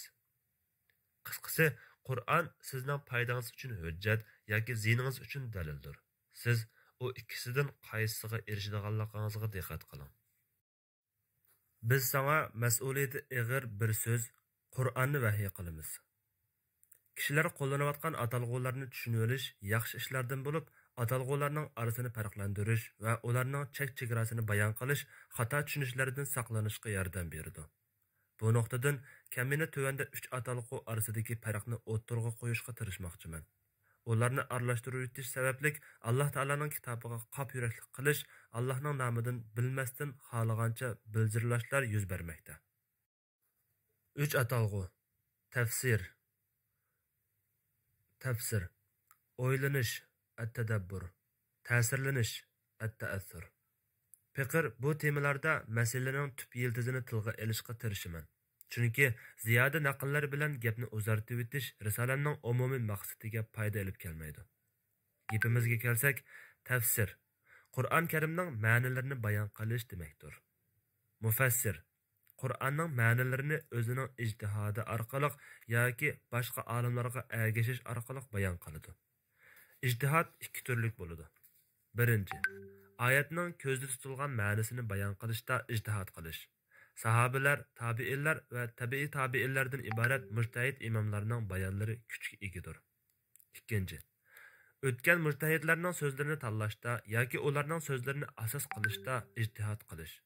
O'tgan mujtahidlar nihoyatda ko'p bo'lib, eng hurmatga sazovarlari jumladan Imom Ibn Jarir at-Tabari, Ibn Atiyya al-Andalusi, Shayxul Islom Ibn Taymiya va boshqa nurg'unlagan olimlardir. Olimlar tafsir ilmining muhimligiga va uning eng qiyin ilm ekanligiga birlikka kelgan.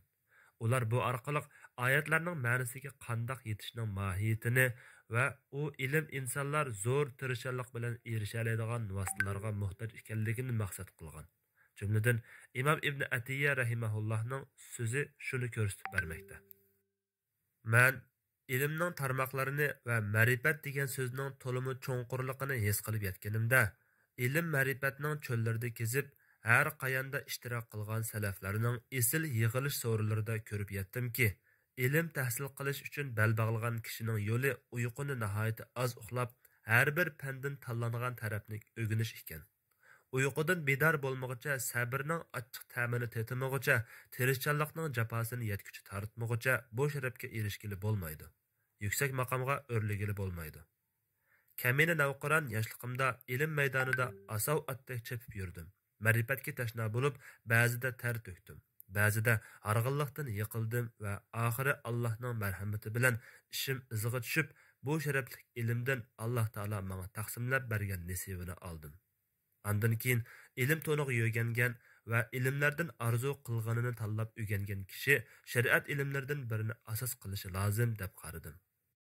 Shundoq, kishi shariat ilmini o'rganishda butun kuchini sarf qiladi. Ilmning ufuqlarini kezidi, cho'nqur qatlamlarga sho'ng'iydi, asoslarini esida saqlaydi, tarmoqlarini puxtalaydi.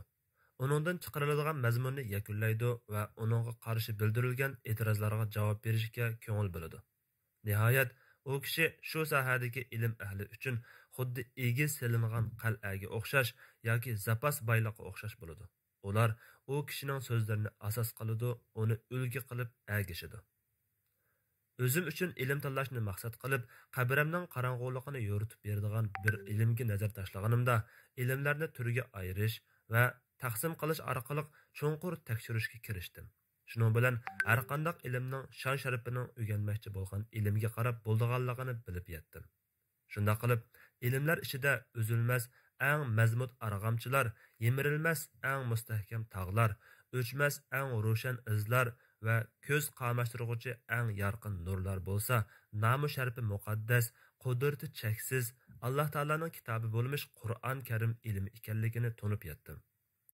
Ol Qur'on Karimki hech qanday tarafidan batil yuzlanolmaydigan ahkamlarni o'z yo'liga qo'yib, o'zi belgilaydigan hikmatli ish qilguvchi va har bir ishi va hukmida maqtashga loyiq bo'lguvchi zot Alloh tarafidan nazil qilingan ulug' kitobdir. Qur'onni osmonda ishonchlik bo'lgan Jibril alayhissalom, zaminda ishonchlik bo'lgan Muhammad Mustafa sallallohu alayhi va sallamga Alloh taolo tarafidan elib tushdi. Shuning bilan Qur'on ilmiy shariatning asosi qilindi. Boshqa ilmlar bo'lsa, uningga xizmat qilguvchi qilindi. Shunga boshqa ilmlar o'zining asosli prinsiplarini uningdan oladi va natijalarini uning bilan o'lchaydi. Natijalardan uningga uyg'un bo'lgani qabul qilinadi, aksicha zid bo'lgani rad qilinadi. Shunlashqa Qur'on Karim butun ilmlarning yildizidir.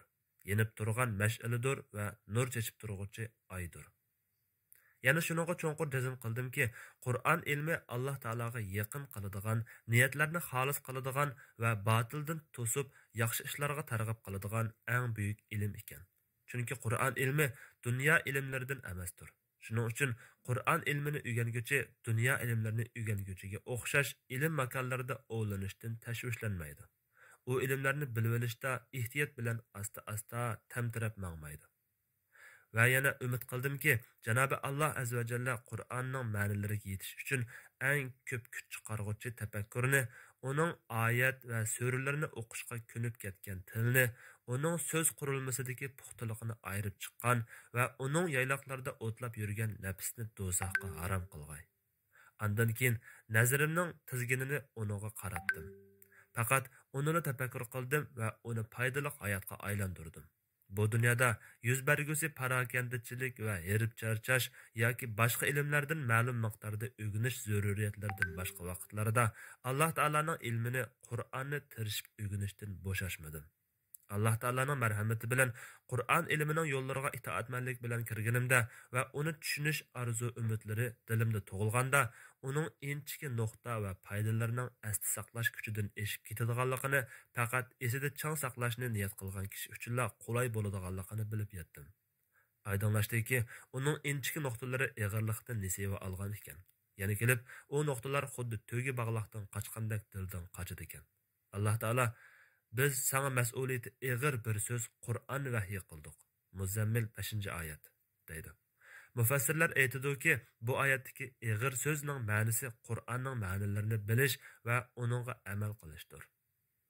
Gerçi kamina, kamchilik sodir qilguvchi inson bo'lsam-mu, o'sha bu kitobda nurg'un tafsir ilmini tilga olib o'tdim.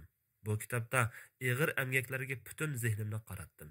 Barcha vaqtimni beg'ishladim va butun kuchimni sarf qildim. Chunki Alloh taolaning kitobi bo'lmish Qur'on butun ilmlarni ishga solish bilan tafsir qilinadi. Men o'sha bu kitobni mavjudligimning mevasi va jafoliq amgakimning mahsuli qilishga tirishdim. Fiqr tafsir ilmini o'rganguchi kishining oyatlarning ma'nolariga yetish uchun qanchalik tirishchanlik ko'rsatish kerakligini bilib olish uchun Imom Ibn Atiyyaning so'zini to'liq naql qilishni xohladim. Yig'ib aytganda, tafsir qilish ba'zilar o'ylagandek oddiy bir ilm bo'lmasdan, balki shariat ilmlari ichida eng qiyin bo'lgan buyuk va ulug' ilmdir. Tafsir ilmi Alloh taolaning kalomiga munosabatli ilm bo'lib, insonlar o'sha bu sharafli kalomni taqat yetgan miqdorda ma'no ahkamlarni bayon qilish orqali sharhlaydi. Shunga tafsir qilishning mas'uliyati intayin og'ir bo'lib, yetarlik ilmga ega bo'lmay turib va to'liq tekshirib izlanmay turib, tafsir qilish ilmsiz bilzirlash, hatto Alloh taologa bo'hton chaplashdir. Shuning uchun tarixda o'tgan nurg'unlagan tushunchalar sog'lom, tillar fasohatlik olimlar biror harfni ilmsiz tafsir qilishdan o'zini chetga ilib, Alloh taolo aytgan so'ziga hammadan olimdir deyishgan edi. Haqiqatda ular Qur'onni keyingi zamonlardagi eng katta olimlardanmi bakrak yaxshi bilishadi. Darvaqa, islomning peshvolari va musulmonlarning cho'nglari bo'lgan Abu Bakr va Umar roziyallohu anhulardan Qur'onni o'z ko'z qarashi bo'yicha tafsir qilishning cheklanganligi haqida kelgan hadislar hammaga ma'lumdir. Afsuski, nurg'un kishilar tafsir qilish faqatla kitob yozib chiqish yoki she'r tekstlarini izohlagandek oyatlar haqida tatliq ijodiyatlarni yozib chiqish xolos deb o'ylaydi. Ba'zida ular tafsir atalg'usini mulohizalar, dildan kechgan fikrlar va uningdan boshqa ismlar bilan ataydi. Biroq qandoq atashlardan qat'iy nazar, ular yuqorida tilga ilingan javobgarlikdan qutula olmaydi. O'ylanish, tadabbur atalg'usining eng yaqin ta'biri nasihat elish va amal qilish niyati bilan Qur'onni o'ylanish deyishga yoki manfaatlanish va amal qilish uchun oyatlar ustida to'xtalish, cho'nqur o'ylanish va uningdan ta'sirlanish deyishga bo'ladi. O'ylanish, tadabburning ta'biri yuqorqidek bo'lganda, oyatlardan ko'zda tutilgan ma'noni tushunish jazman o'ylanishdan burun bo'lishi lozim. Chunki o'ylanish oyatlarning mazmuniga ilib bordi. Imom Tabari rahimahulloh bu hukmni kuchlantirib mundoq deydi. Alloh taolo mundoq deydi. Bu ularning oyatlarini tafakkur qilishlari uchun, aql egalarining vaz-nasihat elishlari uchun biz sana nozil qilgan muborak kitobdir. Sad surasi 29-oyat. Biz kishilarni vaz-nasihat olsin deb bu Qur'onda ularga turli misollarni bayon qildik. Qur'on arabchadir. Agarlikdan xolidir. Umidki ular Qur'onning ma'nosini tushunib kufrdan saqlang'ay. Sura Zumar 27 va 28-oyatlar.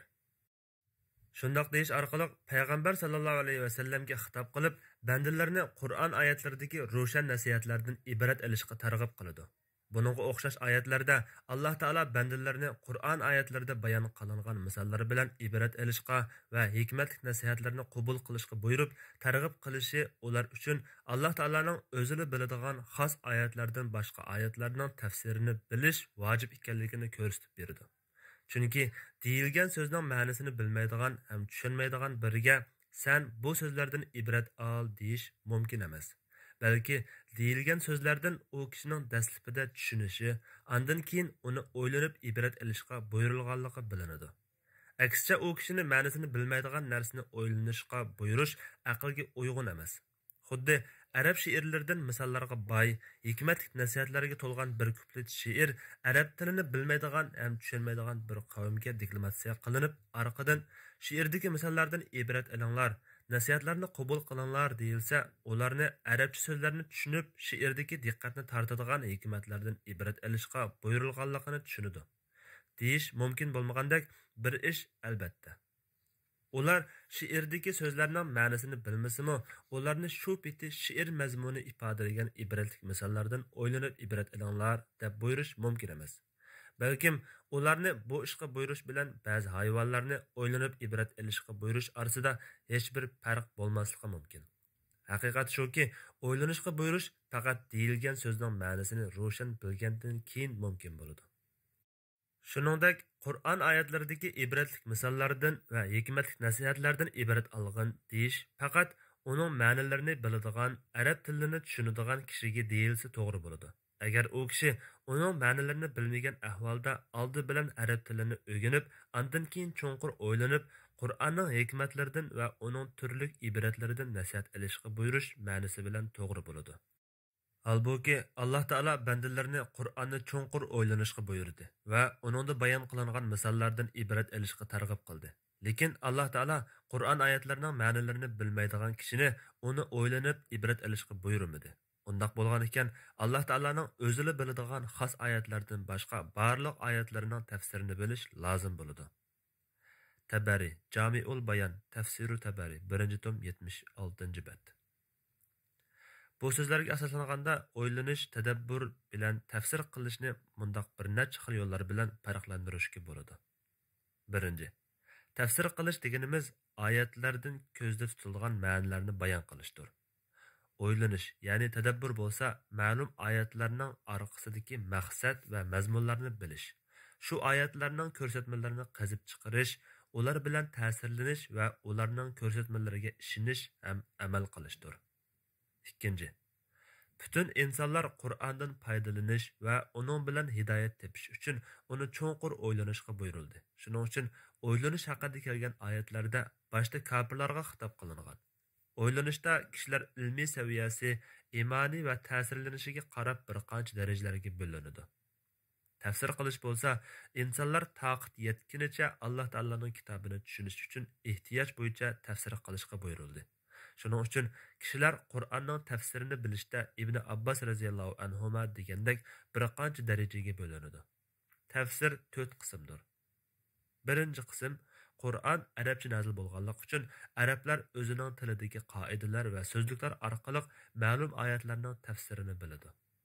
Ikkinchi qism arab tilida so'zlaydigan hech bir kishi uning tafsirini bilmaydiganligini bahona qila olmaydi. Uchinchi qism Qur'onning tafsirini faqat to'lgan olimlar biladi.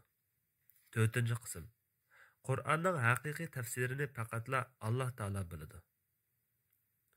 Uchinchi, shaksizki o'ylanish, yaxshi niyat va samimiy izlanish orqali oyatlarning umumiy ma'nosini tushunishdan boshqa shartlarga muhtoj bo'lmaydi. Shuning uchun Alloh taolo bunday deydi: Haqiqatan biz Qur'onni tushunib, vaz-nasihat elish uchun oson qildik, ibrat olg'uchi bormi? degan. Tafsir qilish masalasi bo'lsa, Alloh taolo nomidan so'z qilish bo'lganligi uchun bu borada olimlar bir qancha shartlarni tilga olgan. Shu bois burunqi ba'zi olimlar tafsir qilishdan o'zini chetga olgan edi. Kishilarning bilim saviyasiga qarab o'ylanishda farqli darajalarga bo'linganligi bilib olish kerak. Chunki islom shariatidagi cho'nqur bilimlik bir olimning o'ylanishi bilan odatdagi bir kishining o'ylanishi o'xshash bo'lmaydi. Har kishining egillagan bilimiga yarasha darajasi bo'ladi. Alloh taolo xohlagan kishini to'g'ri yo'lga boshlaydi. Afsuski, nurg'un kishilar qop yuraklik qilib, Qur'onni o'z xalqining odati bo'yicha yoki kallasiga kelgani bo'yicha tafsir qilishadi. Ba'zida qilgan tafsirini tahlil, mulohiza va o'ylanish degandek ismlar bilan atashib oladi. Bu xil ishlarmi to'g'ridan chetnashdir. Fiqr bu so'zlaridan qandoq o'ylanishga yordam beradigan yoki uningdan to'sadigan omillar va boshqa ahvollarni bayon qilmoqchi emasman. Bu vaqtdagi bayonlar kelgan kitoblarga alohida ishora qilib o'tgan edim. Mening ko'zda tutayotganim bo'lsa, Alloh taolaning kishilar uchun o'ylanishga, tadabbur qilishga yo'l qo'yganligi, ular uchun Qur'onga qora quyuq chiqilishiga yo'l qo'yganlik bo'lmasdan, aksicha ularni Qur'onni o'ylanishga yordam beradigan omillarni hozirlashga buyurish ekanligini bayon qilishdir. Shunga o'ylang'uvchilar tadabbur ahli xatolikqa tushib qolmaslik uchun mengish kerak bo'lgan sistemalik bosqichlarni tuvanda o'ttirg'a qo'yaman. Birinchi, o'ylang'uvchi o'lchamlik o'ylanish uchun hech bo'lmaganda oyatlarning qisqacha ma'nosini bilishi lozim. Ro'shanki, o'ylanish oyatni aniq tushungandan keyin bo'ladi.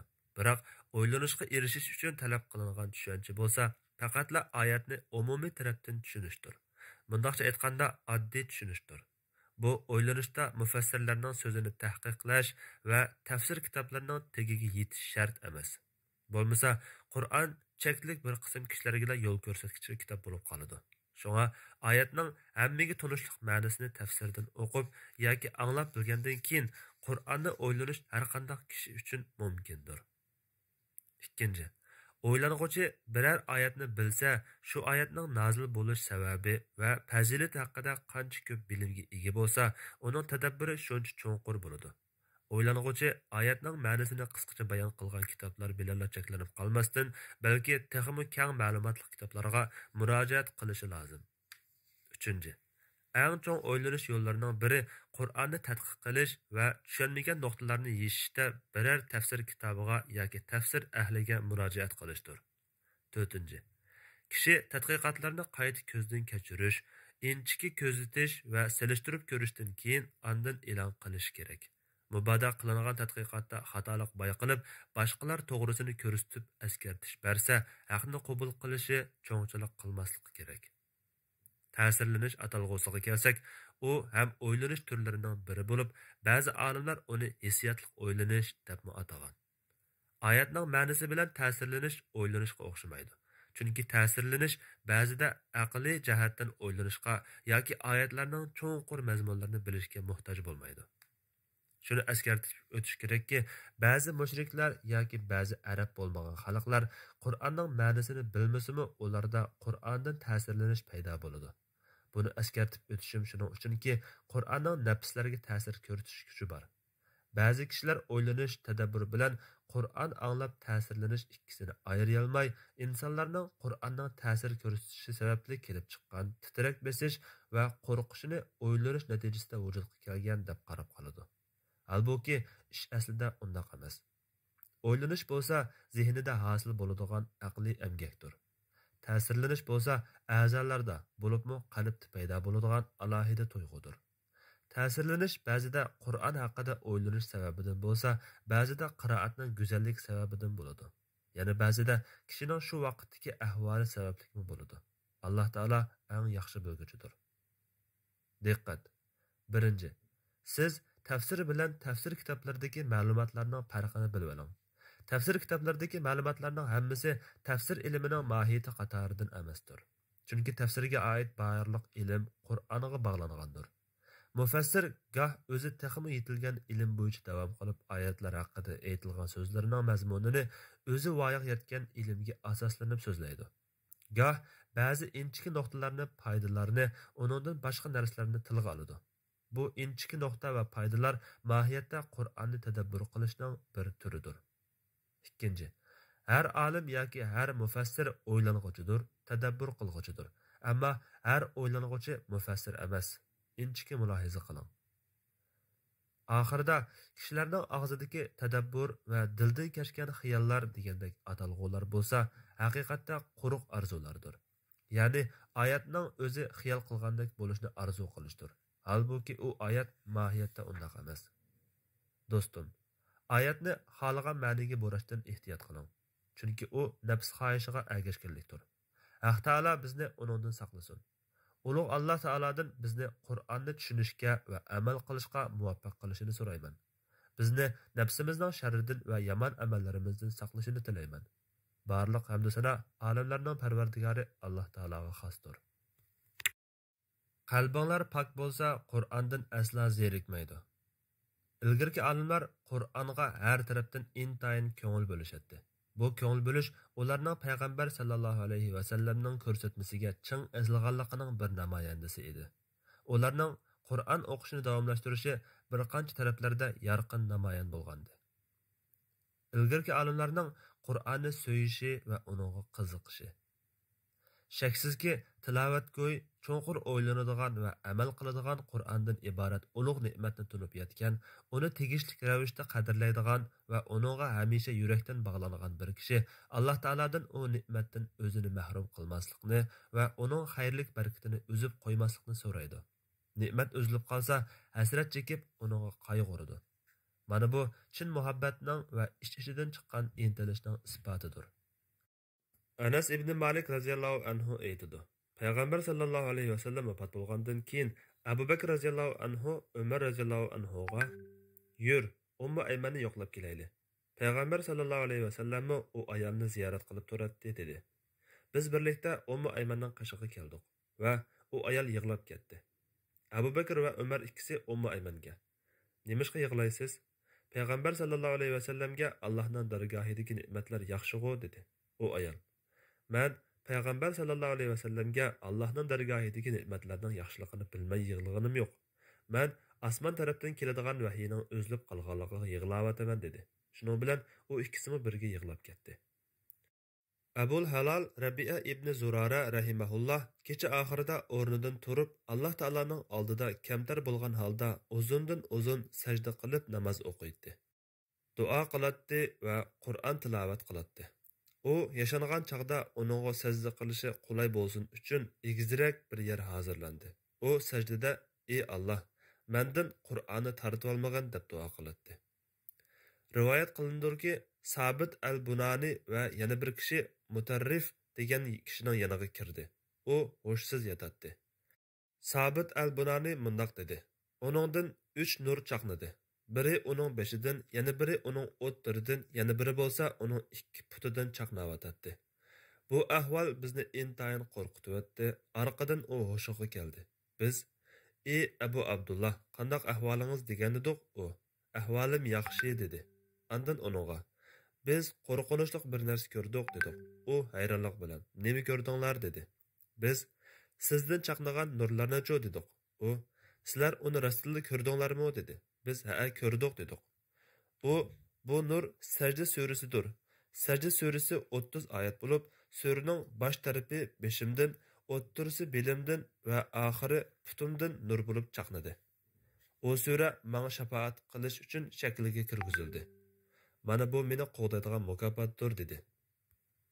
Zuhri radhiyallohu anhudan mundaq rivoyat qilindi. Men Ali ibn Husayn radhiyallohu anhumadan Qur'on haqida savol so'ragan edim. U: "Qur'on Alloh taolaning kitobidir va uning kalomidir" dedi. Nafi rahimahullohdan mundaq rivoyat qilindi. Qiroat ilmining 10 imomidan biri bo'lgan Abu Ja'farning miyiti yuyilganda, g'assallar uning bo'g'izi bilan yuragining orasida xuddi Qur'onning sahifasiga o'xshash bir narsani ko'rdi.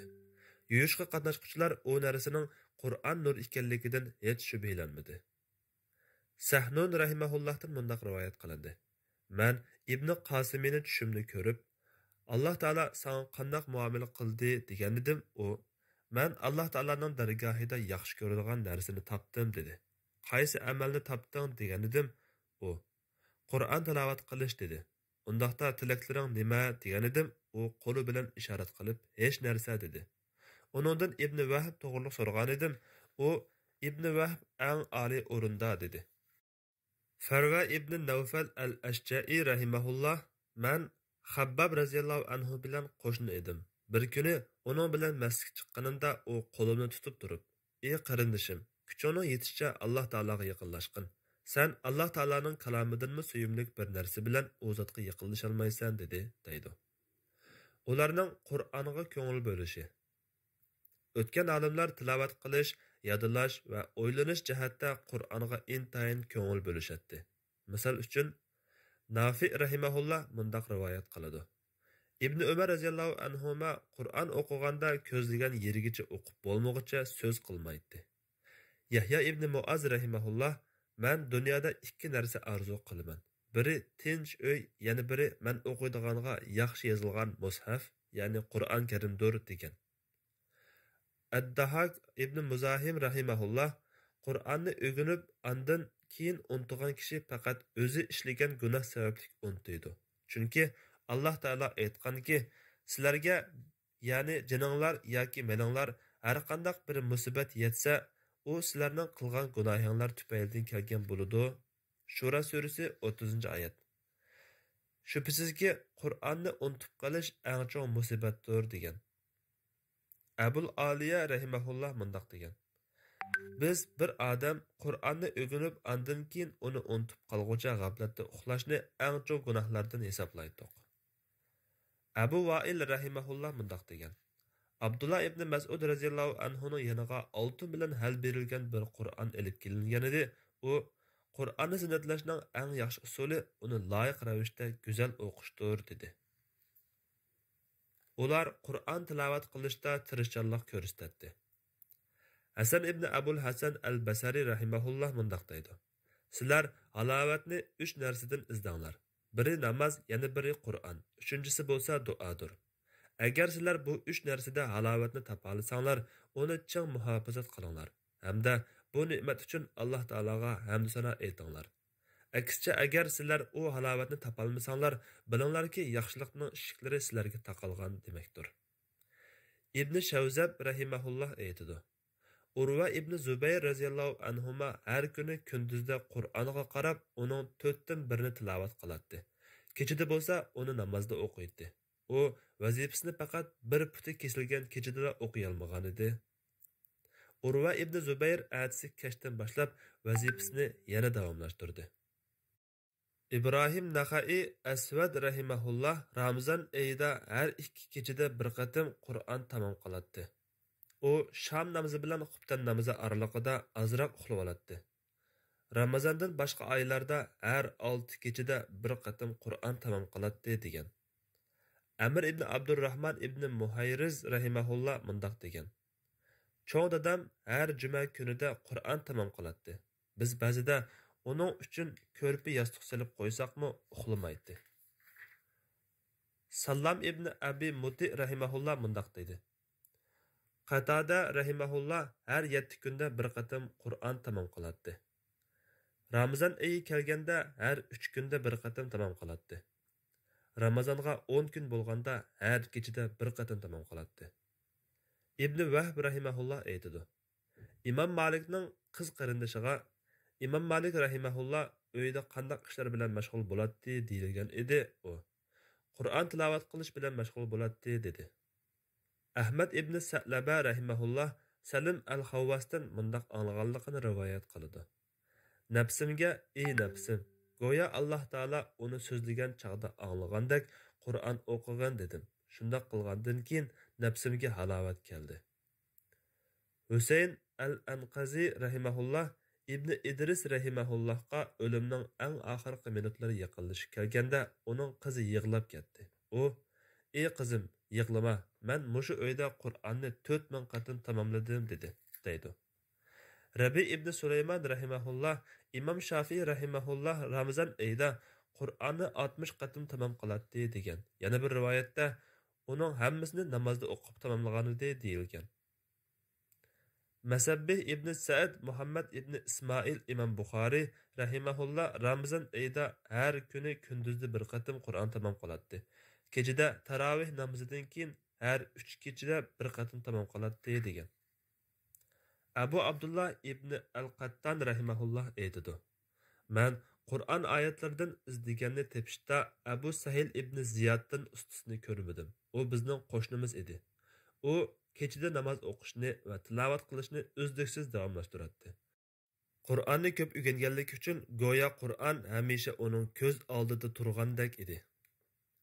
Ular Qur'ondan kundalik vazifasini o'qiy olmaganda andish ichida qayg'urishadi. Abu Davud al-Jafari rahimahullah aytadi. Men Kuriz ibn Vabra rahimahullohning uyiga kirsam, u ko'z yosh qilib yig'layotgan ekan. Men uningga "Nimishqa yig'laysan?" degan edim. U: "Alloh taolaning rahmatiga erishadigan ishkim taqaldi. Alloh taolaning nurini ko'radigan ko'zim uchun parda tortildi. Men bugun oqshom o'qiladigan Qur'on vazifamni o'qiy olmadim. Bu faqat men qilgan gunoh sababli bo'ldi" dedi. Abu Said al-Xudri radhiyallohu anhu: "Alloh taoladan qo'rqing, chunki u har narsaning beshidir. Nafsingiz bilan kurash qiling, chunki u islomdagi dunyoga berilib ketmaslik yo'lidir. Alloh taologa zikr ayting va Qur'on tilovat qiling, chunki u osmon ahli ichida sizning ruhingiz bo'lsa, zamin ahli ichida sizning nomu sharpangiz bo'ladi.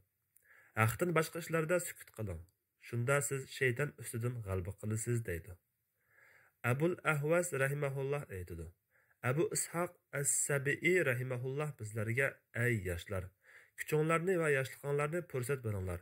Men kechiga o'lashsam eng oz deganda 1000 oyat o'qiyman. Baqara surasini bir rekatda o'qiyman. O'rish harom qilingan 4 oyda ro'za tutaman. Har oydan 3 kun, har haftada dushanba va payshanba 2 kun ro'za tutaman" degan edi. Ular Qur'onni yodlashga bakmi ko'ngil bo'lishadi. Abdullah ibn Mas'ud radhiyallohu anhudan mundaq rivoyat qilinadi. Alloh bilan qasam qilamanki, men Rasululloh sallallohu alayhi va sallamning o'z og'zidan 70 necha surani o'rganganman. Said ibn al-Musayyib rahimahulloh aytadi. Qatada menga Qur'onni elib qarab turib menga tanshab bergan dedi va Baqara surasini na bir alif, na bir vav, hech qanday bir harfni tushirib qo'ymasdan kamil o'qib berdi. Ondan Qatada: Abu Nazir, pishiq o'qidimmi dedi. Men shundoq deb javob berdim. Qatada Jabir ibn Abdullahning putukchisi Baqara surasiga mendinmi bakrak pishiq qaridir. Men uningga bir qatim o'qib bergan edim dedi. Abu Bakr ibn Ayyash rahimahullah, Imam A'mash rahimahullah Qur'onni o'qib beradi. Kishilar bo'lsa Qur'onni tutib turib uni tanishaydi, u biror harfni xato o'qimaydi degan. Abu Abdullah ibn Bishir al-Qattan rahimahullah aytadi.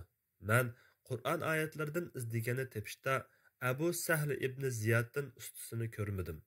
U bizning qo'shnimiz edi. U kechida namoz o'qishni va tilovat qilishni uzluksiz davomlashtiradi. Qur'onni ko'p o'rganganligi uchun go'yo Qur'on hamisha uning ko'z oldida turgandek edi. Ja'far ibn Sulaymon az-Zubai rahimahullah aytadi.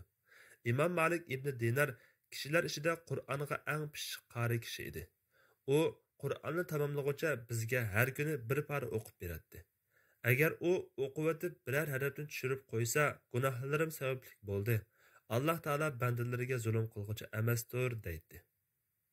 Ularning Qur'onga ko'ngil bo'lish usullaridan biri kechida Qur'on tilovat qilish bilan namozga turish. Ali radhiyallohu anhu mundaq deydi.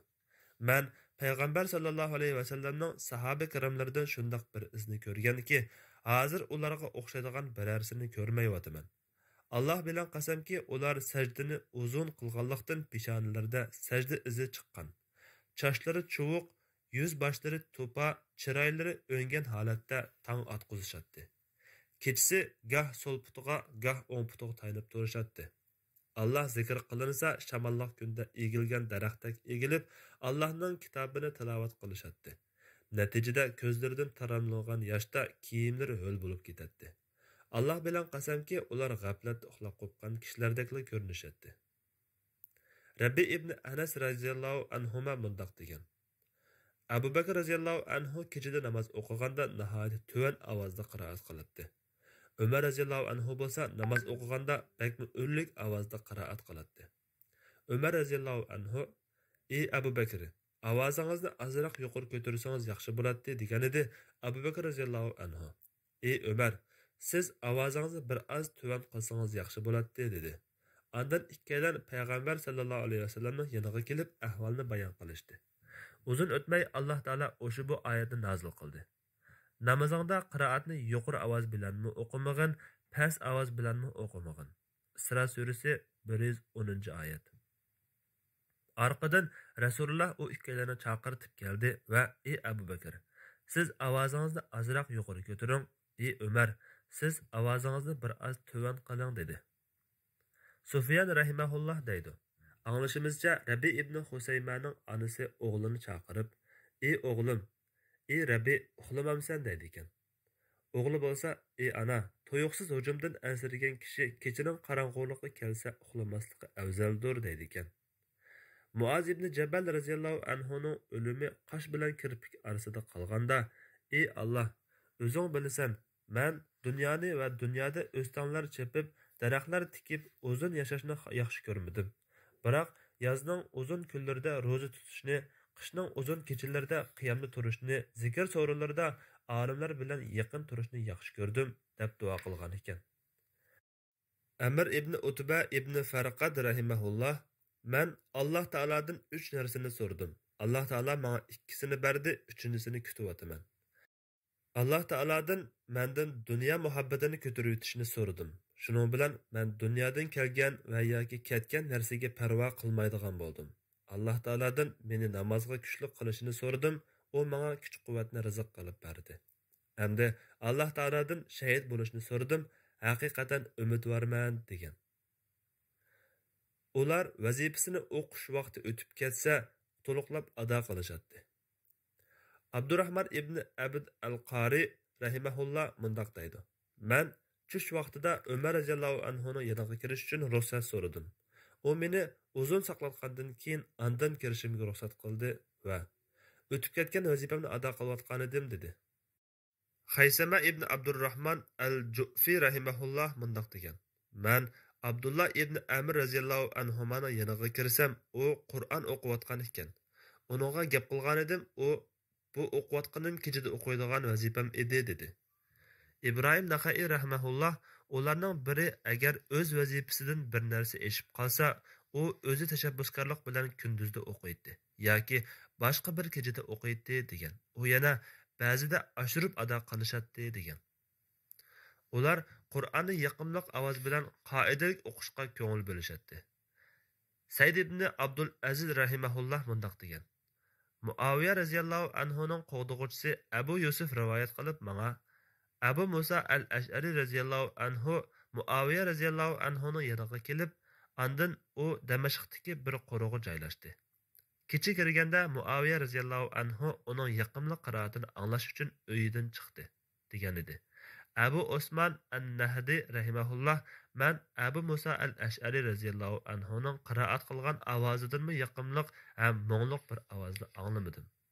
Agar u bizga namoz o'qib bermoqchi bo'lsa, biz uning ovozining go'zalligidan Baqara surasini o'qib berishni arzu qilardik deydi. Yana bir rivoyatda u Abu Musa al-Ash'ari radhiyallohu anhu bizga namoz o'qib beradi.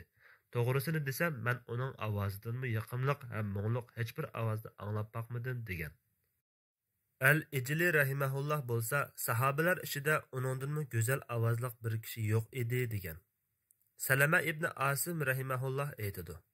Asim ibn Abu Najud rahimahullah adab axloqliq, ibodatgo'y, tili fasohatlik va ovozi yoqimli kishi edi.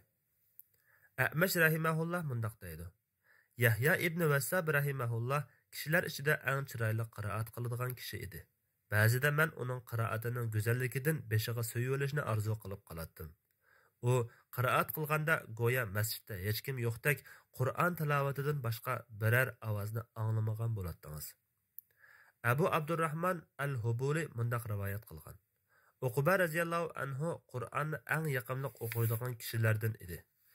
Umar radhiyallohu anhu uningga "Menga Qur'on o'qib bergin" degan edi, u o'qib berdi. Shuning bilan Umar radhiyallohu anhu o'zini tutolmay yig'lab ketdi. Anas radhiyallohu anhudan mundaq rivoyat qilingan. Biz Basra shahriga Abu Musa radhiyallohu anhu bilan keldik. U kechida o'rnidan turib tahajjud namozi o'qidi. Atsi atiganda uningga Alloh taolo amrni isloh qilsin. Kashki siz kechidan qiroatingizni tingshayotgan ayollaringizni va urug' tuqqanlaringizni ko'rgan bo'lsangiz deyilgan edi. U men ularning qiroatini tingshganligini bilgan bo'lsam, Alloh taolaning kitobini texmi soz ham mo'ngluq o'qigan bo'lardim dedi. Hafiz Abdul G'ani al-Maqdisi rahimahullah mundaq deydi. Meni Isfahonda bir kishi mehmon qilib kutib oldi. Biz kashk tamoq yegan chog'imizda Sohibxonning yanida boshqa bir kishi biz bilan birga tamoq yeyotdi. Namozga turganimizda u kishi namoz o'qimadi. Men u kishi nima uchun namoz o'qimaydi degan edim. Ular bu kishi quyoshga cho'g'inadigan odam deyishdi. Meni sal g'ashlik bosdi va Sohibxonga meni bir kafir bilan birga mehmon qilib kutib olamsan dedim. U bu kishi bir qalamdor. Biz uning bilan ko'ngil ochatdik dedi. Andin men kechida o'rnimdan turib namoz o'qidim. U kishi bo'lsa qiroatimni anglayotdi. Shu asnoda u Qur'onni anglayotib, ulug' kichik tindi. Andin keyin u bir qancha kun o'tmayla musulmon bo'ldi va siz o'qiyotgan Qur'onni anglaganimda dilimga islomning nuri tushdi dedi. Ular Qur'onni o'rganish va uni o'rgatishga ko'ngil bo'lishadi. Osman radhiyallohu anhudan payg'ambar sallallohu alayhi va sallamning mundaq deganligi rivoyat qilinadi. Sizlarning yaxshilaringlar Qur'on o'rgangan va o'rgatgan kishilardir. Abdullah ibn Mas'ud radhiyallohu anhu deydi-ki, Rasululloh sallallohu alayhi va sallam menga Qur'on o'qib bergin dedi. Ey Rasululloh, Qur'on sizlarga tushgan tursa, yana sizlarga o'qib beramdiman dedi. Rasululloh alayhissalom men Qur'onni boshqalardan anglashni yaxshi ko'raman dedi. Men u zotga Nisa surasini o'qib berib, Alloh taolaning ey Muhammad, biz har bir ummatdan bir payg'ambarni guvohchi qilib keltirgan va senimi ummatingga guvohchi qilib keltirgan chog'imizda ahvol qandoq bo'lar? Nisa surasi 41-oyat. degan oyatga kelganda Rasululloh bas dedi. Qarsam u zotning ko'zlaridan taramlab yosh to'kilib o'tibdi. Anas ibn Malik radhiyallohu anhu rivoyat qilib mundoq dedi.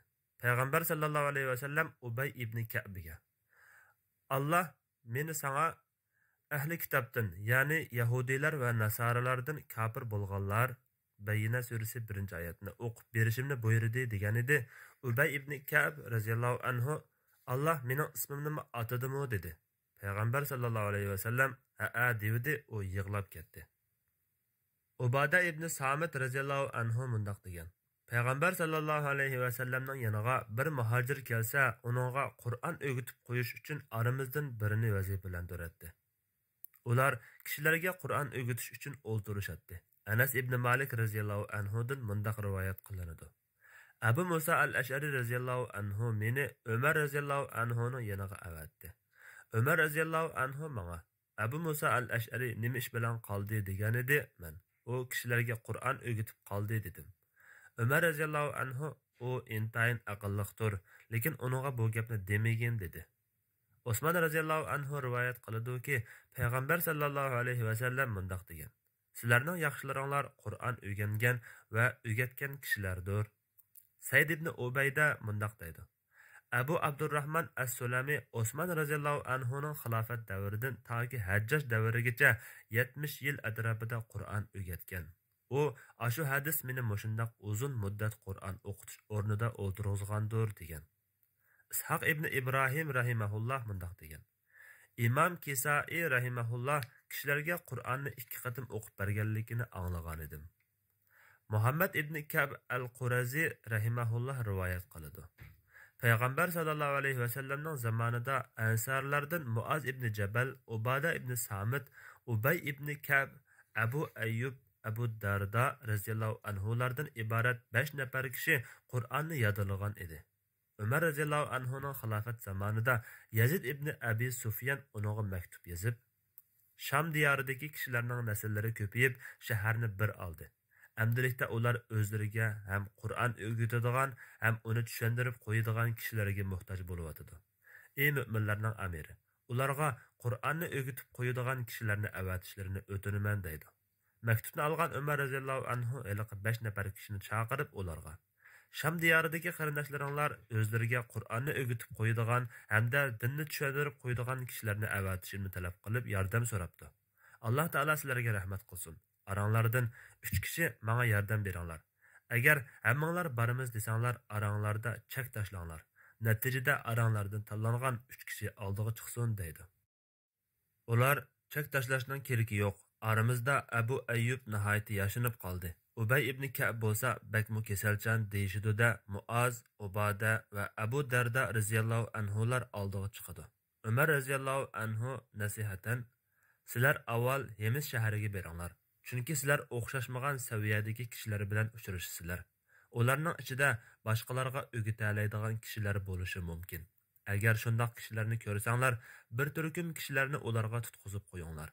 Ulardan ko'ngillar qanoat topganda, biringlar Hemisni qilib, biringlar Damashqqa, yana biringlar Falastinga beringlar deydi. Ular Hemis shahriga kelib o'rinlashadi va bir mazgil ta'lim tarbiya olib borgandan keyin ko'ngillari ba'zi kishilardan qanoat topganda Hemis shahrida Ubada ibn Samit radhiyallohu anhu turib qoladi. Abu Darda radhiyallohu anhu bo'lsa Damashqqa, Muaz radhiyallohu anhu bo'lsa Falastinga qarab yo'l oladi. Muaz radhiyallohu anhu Amvas vabasi yuz bergan yili vabo kesili bilan dunyodan ketadi. Onun vafotidan keyin Ubada ibn Samit radhiyallohu anhu Falastinga berib, shu yerda hayotini oxirlashtirdi. Abu Darda radhiyallohu anhu bo'lsa, umrining oxirigacha Damashqda yashab olamdan o'tdi. Ular Qur'on o'rganish uchun eng qimmatli narsalarni beg'ishlashadi. Abu Darda radhiyallohu anhu mundoq degan: Agar men Qur'ondan biror oyatni yaxshi tushuna olmasam, ondan u oyatni menga faqat Barik al-G'imodda yashaydigan bir kishining tushuntirib qo'ya oladiganligini bilsam, albatta men uning yoniga otlangan bo'lardim. Rivoyat qilinishicha, peshqadam faqih, olim, qorilarning peshvosi, atoqli imomlardan Yahya ibn Vassab dadasi bilan Kufa shahriga kirganda, u dadasidan shu shahardagi ilm ahlining yanida turib, Qur'on va hadis o'rganish uchun u yerda qilib qolishni talab qilib, "Dada, men pul molni qo'yib ilm o'rganishni tanladim" dedi. Dadasi o'g'lining talabiga qo'shilib, u shaharda turib qolishiga ruxsat qildi. Ondan u butun zehni bilan Qur'on o'rganishga kirishib ketdi. U tirishib-tirmishib shu shahardagi Ali radhiyallohu anhu va Abdullah ibn Mas'ud radhiyallohu anhuning suhbatdoshlari bo'lgan atoqli olimlarga Qur'on tangshatdi. Nihoyat u o'z zamonidagi atoqli qorilarning biriga aylandi. Abu Bakr Shu'ba ibn Ayyash al-Asadi rahimahullah: "Man İmam Asimning yeniga ilm tahsil qilish uchun qish-yoz bo'ron chapqun demay 3 yildak berib kelib turdim. Man uning yeniga to'liq borganlikdan ba'zida shu mahalladagi masjid aholisidan xijil bo'lib qolatdim" degan. İmam Xalaf aytadi: "Man İmam Kisai Qur'on o'qisa, uning oldiga kelib turatdim. Kishilar uning o'qib bergani bo'yicha qo'lidagi Qur'onlarga chekit qo'yishatdi. Uzun ömür ko'rgan oqsoqollardan biri bo'lgan buyuk imom, islom dinining nufuzli arbobi Imron ibn Milhan at-Tamimi rahimahulloh dastlabki umrini jahiliyat ichida o'tkazgan. Keyincha Makka fathidan keyin musulmon bo'lib, payg'ambar sallallohu alayhi vasallamning muborak jamolini ko'rish nisib bo'lmagan bir kishi edi. U Qur'onni Abu Musa al-Ash'ari radhiyallohu anhudan o'rgandi. Ondan keyin u yashining cho'ngib qolganiga qaramay Abdullah ibn Abbas radhiyallohu anhumaga o'rganganlarini o'qib berdi. Shu chaqda u kishi Abdullah ibn Abbas radhiyallohu anhumadan yosh jihatda xalil cho'ng edi. Ular Qur'on o'rganishga alohida ko'ngil bo'lishadi hamda boshqalarni uningga targ'ib qilishadi. Abdullah ibn Amr ibn As radhiyallohu anhuma: "Qur'onni tirishib o'rganinglar va uni avlodlaringlarga o'rgatinglar, chunki sizlar Qur'on haqida savol so'roq qilinsizlar, Qur'onga amal qilishinglarga qarab mukofot erishsizlar yoki jazoga uchraysizlar. Ro'shanki, Qur'on uni bilgan kishilar uchun yetarli nasihatdir" degan. Abul Aliya rahimahullah o'quvchilarga nasihat qilib, Qur'onni o'rganinglar, o'rganib bo'lib uningdan asla yuz o'rmanglar, nafs xohishinglardan yiroq turinglar, chunki u aranglarga o'chmanlik adovatni tashlaydi. Sizlar musulmonlar bo'linib ketishdan burun payg'ambar sallallohu alayhi vasallam va sahobalar qilgan ishlarni mahkam tutinglar degan edi. Ular o'quvchilarga nasihat qilishadi. Bo'libmi tirishchan o'quvchilarni alohida maqtashadi. Ularning ta'lim tarbiyasiga sabr taqat qilishadi. Malik ibn Dinar rahimahullah: "Ey qarilar, Qur'on Karim dilinglarga nima teridi? Chunki Qur'on Karim ba'ayni yamg'ur, butun yer jahonni yeshillikqa purkab, ko'zlarni qamashtiradigan go'zallikni elib kelguchi bahor misoli. Mo'minlarning dillarida go'zal axloqlarni taraydigan navbahardir" degan. Abu Hamza rahimahullah mundoq degan: "Man Ibn Abbas radhiyallohu anhumaga Qur'onni tez o'qiy olayman, hatto uni 3 kunda tamomlab bo'lalayman" dedim. U: "Men uchun bir kechada Baqara surasini yaxshi o'ylanib tajvid bilan chiroyli o'qishim sening deganingdek o'qigandan suyumlikdir" dedi. Abu Zahiriyadan mundoq rivoyat qilingan: bir kishi Abu Darda radhiyallohu anhuning yoniga o'g'lini elib kelib: "Ey Abu Darda, bu o'g'lim Qur'onni yodlab bo'ldi" degan edi. Abu Darda radhiyallohu anhu: "Ey Alloh, uning gunohlarini mag'firat qilgin. Shaksizki, Qur'onni faqatla uning yo'l yo'riqlarini anglaydigan ham uningga itoat qiladigan kishilar yodga oladi" dedi. Ubayd al-Maktub rahimahullah mundoq degan: "Men Mujohid rahimahullohdan biraylan namozda Baqara bilan Al-Imron suralarini o'qidi. Yana biri faqat Baqara surasini o'qidi. Vaholanki ularning namoz o'qishga ketgan vaqti o'xshash, ruku sajdalari va o'ltirishlarimi o'xshash. Bu ikkisidan qaysisining qilgani afzal deb so'ragan edim." U: "Baqara surasini o'qigandan afzal" dedi. Orqadan u buni oyatni dalil qilib o'qidi. Qur'onni kishilarga dona-dona o'qib berishing uchun uni bo'lib nozil qildik. Uni tadrijiy nozil qildik. Isro surasi 106-oyat. Alqama aytadi: "Men Rabbim Rahman Taala Qur'onni chiroyli o'qiydigan xush ovoz ato qilgan kishi edim. Abdullah ibn Mas'ud radhiyallohu anhu meni chaqirtadi. Shuning bilan men berib, uningga Qur'on tilovat qilib beratdim. Tilovatimni tugatganda u: bizga yana o'qib bergin. Ata-onam sana pido bo'lsin. Men payg'ambar sallallohu alayhi vasallamning chiroyli ovoz Qur'onning zinnidadir deganligini anglagan edim" deydi. Abu Ubayd mundoq rivoyat qiladi: Abdullah ibn Mas'ud radhiyallohu anhu Qur'onni o'qib o'tib, diqqatini tortadigan biror oyatni o'qib o'tsa, darhol yenidagi bir kishiga: "Bu oyatni tirishib o'rgangin. Shubhisizki, bu oyat yer yuzidagi hamma narsadan yaxshidir" deydi. Yahya ibn Adam rahimahullah mundoq degan: Abu Bakr Shu'ba ibn Ayyash rahimahullah menga Mən Qur'anni xuddi narisida bala o'qitquchidan o'rgangandek Asimdan o'rgangan edim. U mening nurg'un ig'irchiligimni ko'targan edi. Shu sababdan bo'lsa kerak, men uning qiroatidan boshqa qiroatni yaxshi o'qiy olmayman. Men sana hozir o'qib berayotgan mushu qiroatmi Asimdan o'rgangan qiroatdir degan edi. Yahya ibn Muborak rahimahulloh mundoq dedi. Biz yosh chog'imizda Hamza ibn Habib rahimahullohga Qur'on o'qib beratdik. Qachoniki yanimizga Sulaym ibn Isa al-Hanafi rahimahulloh kelsa, Hamza bizlarga diqqat qilib to'g'ri o'qinglar, yaninglarga salim keldi deydi. Amir ibn Qays al-Mulai rahimahulloh o'quvchilarga Qur'on o'qitadi. U o'quvchilarning hammasini tanshab bo'lganiga qadar har bir kishining oldida o'ltiradi. Yo'l yurganda ularning oldida mangmasdan kelinglar tang mangayli deydi. İsa ibn Mina Qalun rahimahulloh mundoq degan. Nafi rahimahulloh kishilar ichida axloqi eng go'zal va qiroati eng chiroyli kishi edi. U nihoyat sehi, dunyoga berilmay ibodat qiladigan kishi bo'lib, payg'ambar sallallohu alayhi va sallamning masjidida 60 yil namoz o'qigan edi. Muslim ibn Mishkam rahimahulloh aytadi. Abu Darda radhiyallohu anhu menga so'rindagi kishilarning sonini olg'in dedi. Sanasam 1600 necha odam kelgan ekan. Ular ondan bo'lib Qur'on o'qishib o'zaro musobaqalashadi.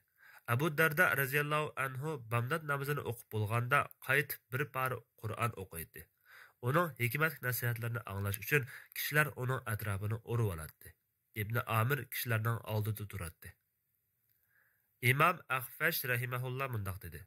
Hasan rahimahulloh Abu Amirning yenidan o'tib ketib, uning so'rinining odamlar bilan to'shib ketganligini ko'rib, bu kishi kim bo'ladi deb so'ragan edi kishilar. Abu Amir deyishdi. Ondan u: Alloh taoladan boshqa hech ma'bud barhaq yo'qdir. Olimlar kishilar orasida ma'bud bo'lg'ili tasliq qoptig'i. Ilm bilan isbotlanmagan har qanday azizlik xorliq bilan oxirlashadi dedi. Ya'ni Alloh taolo ilm ahlini mushundoq aziz qiladi demoqchi.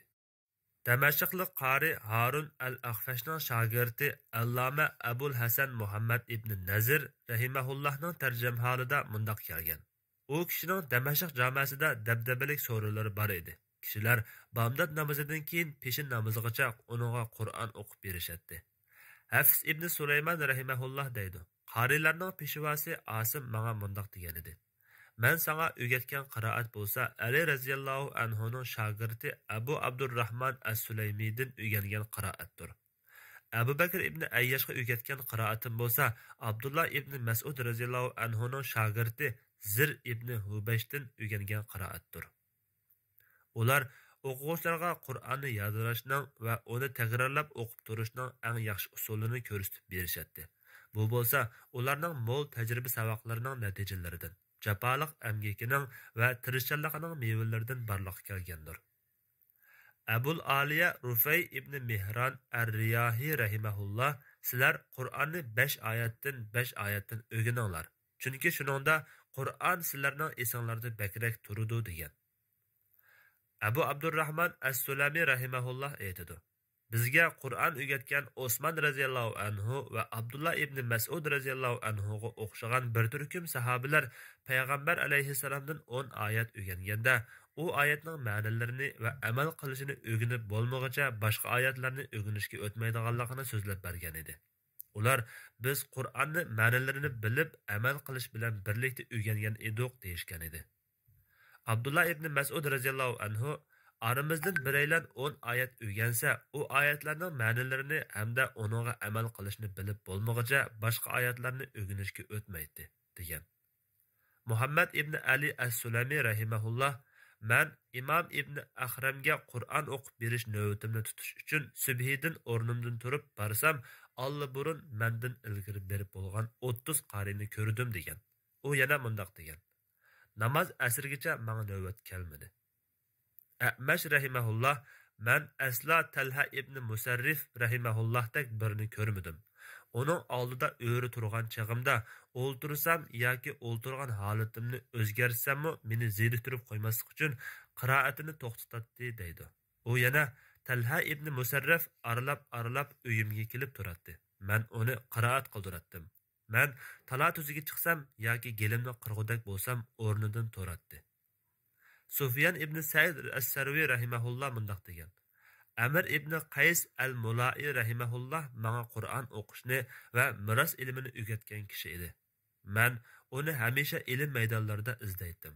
Agar uni u yerdan topolmasam, go'yo u qo'ldan ketay deb qolgan ishlarga aldirayotgan odamdek namoz o'qiyotgan va yoki Qur'on o'qiyotgan holatda uydan topatdim. Agar uni uydanmi topolmasam, xuddi boshqalarning ko'rib qolishidan ansirgan bir o'g'ridak o'ltirib yig'layotgan holatida Kufa masjidlarining bir bo'lag'ida topatdim. Mubodo uni masjiddanmi topolmasam, o'ltirib o'z nafsiga ich og'ritib, bo'qildab yig'layotgan holatida qabristonlikdan topatdim. Ular Qur'onga shu darajada ko'ngil bo'lishatdiki, qarilarning izzat hurmatini qilishib, ularning haqqini ado qilishadi. Husayn ibn Fahim rahimahulloh: "Men qari Xalaf ibn Hishamdanmi esil fazilatlik birini ko'rmadim. U kishi boshda qarilarni huzuriga qabul qiladi, undan keyin muhaddislarni qabul qiladi" deydi. Mujohid rahimahulloh aytadi: Abdurrahman ibn Abu Laylaning bir qancha Qur'on bir qiroatxonasi bor edi. Qarilar u uyda to'plashadi. Ular ko'pincha tamoq yeb undan qaytishadi. Avun ibn Abdullahning Bishra ismli bir dediki bor bo'lib, u qiz Qur'onni intayin mo'ngloq ovozda o'qiydi. Bir kuni Avun ibn Abdullah dedikiga: "Mavi qarindoshlarimga qiroat qilib bergin" dedi. Ondan dedak anglag'uvchilarning yuragini titrtadigan g'iribona mo'ngloq ovoz bilan Qur'onni qiroat qildi. Kishilar ta'sirlanganligidan salalarni yerga tashlab, ho'ng-ho'ng yig'lab ketishdi. Keyincha bir kuni Avun ibn Abdullah dedikiga: "Ey Bishra, men sening chiroyli ovozing uchun ming tilla tortiq qilay. Xohlagan yerga ketgin, men seni Alloh taolo rizosi uchun ozod qildim" dedi. Ular Qur'onni tushunishga va o'rganishga ko'ngil bo'lishadi. Boshqalarni ham shuningga targ'ib qilishadi. Shuning bilan murodiga yetadi. Ibn Abbas radhiyallohu anhuma Alloh taolaning hikmat ato qilingan odamga ko'p yaxshilik ato qilingan bo'ladi degan Baqara surasidagi 269-so'zi haqida mundoq degan: Bu oyatdagi hikmat so'zidan Qur'on oyatlarini bilish, uning nasix amaldan qoldirilgan va mansux amaldan qolgan hukmlarini bilish, mutashabih qaratmalıqı noaniq va yoki muhkam qaratmalıqı aniq oyatlarni bilish, oyatlar ichidagi kalimalarning ilgari keyinlik ahvollarini bilish, oyatlar bayon qilgan halol yoki harom ahkamlarini bilish va oyatlarda bayon qilingan misollarni bilish maqsad qilingandir. İbrahim at-Taymi rahimahulloh mundoq degan: Bir kuni Umar raziyallohu anhu yolg'iz bir joyda o'ylanib, bu ummatning payg'ambari bir turib qandoqsiga bundoq ixtilof qilishadigandu deb o'z-o'ziga savol qo'yishga boshladi. U bir haza o'ylangandan keyin Abdullah ibn Abbas raziyallohu anhumani chaqirishga odam yo'lladi. Umar raziyallohu anhu: "Ey ibn Abbas, bu ummatning payg'ambari va qiblasi bir turib qandoqsiga bunchalar ixtilof qilishadi" degan edi.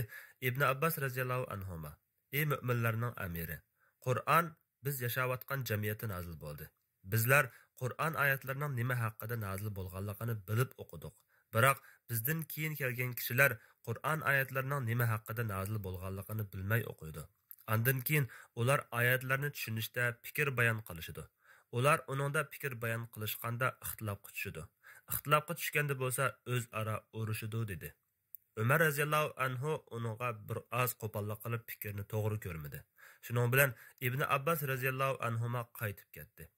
U ketgandan keyin Umar raziyallohu anhu uning degan so'zlar haqida astoydil o'ylanib, oxiri uning fikrining to'g'riligini tunib yetdi-da, uningga qayta odam avatdi. Ondan u: "Ey Ibn Abbas, yaliq so'zini menga qayta degin" dedi. Ibn Abbas raziyallohu anhuma uningga qayta deb bergan edi. Umar raziyallohu anhu uning so'zining tagiga yetib, uningdan hayron qoldi. Qatada rahimahulloh: Qur'onda men uning haqida biror tafsir anglab boqmagan birmi oyat yo'q degan.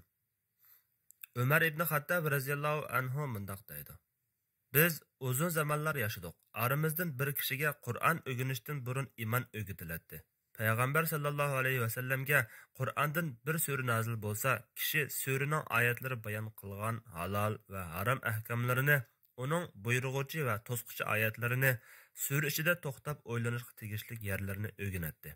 Ammo men bugun shundoq odamlarni ko'rdimki, ularning biriga iymon o'rganishdan burun Qur'on o'rgatiladi. Andin u sura Fotihadan boshlab sura Nasgacha hamma surani o'qiydi.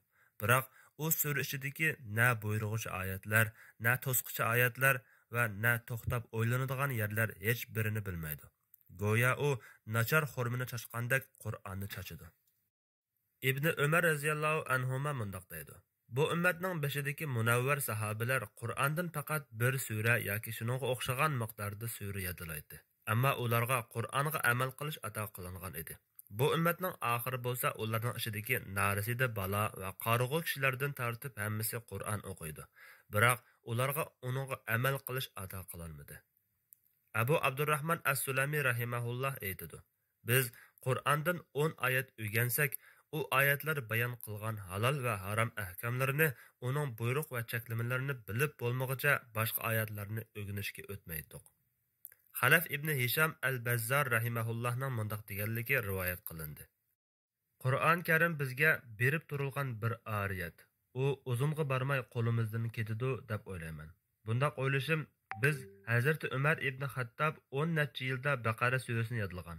U surani yodlab bo'lganda Alloh taologa shukr etish uchun bir to'gi bo'g'izlagan deb rivoyat qildik. Ammo bizning zamonimizda bo'lsa, bir bala oldinda o'tirib bir harfni tushirib qo'ymay, Qur'onning 3dan 1ni o'qib beralaydi. Bu sababdan Qur'on Karim bizning qo'limizdagi bir oyat deb o'ylayman. Kishilar sahobalarning ichidagi mufassir olimlarni madhiyalashadi va ularning ilmini taqdirlashadi. Talha ibn Ubaydullah raziyallohu anhu mundoq deydi.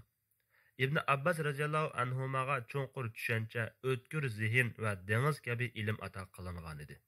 Men Umar raziyallohu anhuning hech kimni uningga tang qilmaydiganligini ko'rdim. Abdullah ibn Mas'ud raziyallohu anhu mundoq deydi. İbn Abbas raziyallohu anhuma Qur'onning ajabmi yaxshi tarjimoni edi.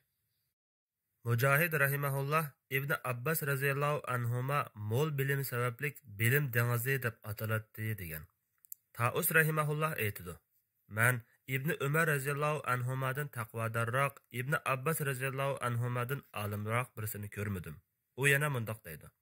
Men 500 ga yaqin sahoba bilan uchrashdim. İbn Abbas raziyallohu anhuma ular bilan biror masala haqida paranglashsa, ular uningga muxolifatchilik qilishadi. Andin u kishilarga masalani texmi aniq bayon qilib beradi. Nihoyat ular uning fikriga qo'shiladi. Ata ibn Rabah rahimahulloh men İbn Abbas raziyallohu anhumaning so'rinidanmi esil bir so'rin ko'rmadim. Uning so'rinida fiqhshunos olimlar, Qur'onni ta'lim berguvchilar va shoirlar yer oladi.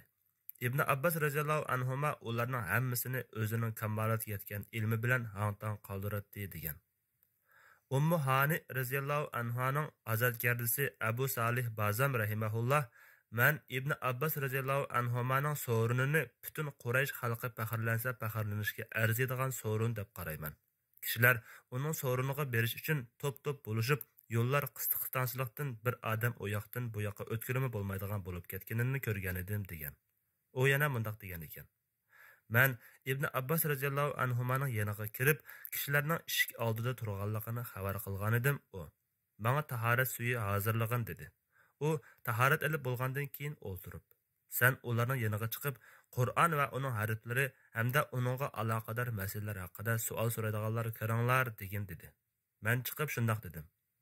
Va kishilarning kirishiga ruxsat qilgan edim. Ular uylarni liq to'ldirishdi. Ular bir narsa haqida savol so'rasa, İbn Abbas raziyallohu anhuma u to'g'riliq ularga so'zlab berdi. Hatto ular so'rganidanmi ortiqroq qilib qo'shib so'zlab berdi. U savollar javob berib bo'lgandan keyin boshqa qarindoshlaringlar kirsin dedi. Shuning bilan ular chiqib ketishdi. Andin u menga, sen chiqib Qur'onning tafsiri haqida savol so'raydiganlar kiringlar degan dedi. Shuning bilan men yana chiqib shundoq dedim va kishilarni uyga boshladim. Ular hamma uylarni liq to'ldirib kirishdi. Ular bir narsa haqida savol so'rasa, İbn Abbas raziyallohu anhuma u to'g'riliq ularga so'zlab berdi. Hatto ular so'raganidan ortiqroq qilib tushuntirib berdi. U yana boshqa qarindoshlaringlar kirsin dedi. Shuning bilan ular chiqib ketishdi. Andin u menga, sen chiqib shariat ahkomlariga aloqador halol va harom masalalar haqida savol so'raydiganlar kiringlar degan dedi. Men yana chiqib shundoq degan edim, ular hamma uyga petish kirishdi. Ular bir narsa haqida savol so'rasa, Ibn Abbas radhiyallohu anhuma u to'g'riliq ularga so'zlab berdi. Hatto ular so'raganidimi ortiqroq qilib so'zlab berdi. U savollarga javob berib bo'lgandan keyin boshqa qarindoshlarga kirsin dedi. Shuning bilan ular chiqib ketishdi. Ular Qur'on o'qish vazifasini tark qilishmaydi va uni oldingi o'ringa qo'yishadi. Abdurrahman ibn Abid al-Qari rahimahulloh mundoq deydi. Men tush vaqtida Umar radhiyallohu anhuning yoniga kirish uchun ruxsat so'radim. U meni uzun saqlatib, andin kirishimga ruxsat qildi va o'tib ketgan vazifamni ado qilayotgan edim dedi. Uqba ibn Amir radhiyallohu anhu aytadi. Men Qur'on o'qishga boshlagandan beri kechida ma'lum miqdorda o'qish vazifamni izchil davomlashtirib keldim. Bakkar ibn Muhammad as-Sirini rahimahulloh Abdullah ibn Avn rahimahullohning har kechida 7 par o'qish vazifasi bor edi. Mubada u kechida o'qiy olmay qolsa kunduz tamomlaydi degan. İbrahim Naxai rahimahulloh ulardan kimiki agar o'z vazifasidan bir narsa eshib qolsa, o'zligidan aktivlik bilan kunduzda o'qiydi yoki boshqa bir kechada o'qiydi degan. Shundaqla ba'zida u kishi vazifasidan oshirib ado qiladi degan. Ular Qur'onga amal qilishadi. Ibn Umar radhiyallohu anhuma mundoq deydi. Biz bu ummatning beshi edik. Sahobalarning eng munavvarlari Qur'ondan biror sura yodqib biladi. Qur'on ularga mas'uliyati intayin og'ir so'z edi. Shundaqla ularga uningga amal qilish ato qilingan edi. Bu ummatning oxiri bo'lsa, norasida balo va ajamlarni o'qiy oladigan darajada Qur'on ularga yengil qilindi. Biroq ular Qur'onga amal qilmaydi. Bir odam Ubay ibn Ka'b radhiyallohu anhuning yoniga kelib, "Menga eng yaxshi amalni tavsiya qilgan bo'lsalar" degan edi u. Sen Qur'onni yo'lboshchi qilgan va uning hukmiga rozi bo'lgan. Chunki haqiqatan Qur'on payg'ambar alayhissalom oranglarda qoldirib ketgan shafaat qiladigan, hukmiga itoat qilinadigan va guvohchi ekanligida tuhmat qilinmaydigan muqaddas kitobdir. U sizlarning va sizlardan burunqilarning shon sharafini o'z ichiga olgan. Oranglardagi narsalarning ahkomlarini bayon qilgan. Sizlarning va sizlardan keyingi ishlarning xabarlarini saqlagan kitobdir deb javob bergan. Abu Bakr Siddiq radhiyallohu anhu Mistah ibn Usasa radhiyallohu anhuga xayr saxovat qilib turadi. Mistah bo'xton chaplash vaqasiga qatnashib qoldi. Alloh taolo Abu Bakr radhiyallohu anhuning qizi mu'minlarning onasi Aisha radhiyallohu anhani qora tuhmatdan pokladi. Shu chaqda Abu Bakr radhiyallohu anhu uningga berdigan xayr saxovatini to'xtatib, hech narsa bermadi. Alloh taoloning oranglarda ahli karam va davlatman bo'lganlar xish aqrabalarga, miskinlarga va din yo'lida hijrat qilganlarga bir narsa bermaslikka qasam qilmasin. Ularning gunohini afv qilsin, kechirsin. Allohning sizlarga mag'firat qilishini yoqtirmamsizlar. Allah nihoyat mag'firat qilg'uchidir, nihoyat mehribondir. Nur surasi 22-oyat. degan so'zi nozil bo'lganda Abu Bakr radhiyallohu anhu uningga xayr saxovatini qaytadan berishga boshladi va mundoq dedi. Shubhasiz Alloh bilan qasam qilamanki, bu kundan ilgari uningga qandoq yaxshilik qilgan bo'lsam, buningdan keyinmi shundoq yaxshilik qilaman. Yana bir rivoyatda Abu Bakr radhiyallohu anhu mushu oyat nozil bo'lgandan keyin uningga berib kelayotgan xayr saxovatini 2 hassa ko'paytirib bergan edi deb kelgan. İbn Abbas radhiyallohu anhuma mundoq degan. Uyayna ibn Hisin ibn Huzayfa Madinaga kelib, jiyani Hur ibn Qaysninkiga tushdi.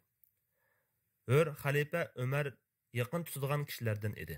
O'ttir yosh bo'lsin, yosh yigit bo'lsin, qarilarning hammasi Umarning hamsuhbatlari va mushavirlari edi. Uyayna jiyani Hur ibn Qaysga: "Ey jiyanim, sening amirning oldida yuzing bordir. Onun huzuriga kirishimga ijozat olib bergin" dedi u. "Pat yaqinda men sana ijozat olib beraman" dedi. Shunda qilib, Hur Uyayna uchun ijozat so'ragan edi. Umar uningga ijozat berdi. Uyayna Umarning yoniga kirib: "Ha, ey Xattabning o'g'li, Alloh bilan qasamki, ya bizga ko'p mol bermayotsan, ya adolat bilan hukm qilmayotsan" dedi. Umar g'azablanib uni adablamoqchi bo'ldi. Hur uningga: "Ey mu'minlarning amiri, Alloh taolo o'z payg'ambari sallallohu alayhi vasallamga apuchan bo'lg'in, yaxshilikqa buyurgan va nadonlar bilan tang bo'lmag'in. Sura Araf 199-oyat degan oyatini o'qib, "Bu-mu nadonlardandir" dedi. Ibn Abbas radhiyallohu anhuma mundoq dedi. Alloh bilan qasamki, u Umarga bu oyatni o'qib berganda, Ömer o oyatni qayirib etmedi. Ömer Allohning kitobi belgilagan sizqdan qimirlamaydi. Ularning Qur'on o'qigan va uni anglagan chog'dagi oliyjanob ko'rinishlari. Abdullah ibn Mas'ud radhiyallohu anhu deydi-ki, Rasululloh sallallohu alayhi va sallam menga Qur'on o'qib bergin dedi. Men, ey Rasululloh, Qur'on sizga tushgan tursa, yana sizga o'qib beramdiman desam, men Qur'onni boshqalardan anglashni yaxshi ko'raman dedi. Men uningga Nisa surasini o'qib berib, ey Muhammad, biz har bir ummatdan bir payg'ambarni guvohchi qilib keltirgan va senimi ummatingga guvohchi qilib keltirgan chag'imizda ahvol qandoq bo'lar? Nisa surasi 41-oyat. Degan oyat kelganda u to'xta dedi. Qarasam, uning ko'zlaridan taramlab yoshlar to'kilib o'tibdi. Abu Salih rahimahulloh mundoq deydi. Abu Bakr radhiyallohu anhuning zamonida Yamanlik bir to'p kishilar kelib, Qur'on tilovatini anglaganda yig'lashga boshladi. Abu Bakr radhiyallohu anhu bizmi shundoq yig'laydik, keyin qalblar qitib ketdi dedi. Urva ibn Zubayr radhiyallohu anhuma mundoq degan.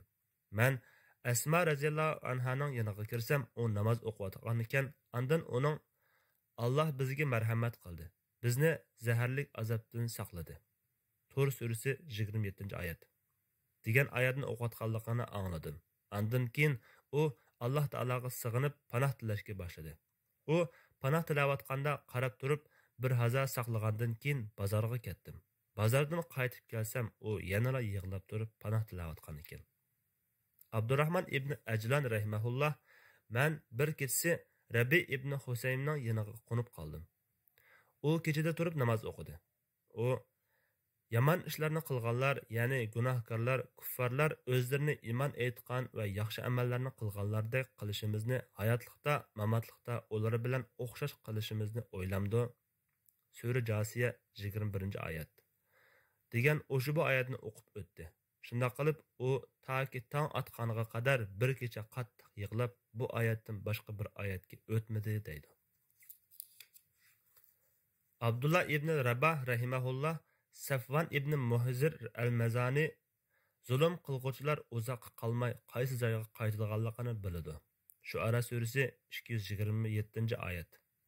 O'sha bu oyatni o'qiganda o'zini tutolmay bo'qildab yig'lab ketdi. Hatto men uning yig'izoriga qarab, uning ko'krak so'ngaklari sunib ketamdikin deb qolgan edim degan. Hasan Basri rahimahulloh bir kechasi o'rnidan turib namoz o'qidi. Ondan u toki sahar vaqtigacha to'xtamasdan sizlar Allohning ne'matini sanab tugatolmaysizlar.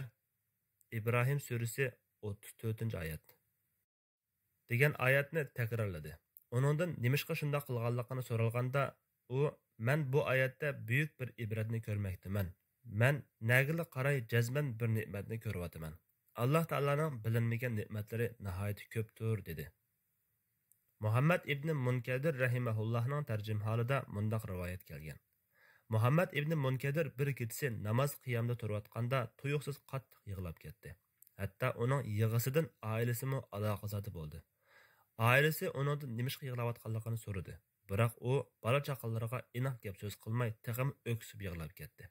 Ondan ular Abu Hazimga elchi avatib ahvolni uningga xabar qildi.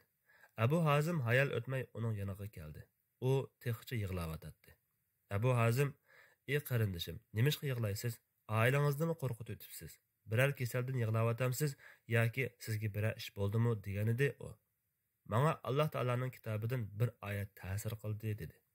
Qaysi oyat u? Alloh taolaning ularga Alloh tarafidan bu dunyodagi chaqalarda o'ylab boqmagan azoblar oshkora bo'ladi. Zumar surasi 47-oyat. degan o'sha bu so'zidir dedi.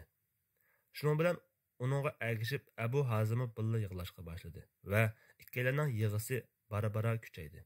Muhammad ibn Munkadirning balachaqalaridan biri Abu Hazimga: "Biz sizni uning yig'isini to'xtatish uchun chaqirib kelgan edik. Lekin siz uni texim yig'latdingiz-ku" degan edi. Shunda Abu Hazim ularga nimishqa yig'laydiganligini deb berdi. Shuning uchun Muhammad ibn Munkadir rahimahulloh haqida Malik ibn Anas radhiyallohu anhu Muhammad ibn Munkadir qarilarning peshvosidir. Uningdan bir kishi biror hadis to'g'riliq so'rabla qolsa, u yig'lab ketadi degan. İbn Uyayna rahimahulloh deydi. Umar ibn Zar rahimahulloh qiyomat kunining egisidir. Fatih surasi 4-oyat degan oyatni o'qiganda Sen nima degan ulug' kunsan? Sening nomi sharifing mo'minlarning dillarida nima degan to'lib toshqan ha deydi. Nuaym ibn Hammad rahimahulloh mundoq deydi. Bir kishi Abdullah ibn Muborak rahimahullohga "Men tunugun kecha Qur'onni bir rekatda o'qib tamomladim" degan edi u. Lekin men tunugun kecha pul mollar bilan faxrlanmak sizlarni g'aflatda qoldirdi. Takasur 1-oyat degan oyatni toki tong otqanga qadar takrorlagan. Onundan boshqa oyatga o'tolmagan birini bilaman dedi.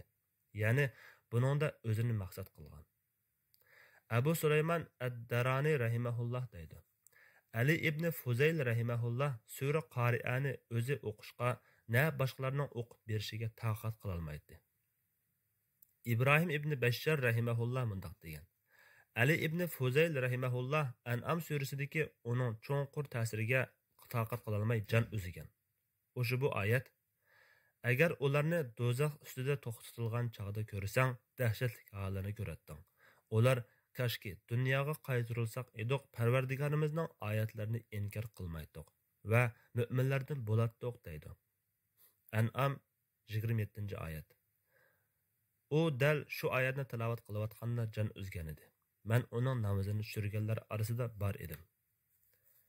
Masruq rahimahullohdan mundoq rivoyat qilingan.